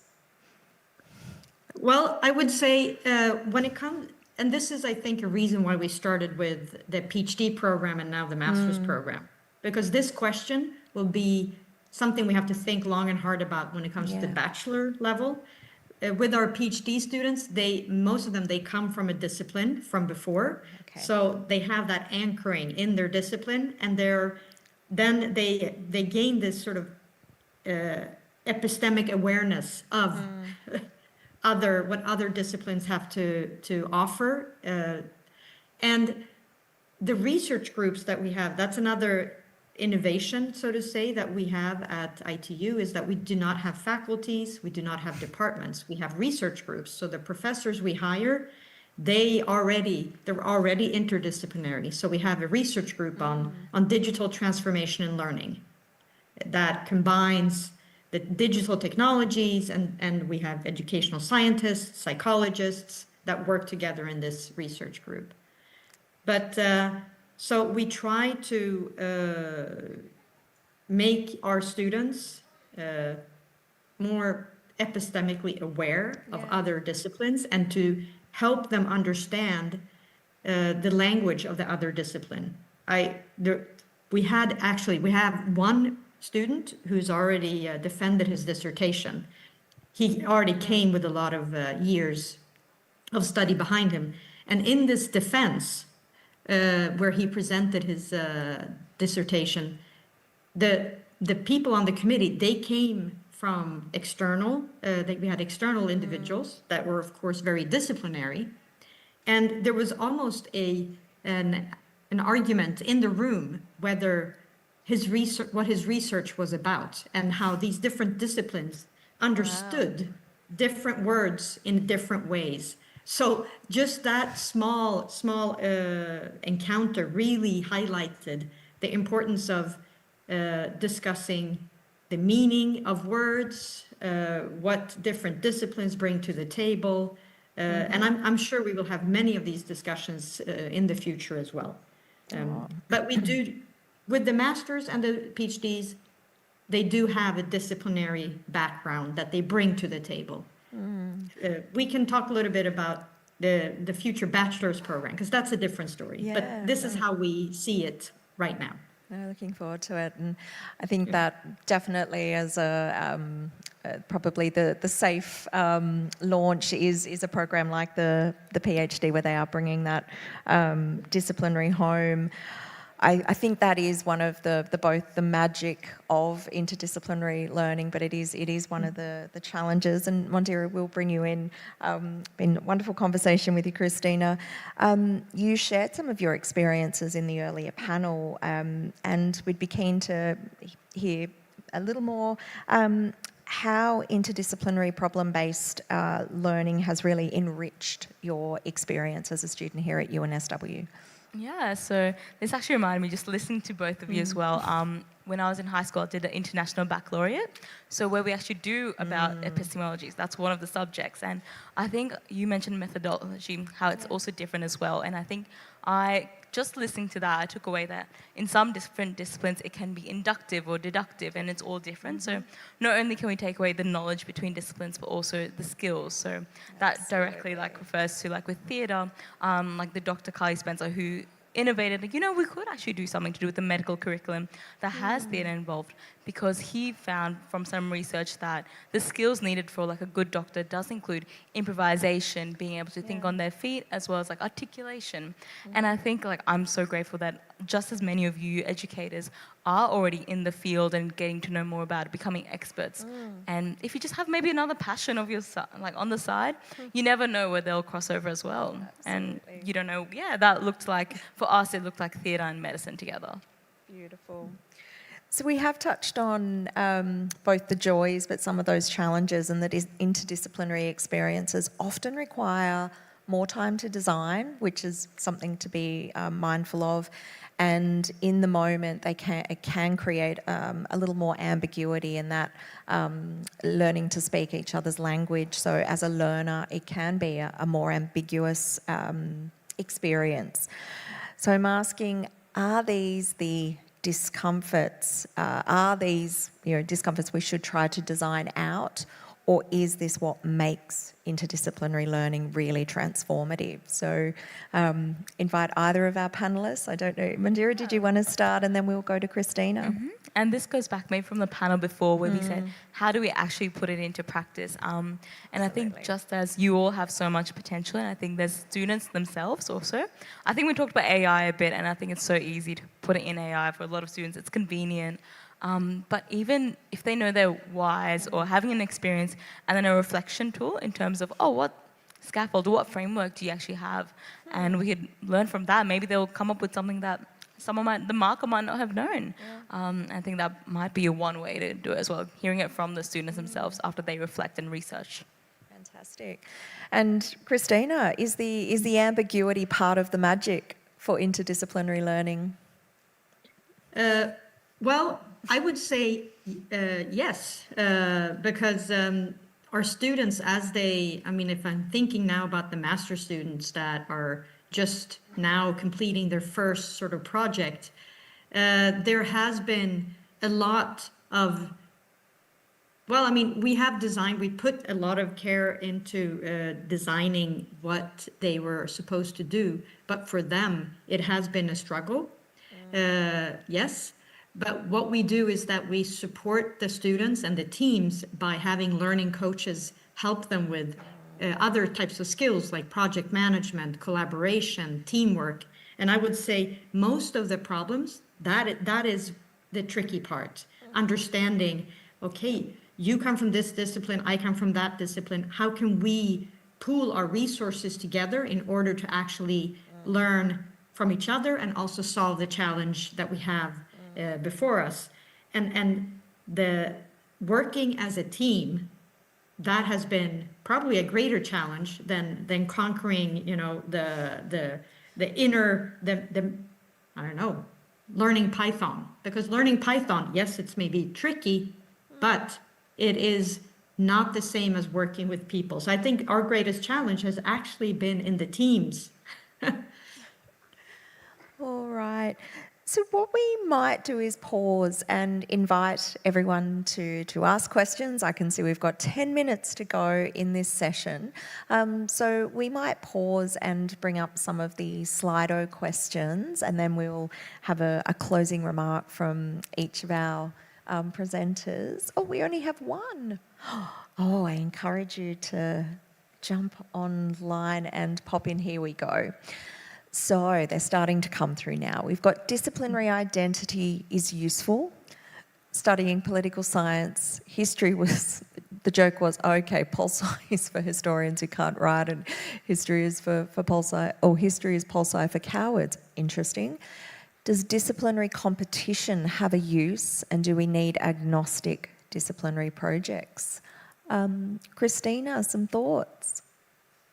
So the question, could you repeat the question, please? Oh, I'm so sorry that you won't be able to see them. Okay. No. Yeah. Okay. It is about, does disciplinary competition, I think that's the core, have a use? And do we need agnostic disciplinary projects? Okay. Well, I got access now to the chat, so I see the question now. Okay, I just lovely. wanted you to know. But disciplinary competition, we actually, that is something we try to not discourage, but mitigate, because at our university, it's a technical university, and very quickly we could see already when the PhD students arrived that a computer scientist had higher status than, well, let's take the historian here or the political scientist because of and we could quickly see this. So there we had to actually mitigate, because that type of competition was not healthy and was not constructive. However, and we needed to sort of encourage, and we had an artist that didn't really feel like that person could be heard in the team as they worked on their project. So really encouraging the sharing of perspectives in our setting was more constructive and more fruitful than making the disciplines compete. Interesting. Did you want to comment? Yeah, and I think this is quite interesting. I haven't heard about this, but I would say there is beauty in this, that we can actually identify maybe even limitations or gaps. So it looks like if historians, maybe there's more writing courses or something. And then I'm not too sure where the cowardness comes from, but even that, it might be something to explore. And I think it's more of a gap as well, and something we can just look more into. It's an opportunity. There's a whole body of literature around the sort of, call it, dominance of disciplinary paradigms and whether that creates biases in interdisciplinary learning. So it's a really fascinating question and topic to explore. We might move to that second question there, and I'm just mindful of time. We have almost 5 minutes. Should we start our students on the path to build interdisciplinarity first, or focus on building a disciplinary cohort? A great question. Thoughts, Mandira or Christina? Christina, you can take it away as the expert. Okay, I'll start then. I would say in general, like if we think about the master's and the PhD level, they already probably come with a disciplinary background, most probably. For the bachelor level, I think we can construct the curriculum in a way to support both sort of a more disciplinary. However, here maybe it's good to start perhaps with multidisciplinary and then move into more interdisciplinary in the later years. Yeah. I know there is a university in Europe called Aalborg University. They do project-based learning from day one, but it's not interdisciplinary, because introducing interdisciplinarity is, of course, something that it introduces complexity. Absolutely. And there is, I would say, there is a need to create some type of foundation to stand on, so that you have your anchoring somewhere. And yeah. And so as a Future Students Ambassador, I do answer a lot of questions about, what subject should I take when, or what should I take, double degree or not. And I think, I don't know if it's practical, but why not allow the student to choose? So currently, with our term system, they can choose if they're doing, like, let's say, a law and arts. Do they want to take all their law courses in term one and then all the arts? Some students prefer having, like, the mix and match. Like for myself, I liked having chemistry while visual arts in high school, because I could, like, turn my brain off and turn the other part on. But I know some students prefer, no, I just want to do term one, have like an analytical brain, and then next I want to have more of the creative side. So why not let the students choose depending on how they learn? Perfect. So we might pause on the questions because I do want to provide some time for each panellist to give some closing remarks with a question, and then we have a very exciting award ceremony to move into. So my question for each of you is, what is a piece of practical advice that we can share to inspire our educator community who are perhaps at the beginning or looking to advance the possibilities of infusing interdisciplinarity into their practice or into the curriculum? So perhaps what it means to be a student studying those interdisciplinary experiences, and then we'll give final words to Christina. I think as a student, I know my worldview is so limited right now. It's just a drop in the ocean. And that's why having mentors like yourselves, as I mentioned, you guys are, and you must be as well to a lot of students. And for me, that meant looking at like maybe this professor and that doctor, and truly just saying, oh, like Dr. Kali, he does salsa classes for medical students outside of our class. And it's been so much fun, and I can't see exactly right now how it's been helping, but I know in the future it's still something fun. And that's what, so maybe it's all about mentorship, us actually kind of being led by you, inspired by you, and that might spark something new for us. Beautiful and so humble. Your world view, I don't believe any of us think it is limited. Christina, final piece of practical advice to inspire our educator community. Yes, I'll be very practical. Our experiences from launching the master's program this fall. The student cohort that we received were very enthusiastic. They still are very enthusiastic because interdisciplinary project-based learning is not for everyone. But so it's really important to be very clear so that the student knows what to expect. And we have learned that we will probably have to be even more clear that it is not a traditional lecture hall type of setting, and it's not discipline focused. But we could see, and I think this is my practical advice, we need to make sure that the first project that they do together, the first interdisciplinary project, they need time. We're very ambitious, and our students got a little bit overwhelmed. That's to give you the short version. So make sure to create enough space so that you can remove, scale down, and actually enable the students to really learn in depth what it is you're trying to teach them. Because a lot of them have never done interdisciplinary learning before, and it's complex for them. Absolutely. Yeah. Complexity and ambiguity abound in any of those interdisciplinary experiences. So I think the joy of reading, our ambition around bringing these experiences into the curriculum for all students means that we all have a way to advance the strategy and really see this flagship initiative fully implemented across all of our programs. I'd like to close, hopefully on time. I think we're right on time.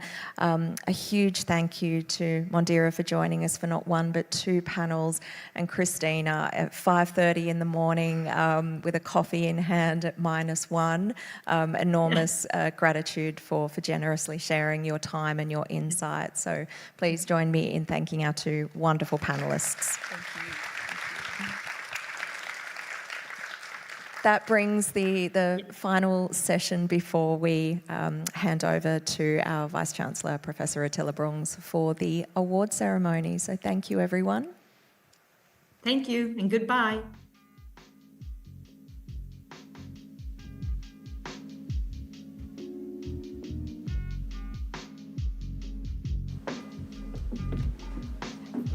Okay, now we get to the very exciting part of EduFest, which is our award ceremony.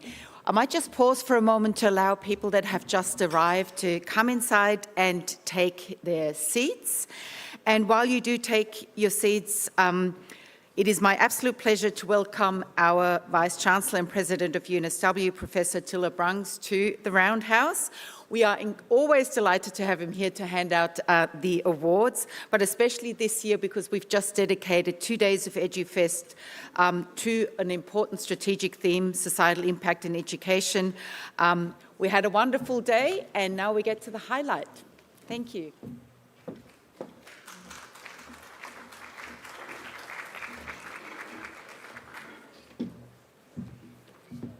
Thanks, kindly, Tini. I'll just wait till everyone has a chance to come in.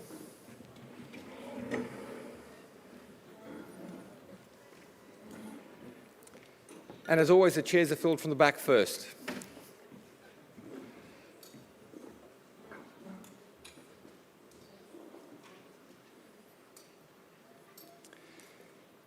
Okie colleagues. Again, as Tini said, it's an absolute delight to be here. I've had a quick brief as I came in about all the awesome things that you've been talking about. I know you've probably done an acknowledgement already of country, but I'd like to always start by doing an acknowledgement as the traditional elders for custodians of knowledge for the site that we're on here and all the university campus right around New South Wales. The Indigenous knowledges that have been developed here for 60,000 years are an incredible strength, an asset that the university can draw on as we face some really interesting times going forward. And that's one of the things that makes me so excited about what you've been... Ooh, that suddenly got loud. You can hear me enough down the back? Yep. It makes me so excited about what you're doing here in the last couple of days.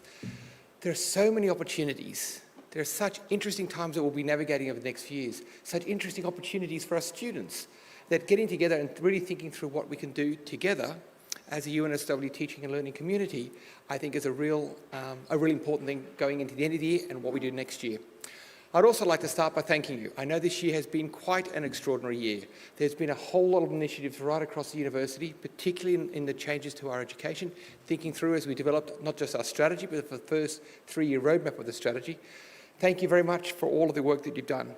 Also for the dedication, creativity that people do here, supporting our students, supporting their learning journeys, supporting students who want to, or people who want to be students at the university every single day. I know sometimes the things that you do, day in, day out, the acts of support, kindness, generosity go unnoticed, and I just want to say they don't go unnoticed. Because if you think about it, the wonderful community that we create at UNSW is a direct result of your day-to-day actions. For those of you who had the opportunity yesterday, we saw the Community Day. Who had a chance to go to Community Day? Some of you? Which was a lot of fun, and I saw a whole lot of potential students there as well. You know, people brought families along, but the sense of community that we have at University of New South Wales is special. And I've been speaking a lot in recent times. I've just done a few overseas trips to our alumni. And particularly when you go overseas, the incredible sense of belonging that many of our alumni have to UNSW is quite special. And it has all been created by the actions that you do day in, day out. So once again, I'd like to start by thanking you all for that. Also talking to Sarah, I was delighted to find out this year's EduFest is focused on one of our most strategic priorities. That is embedding our societal impact framework into everything that we do. Our societal impact framework is fundamental to our university. It's what we are. For those of you who read recently, University of New South Wales was number 7 university in the world in the QS rankings of sustainability. But the one that I got quite excited about was it was number 1 in social impact. And that is pretty good to be number 1 in the world in social impact. And that's because of the concrete nature of what we do. Many universities have things like societal impact frameworks. But the fact of the work that you did over the last 3 days, how do you make it real? How do you make it concrete? How do you embed it in all the activities of the university? That is what I also think makes UNSW so special. The very concrete, pragmatic approach that we take to wonderful aspirations around a societal impact framework, but what does it actually mean in the lives of students? What does it actually mean in your day-to-day work? What does it actually mean for how we engage with society? And it's those concrete and sometimes very complex questions that you've been tackling. So once again, thank you very much for that. The importance of I've just been doing lots of talks on the strategy, and I just want to keep re-emphasising, education underpins every single one of our pillars. I was just at the engineering, there's a few people from the engineering yesterday, I gave my faculty presentation, and we talked it through all 9 pillars. So we had a great conversation around pillar 1, which of course has education heart and centre, but just reinforcing, education activities of the university go through every single one of our pillars, particularly pillars 6, 7, 8 and 9. It's through education and through learning that all of the strategy will be delivered. And I think what we've been doing the last couple of days in the EduFest has been an important part of that. So once again, thank you very much for the wonderful work in your year. I'm very excited to be here because the last part of today gets to celebrate and recognise colleagues who've done an extraordinary effort. So now I've finished my speech and I assume someone else is going to come and help me give out the awards. Excellent, it's coming now. Once again, thank you very much.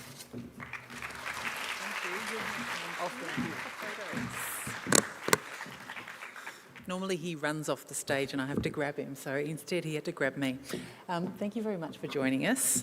The UNSW Teaching Awards recognise outstanding contributions to student learning and experience. Across 8 categories, these awards highlight excellence in innovation, teaching and education support aligned closely with our strategic priorities.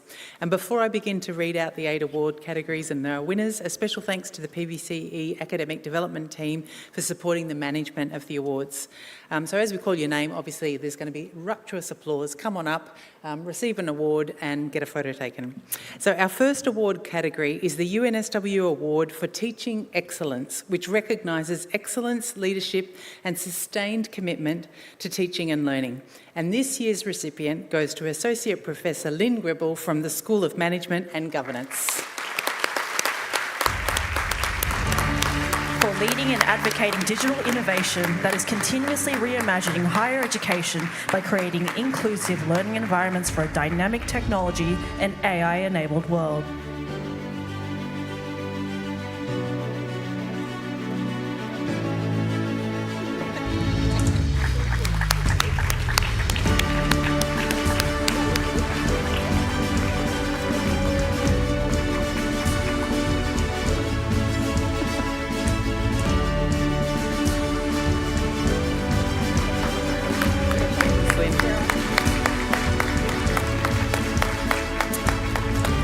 Award, I love the music going on there too. The second award is the UNSW Award for Sustained Excellence in Teaching, which honours individuals who have exceptional dedication to student learning over 5 or more years. And this year's recipient is Professor Mira Kim from the School of Humanities and Languages. Transforming international students' experiences through personalised learning, reflective practices, modelling lifelong learning and humanistic environments that nurture confidence, belonging, resilience and sustainable growth.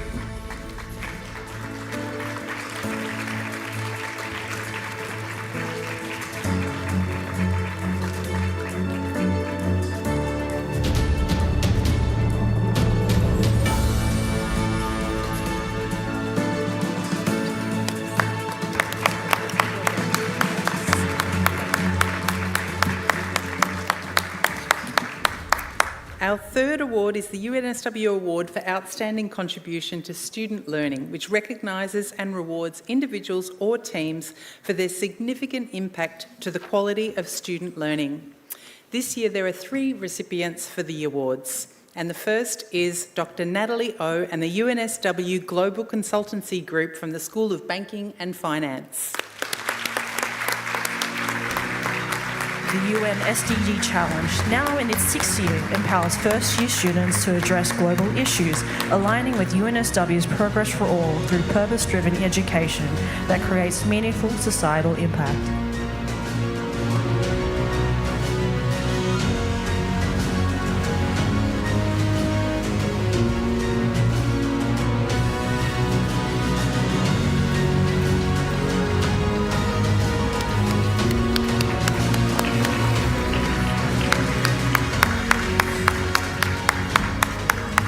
And the second recipient of this award is Dr. Sung Yung Yang from the School of Management and Governance. For contributions to the International Business Program at UNSW via innovations and leadership that better prepare students to meet the challenges of the business world.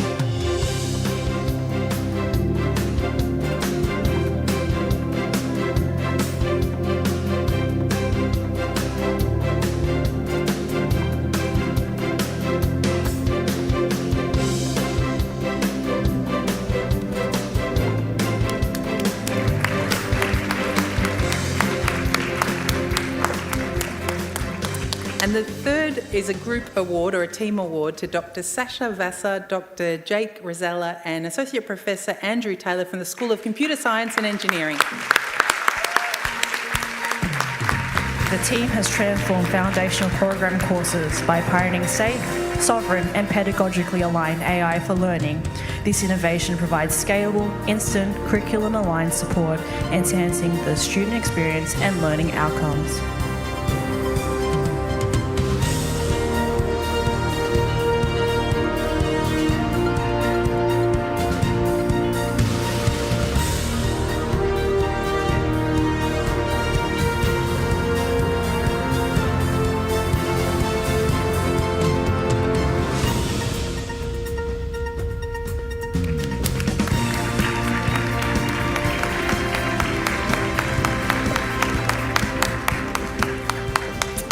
And our fourth award for this afternoon is the UNSW Award for Outstanding Contributions to Student Learning for Early Career Academics and Sessional Staffs, which goes to Dr. Nicole Green for Sessional Staff from the School of Biotechnology and Biomolecular Sciences.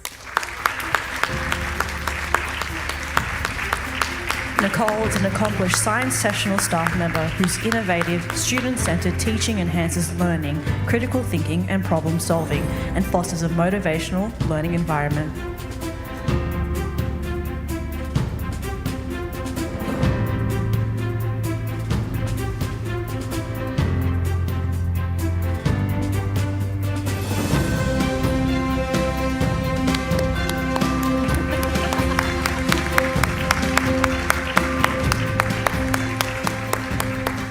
And our Early Career Academic Award goes to Dr. Geraldine Townsend from the School of Education.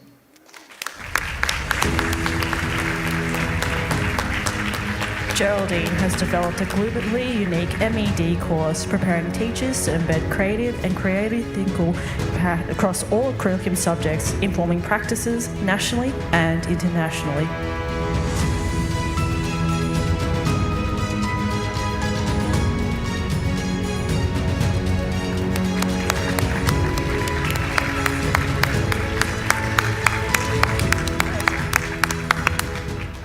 Our fifth award category is the UNSW Award for Programs that Enhance Learning, which celebrates innovative contributions to student learning and experience. There are two recipients of this award this year, and the first is a team award which goes to Dr. Song Ting Dong and Associate Professor Ting Yu from the School of Marketing. Marketing Analyst Hackathon showcases UNSW's leadership in marketing analyst education, strengthening its global reputation, enriching students through real-world challenges, cross-disciplinary collaboration, and prestigious international competition.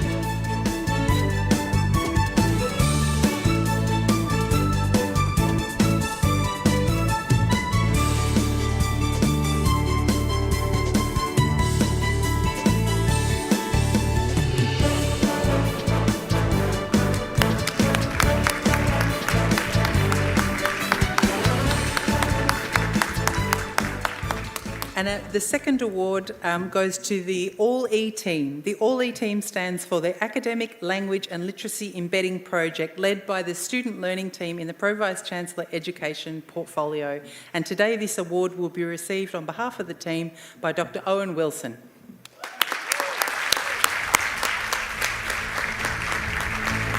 The All-E project embeds collaboratively designed, discipline-specific academic literacy support into courses, achieving 21,000 plus student engagements annually and significantly improving student equity, confidence and learning outcomes.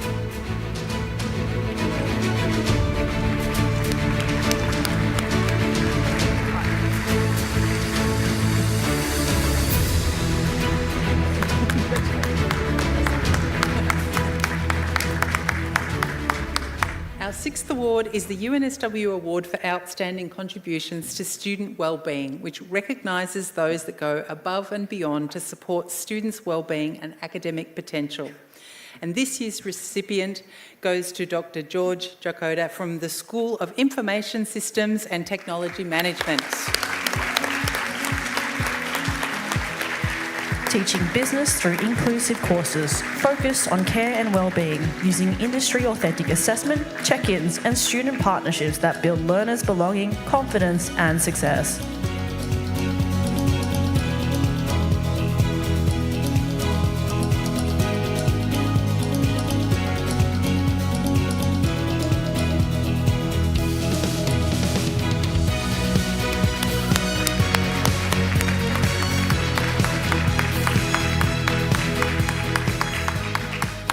seventh award is the UNSW Award for Learning and Teaching Support, which recognises individuals and teams who provide exceptional support for learning and teaching. This award recognises professional staff and teams as part of the Teaching Awards. And this year's recipient is the Education Design and Quality team, representing a cross-unit collaboration including colleagues from Law and Justice and UNSW College. And Dr. Angie Nguyen, Sarah Watkinson, Carla Samilo, Rebecca Crosby, Apana Jacob, and who's my last one? Maria, thank you, Maria Niradu. Congratulations to the entire team.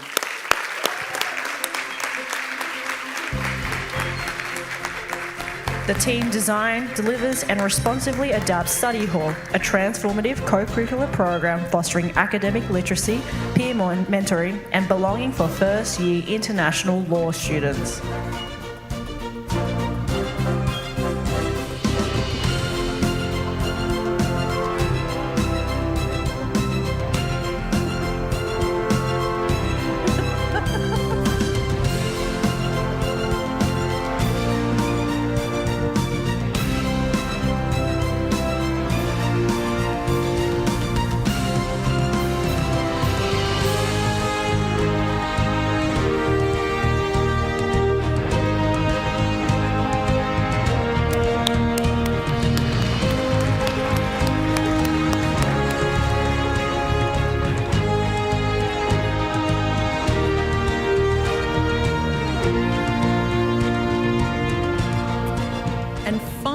The UNSW Award for Innovation in Teaching.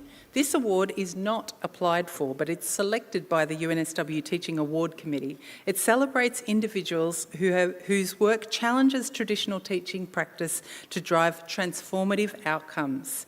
And so it's going to be one of these lovely folk or a team of folk from over here. So this year's recipients goes to Dr. Sasha Varna, Dr. Jake Rosella and Associate Professor Andrew Taylor from the School of Computer Science and Engineering.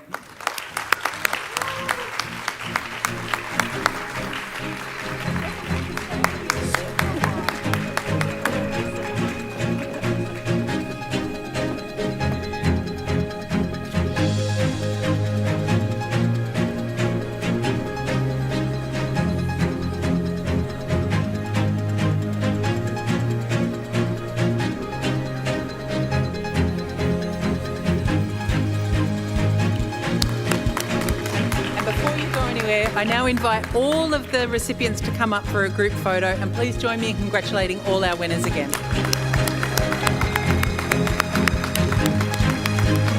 And if you're part of a team, you're allowed to come on up too. It's a group photo.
How the system works.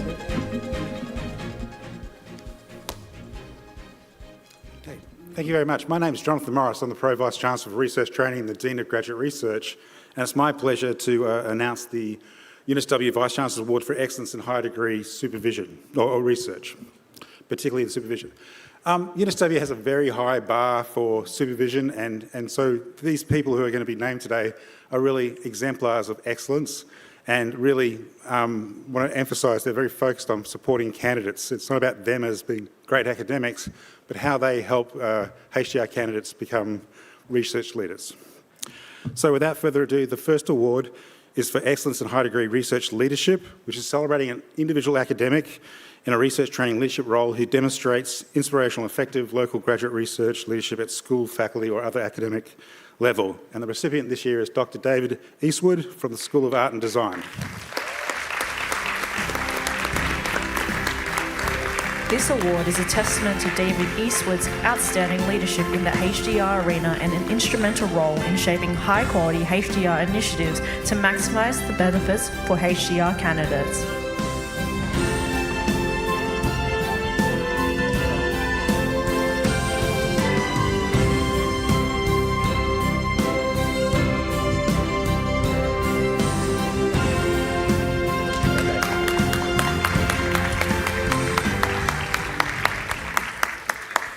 Okay, the second award is for Excellence in High Degree Research Supervision.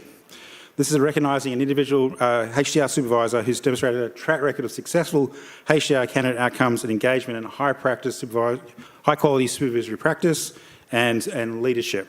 And the awardee this year is Professor Stuart Clark from the School of Civil and Environmental Engineering.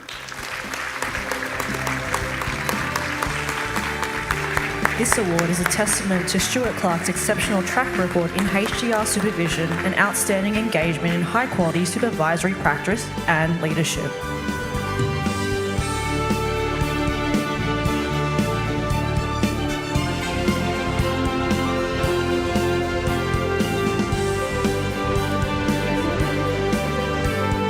Thank you, Stuart.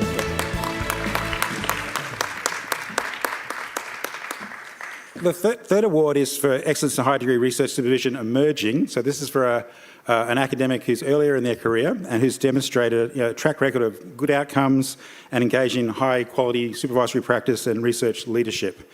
The recipient this year is Dr. Michael Nielsen from the School of Photovoltaic and Renewable Energy Engineering. Unfortunately, Michael couldn't be here today, so can we please just send him huge congratulations. This award is a testament to Michael Nielsen's exceptional track record in higher degree research supervision and outstanding engagement in high-quality supervisory practice.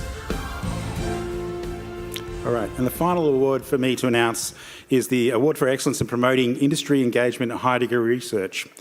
This is awarded to an academic who has initiated or supported innovative and transformational engagement between high degree research candidates and industry partners. This is a challenging one to fill, and so I'm really pleased to announce that the winner this year is Professor Garth Pearce from the School of Mechanical and Manufacturing Engineering. This award is a testament to Garth Pearce's exceptional track record in initiating and supportive, innovative and transformational engagement between HDR candidates and industry partners.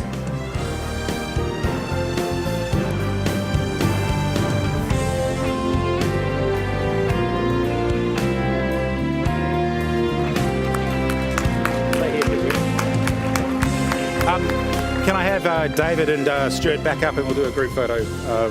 Thank you.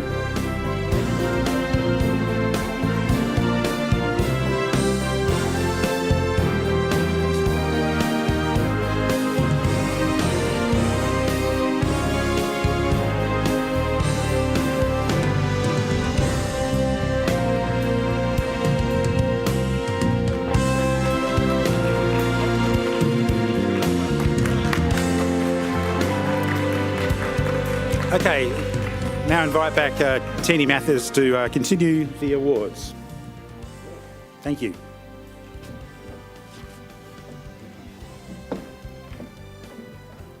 Okay, it's time for the UNSW Students' Choice Teaching Awards. They recognise UNSW academic and professional staff for their contributions to their students' learning. They're both nominated and judged by students. And this award highlights teachers who have made a real difference to their learning experience by going above and beyond, inspiring, elevating, challenging, and supporting their development as people and professionals. But before we announce this year's winners, we'd like to share a little video with you. I'll just give you one last letter to read. Oh my god. Wow. Oh my god. Okay. Wow, you guys really. My hope would be is that they have the confidence and that they can apply what they've learnt into making meaningful changes to society. Ebony, I'd just like to say thank you so much and thanks for your incredible work. Keep it up. I can imagine that progress sometimes feels slow, maybe like it's not even progressing, but it's incredibly impactful. This reminds me that this is a shared journey with my students. I think I just like to say that my students are the ones who actually inspire me as much as I hope to inspire them. My message to Christina would be that your efforts and your energy don't go unnoticed, that your efforts to become a better educator has led me to want to become a better student. I want them to walk away feeling more confident about what they can achieve and really unlock their potential. When you see that happening, it's tremendously rewarding. Simply thank you. That sort of enthusiasm is definitely noted and really appreciated. I want them to see not chemistry just as a subject. I want them to be able to break down complex ideas, to sort of explore the world and be able to feel confident in that world. I am very thankful and very grateful to have John as my teacher. John, you really are an excellent teacher. Thank you very much. Coming into the uni was a pursuit of a different career path and to find meaning in my life. Having this nomination just again reminds me of what I came into teaching for, and I wanted to make an impact in the next generation's learning journey. And I really hope that students coming out of my course feel ready for the future workforce.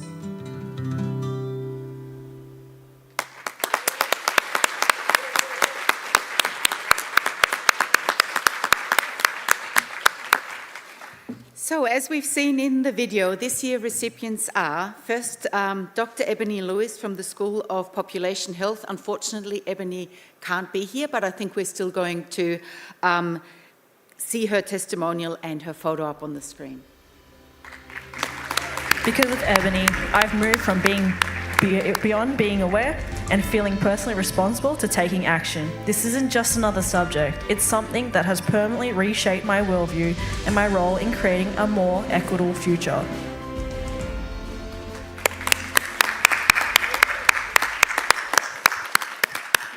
The next recipient is Dr. Christina Bayon from the School of Biomedical Sciences. Her method of teaching has allowed me to understand how I learn best. This has made me feel less discouraged and more confident about performing well in my tertiary studies and my overall future outlook.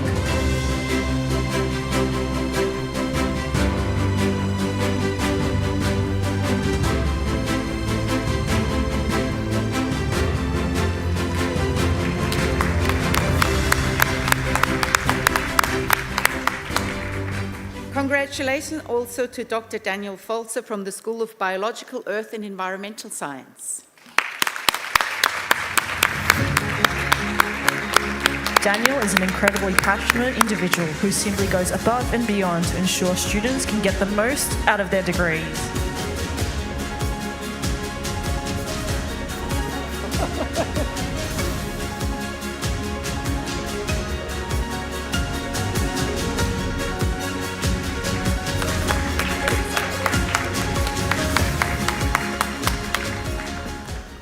Congratulations to Dr. John Cusick from the School of Chemistry.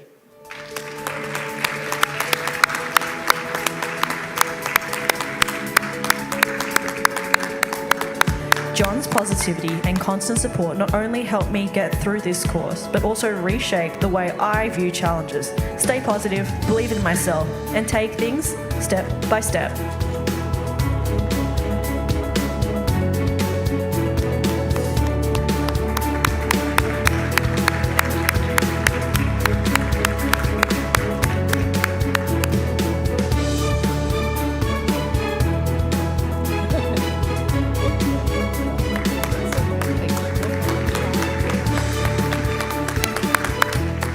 And last but certainly not least, Bin Huan from the School of Information Systems and Technology Management. His commitment to making learning inclusive, accessible, and genuinely fun has had a lasting impact on me and many others.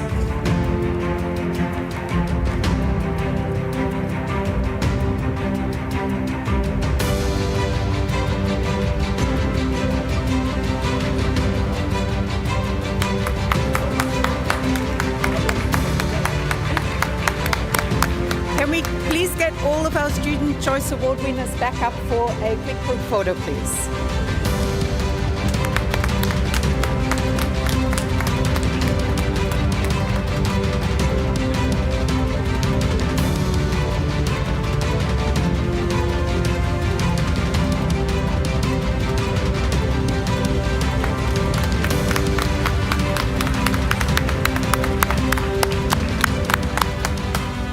Now, the final category of this afternoon's award is quite a unique one. It is our UNSW Past Leaders Award. PASS stands for Peer Assisted Study Sessions, and they're weekly group study sessions led by trained senior students who have successfully completed the course and usually excelled. PASS leaders act as a near-peer mentor, helping students build confidence, strengthen understanding, and feel connected in a supportive learning environment. This year, we had 122 PASS leaders supporting students across the business school and the university-wide programs with with almost 9,000 attendances across online and in-person sessions. For the PASS Leaders Participants' Choice Awards in 2025, 148 students nominated 69 of their PASS leaders. Their comments highlighted the kindness, inclusion, and dedication shown by our leaders, qualities that make PASS such a valued part of student life and learning here at UNSW. This year's recipients are Doha Qureshi, who is a PASS leader in math and the university preparation program, who unfortunately can't be here, but we'll clap for her anyway. Doha was always friendly, approachable, and extremely knowledgeable. Her extremely welcoming attitude and casual approach created a relaxed and supportive environment where we felt comfortable asking questions, no matter how simple or how complicated, and engaging in discussion.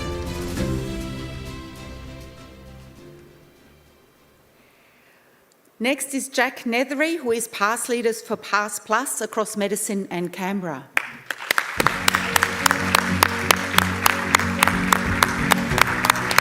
Jack did an excellent job at going above and beyond. Jack is calm, patient, and made an initially unfamiliar place very comfortable and safe. He gave us pointers beyond the slide content that helped us navigate Year 1.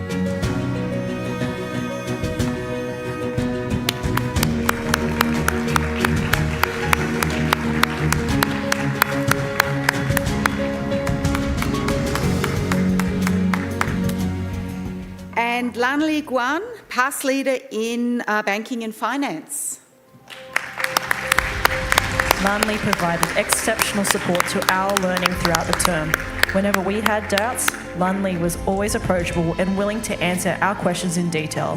Her dedication and encouragement created a positive learning environment and made a real difference to our academic progress.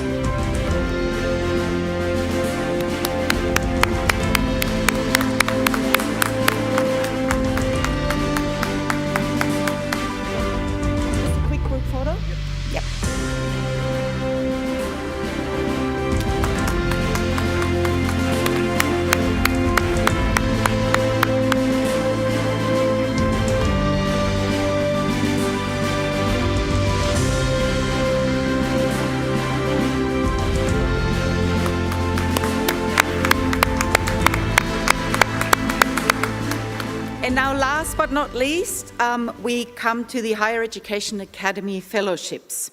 We would like to acknowledge all UNSW staff who have received fellowships in 2025. This year, 77 UNSW staff were awarded Associate Fellowship of the Higher Education Academy, and you can see all the wonderful names up on the slides now. Also, congratulations to the UNSW staff who became Senior Fellows, and Principal Fellows. Again, we're celebrating their names up on the screen. A big round of applause for all of them.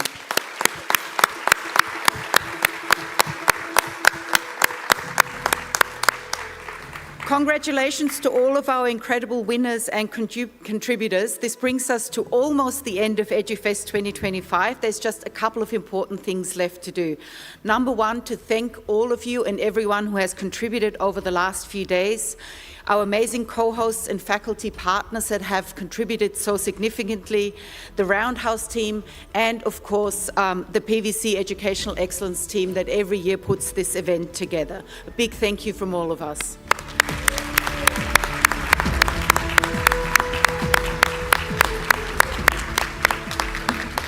Now, one logistical challenge to solve to earn our right to celebrate and have a glass, and that is we need all of our award winners back for one giant group photo. Can we do that? Thank you.